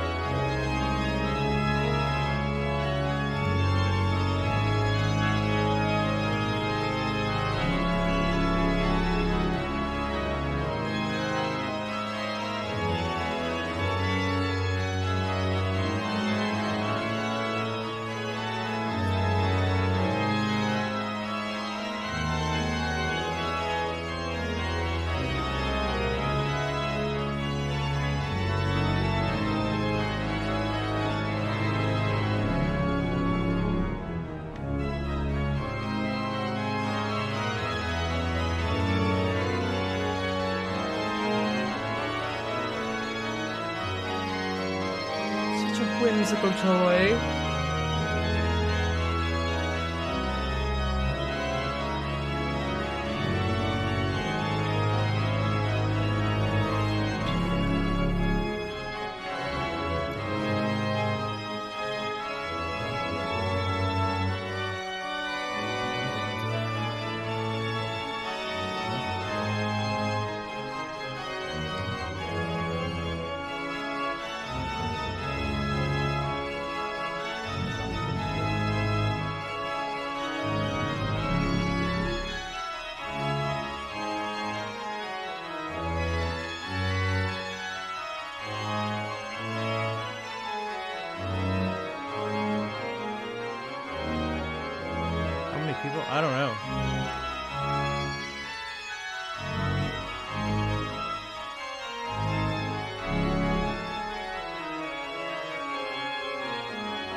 Medieval DDR? I mean, that's a...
We've been up here for too long, you know the bass is gonna come in with something gnarly at some point.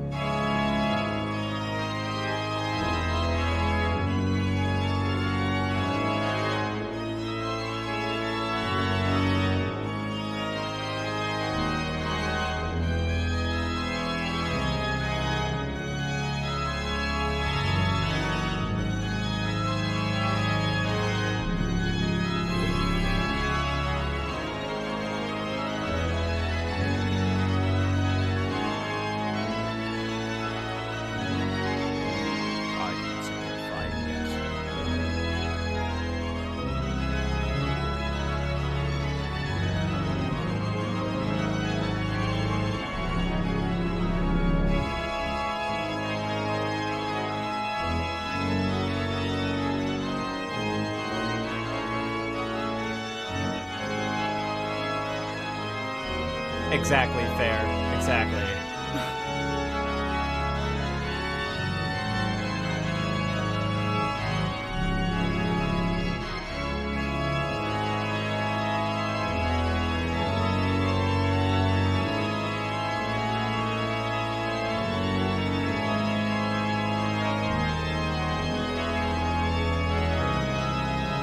Okay.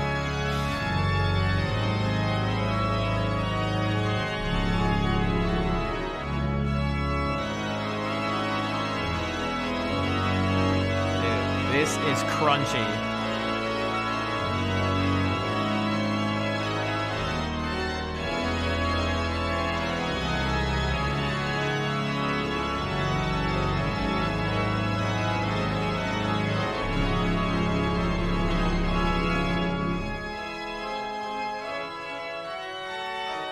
Because why wouldn't you go into a fugue?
I'm surprised they didn't show his feet there.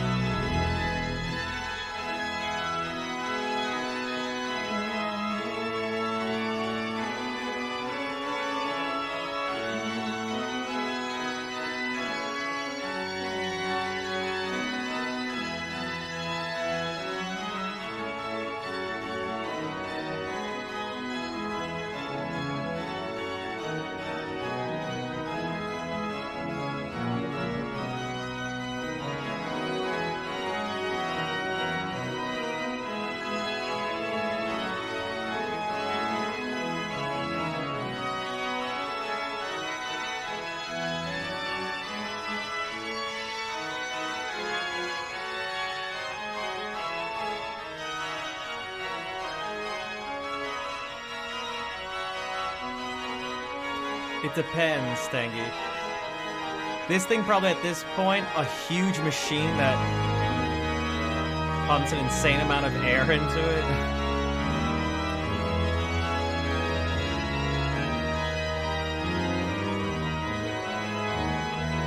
2.5 seconds? Yes.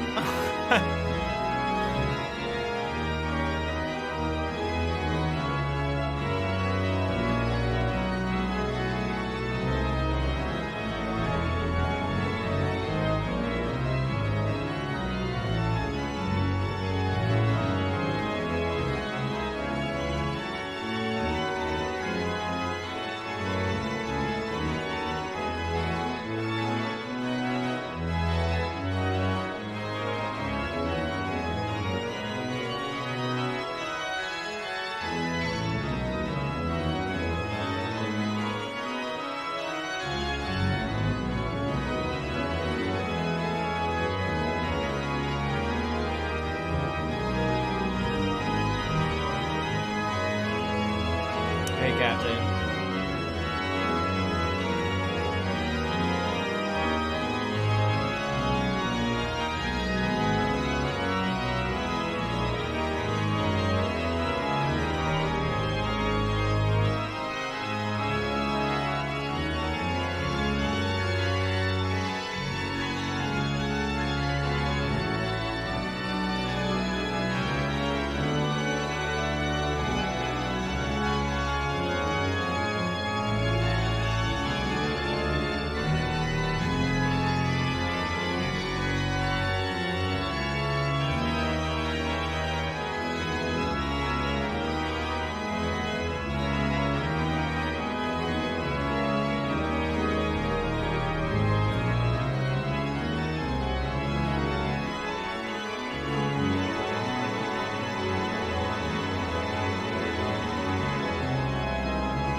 They should show his feet when he does it.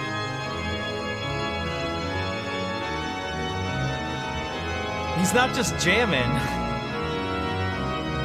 His feet are doing those low notes.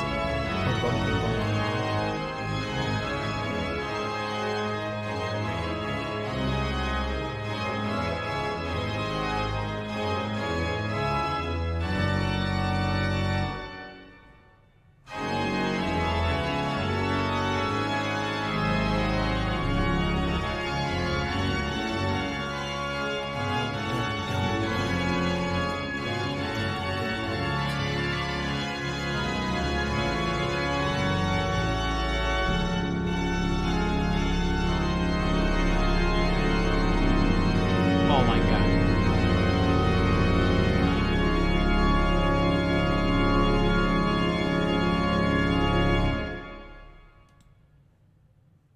Jeez, dude.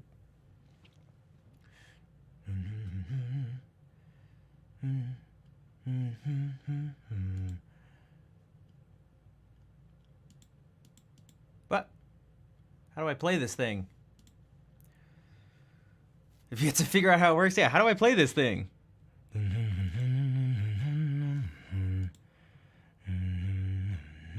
It looks like it looks like I need to download it. What the, wait, what just happened? Wait, what? What just happened?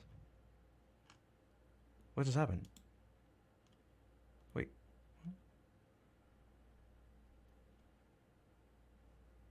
What?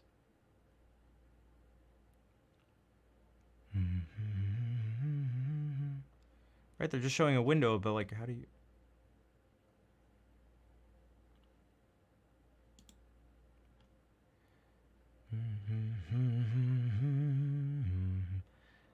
Yeah, it's not the most modern website.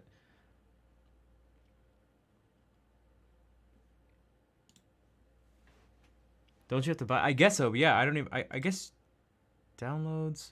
I would have thought you would at least be linked to it from there.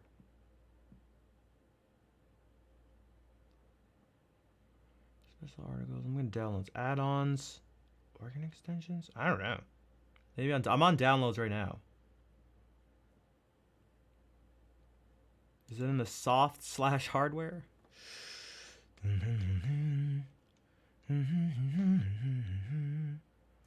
Oh, maybe it's here. The software and hard software. Hauptwerk.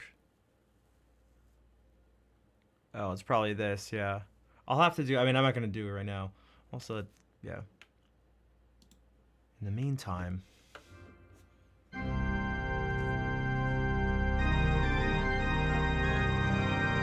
It's not quite the same. Lurk for ice cream, go for it. But yeah, this is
All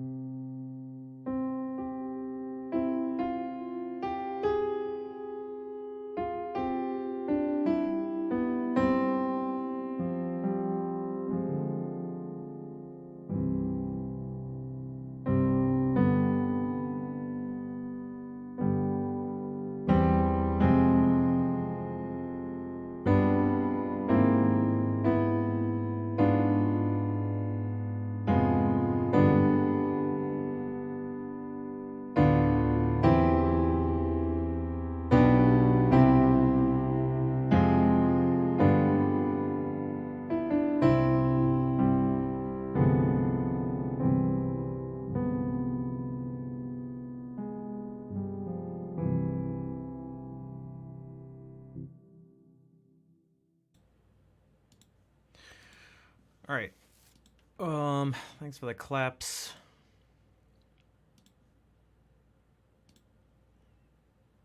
I'm gonna play the ending song. It's been 6 hours.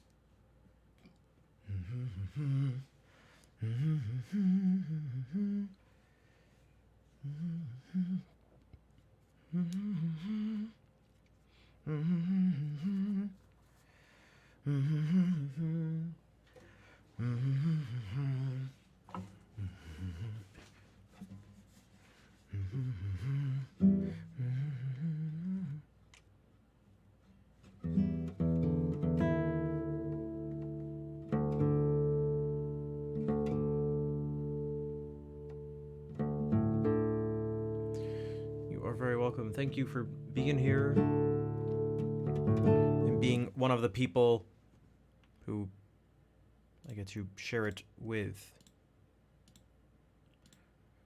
Because without any of you, there's 0 point to streaming.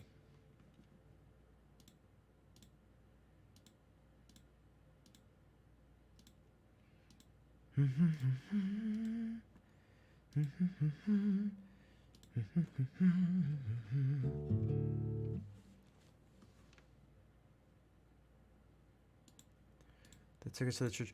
Oh, Passacaglia and Fugue in C minor by Bach. Passacaglia may be spelled weird.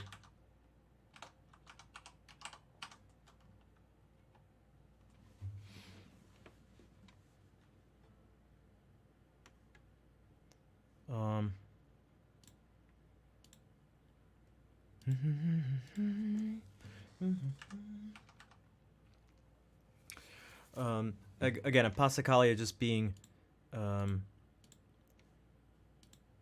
sort of a theme and variation. It's a type of variation thing where you just have a bass line that doesn't change.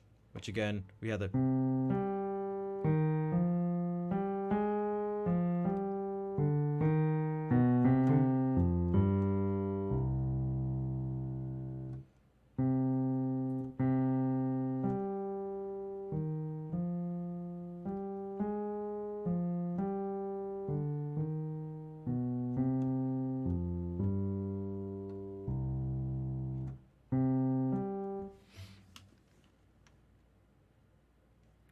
But now, not a Passacaglia or a fugue. Hassa. How's it go? Yeah, that would have been tough. That would have been tough to find. Borderline impossible. Without attempting to get more information. Okay, so this time I'm going to just straight up and out. This is the ending song for today.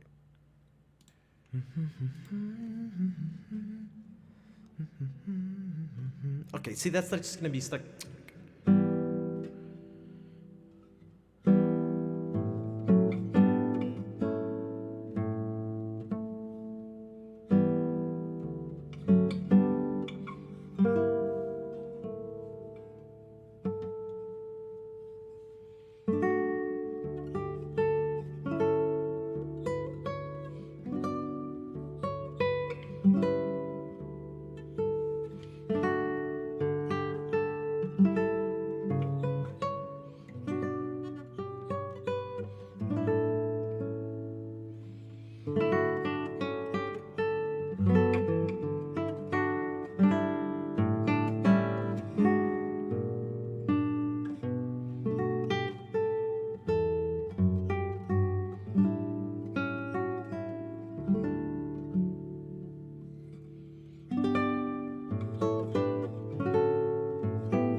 stream.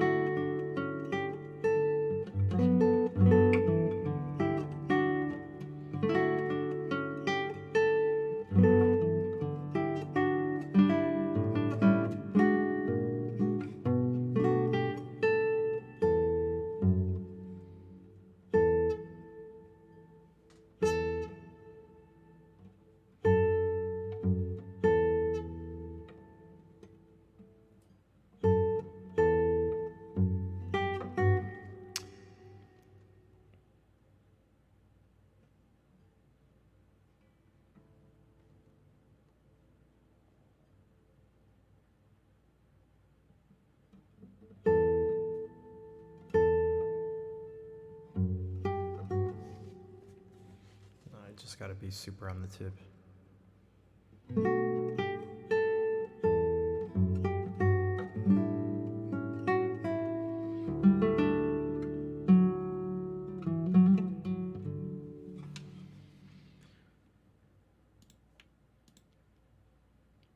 All right.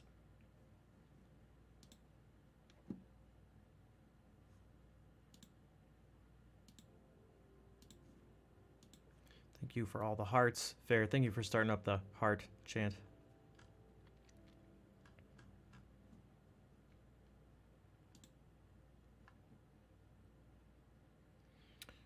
Riv, hello. And Wolfric chimed in during that too. And Shell, I'll give you just one. Thank you. Thank you for the bits today.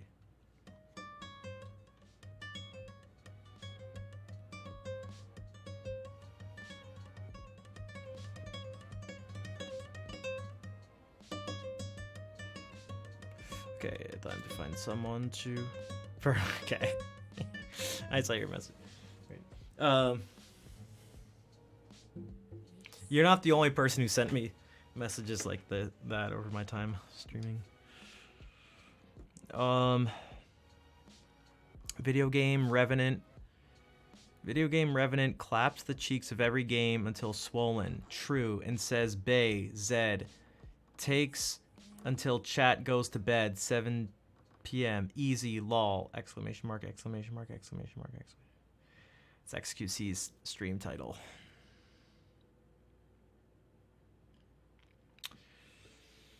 All right, licking ears. Train is gambling. This stuff, none of this stuff changes.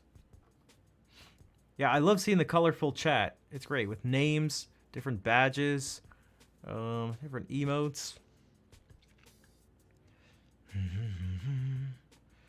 Not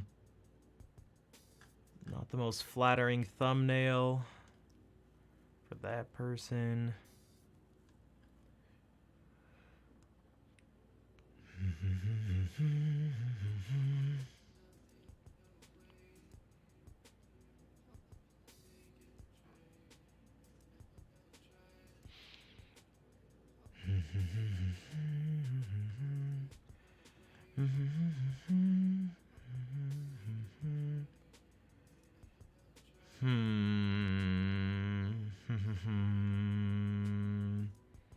There are a bunch of people to raid, and I don't know who because I never know who.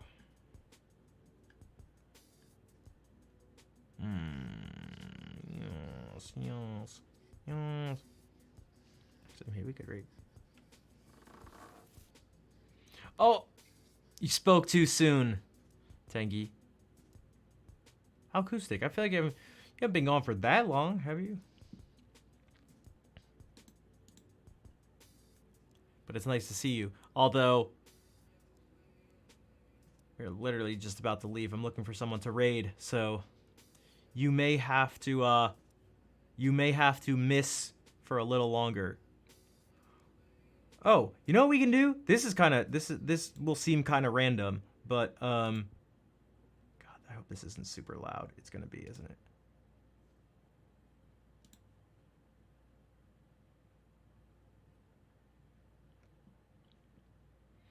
So, custom raid.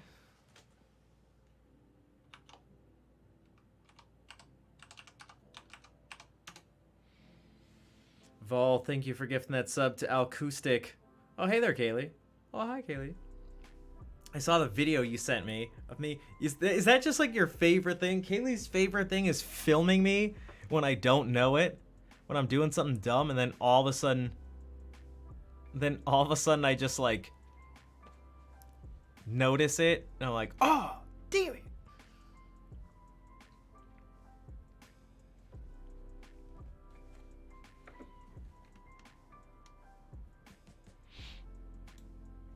Damn it.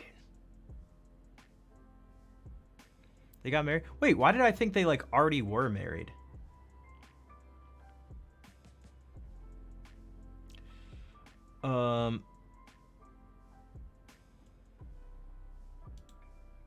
Raid King Corgan. No, that's all right. My issue is not my issue is not needing suggestions. It's the opposite. I have too many people.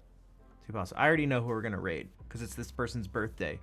But I'm trying to see for a second.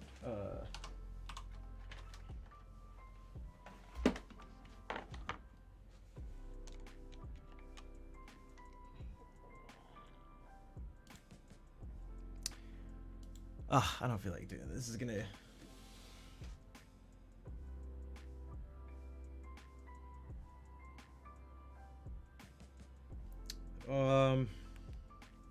Just trying to think if there's a simple way. Unfortunately, there aren't. Damn it. Also, I need a new phone. I need a new phone. I was gonna try to show the videos that Kaylee shared. There's a whole bunch of them,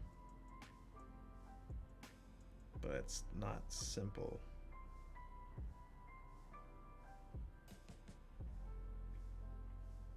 Oh my god, there's so many videos. There's so many.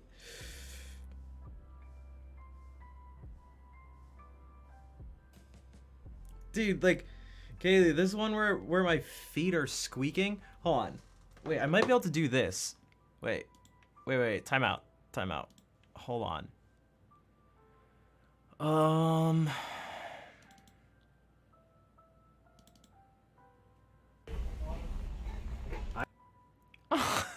Okay, time out a second. Time out. Pause.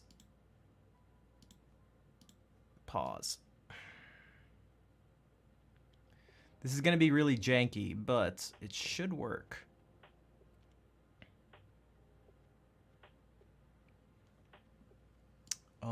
It should work. So first we're going to see the person we're gonna raid, but then I think if I do this, okay, all right, okay, all right. So this should work actually. Oh, damn it! Wait, did you point to the smallest one and say it wasn't for you? Yeah. Can you do it again, please? Put it on Snapchat.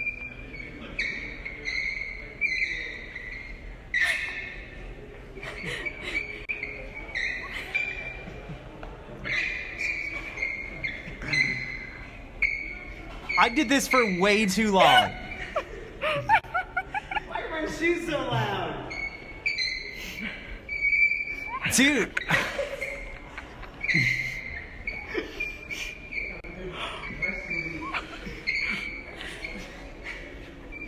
I definitely wasn't annoying anybody.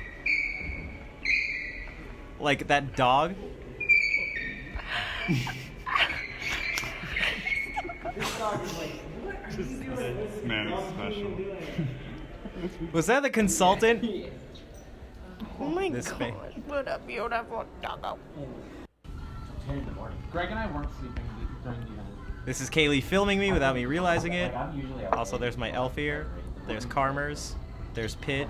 There was one day where Greg and I got some sleep. Be careful. Oh, I see. Yeah. It's a fragile board. The right time, Thank you. situation. I just take them The all. right time to rule. Oh shit! Oh shit! Oh jeez! Oh no!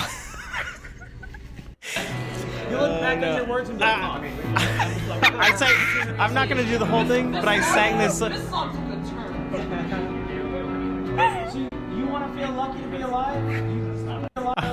This goes on for way too long, but because there's, especially when we have Uncle Magic to do it, to deal with. This is advanced. What's up? What's up? What's up? Snap. First of all, remember to like, subscribe, hit that notification bell. What we're gonna do is teach you some. Can't you tell by now? I just have all the same moves. This little trick. Watch my other tutorial. I already made a video, but from today, what we're gonna do is we're gonna do. I do the same tricks over and over. So I have my friend over here, Tixel. If you want, Greg, you want? I'm gonna have to stand up for this. Also, this was not planned. This is an ordeal. The further away we get. This was not planned, by the way. Look at this. Ready? I'm gonna send it. These can be passed. Oh my god. They can be passed. But I can send one back. Ready? So synced up. Let me know. Remember to like and subscribe and comments. We'll see you next time. What?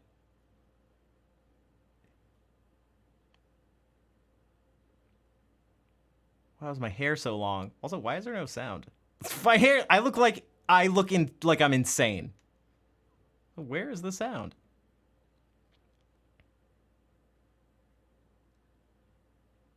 Why? Why is there no sound? Melee? Creep? Where'd all the sound go? Toon Link as well. Oh, weird. Okay, it's back. Video. Let me know. Remember to like.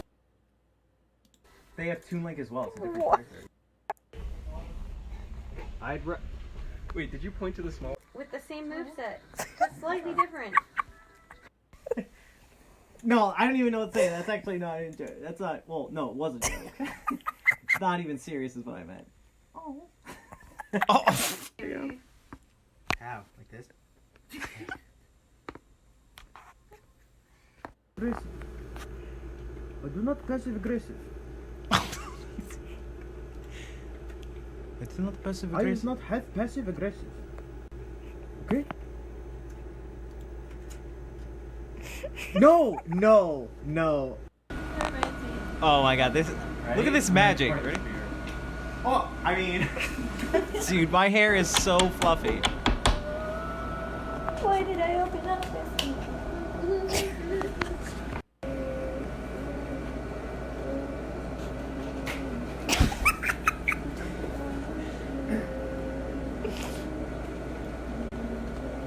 Magic Stream, you're seeing it. Look.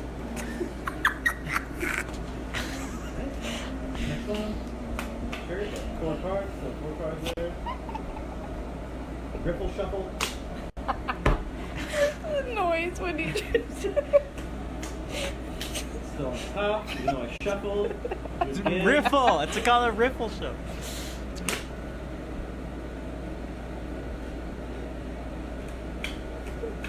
I don't know what's happening anymore. What is the trick? Tails, what's up? Welcome to some magic. Cardistry than actual card magic, but.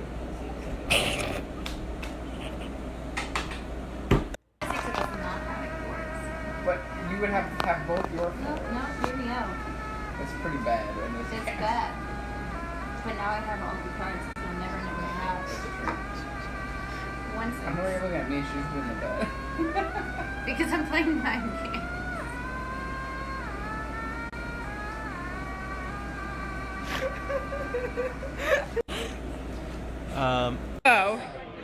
Oh, wait, there's Playing mind- happens. What's again? All the same tricks. All the same tricks, right? Is that Kaylee's wedding? You tell me when it happens. What's the moment? What's the moment when it actually happens?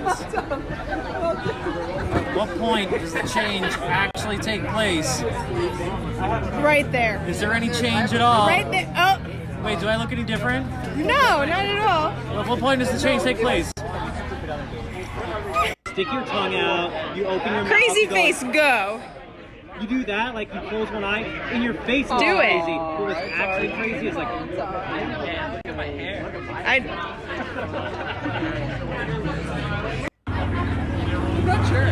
The one where you just like make your face like look dead. Yeah, that one's. I don't like that.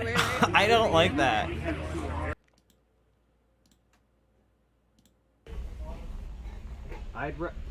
Wait, did you point to the smallest one? Wait, I actually look so upset. Did you point to the small? Dude, they were time out. Look at how upset I am. Look at how upset I am.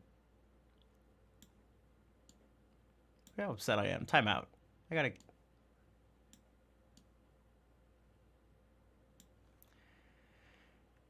So we're getting alcohol for GDQ. I got that. And they were like, dude, this was the first day. Remember, this is gonna be 8 days. All right? 8 days. You know how fast these bottles were gone? These bottles, we went through that in like 2 days. And they were like, oh my God. And this is my response to them calling me out. Oh my God. Wait, did you point? Wait. Did you point to the smallest one and say it wasn't for you? yeah.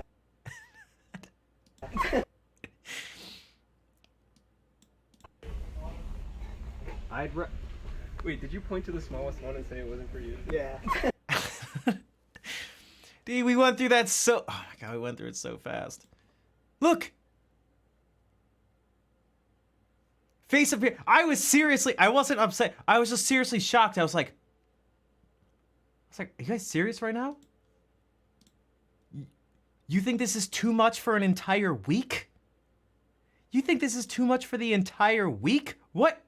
Can you do? Looking at the chair? Wait, I don't think I have that one on my computer. They must still be on the phone. Also, there is something I wanted to point out that I'm pretty proud of, although I didn't try to do it. I tried to mess up, back to the shuffling, back to the magic. This shuffle went perfectly wrong.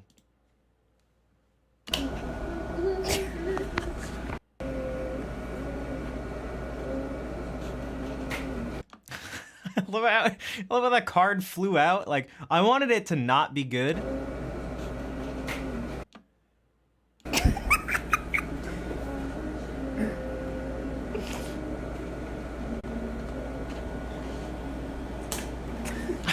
Then it flew in the other way.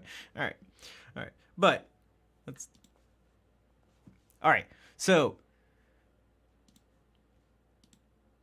now that you guys can see, if you're curious about what I'm like in person, or whether this is a character you see on stream, because I'm sure that's what you guys are wondering. The answer is no, it's not a character.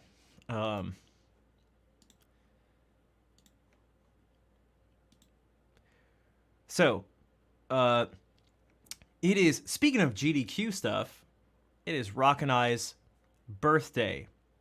He is one of the old friends from the Star Fox score running days. It's his birthday. He is doing what looks to be a sort of crowd control thing. So it looks like people are just spamming different things that are manipulating his... Well, usually it's your R-Wing thing, but this is the Landmaster, the tank. We have not, Nick, but we should maybe do something now that things aren't so crazy, but... When they're done quickly, I agree, Cardigans. I agree.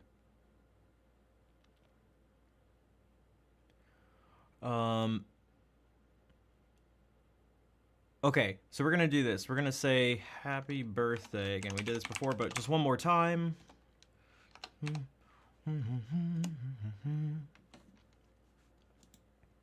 Thanks, Kauto. I try. I really do try. And again, not by forcing stuff. Kawa, you are right at the end. Yeah, we're about to raid someone. So I got to hang out with Rock and I at the last GDQ. We actually did like a joint. We played some Star Fox together with a couple other people. But the Star Fox community is super small. But so we'll see what happens. But let's at least say hello and happy birthday. Meats and foods. I'm down. Also, stage manager, you came in. Yeah, you came in during the video. That's right. It looks like he's still doing. So he's doing some like score strats. So it looks like he's just trying to get. You know, it's obviously probably not too serious, but he is trying to get the highest score possible. Enough so that he's farming points. And well, you'll see. So I don't know how exactly these commands work and stuff, but we'll see. Is there a list? Oh, okay. Star command will bring up the list of commands? I don't know. Yeah, we'll see. Farming points. Damn it.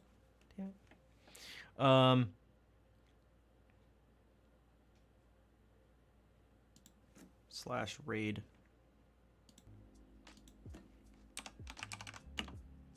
Rock and I. Hey, Nicholas, what's up?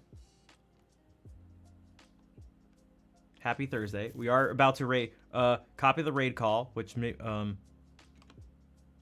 Oh, were you here? Okay. Oh my God. All right.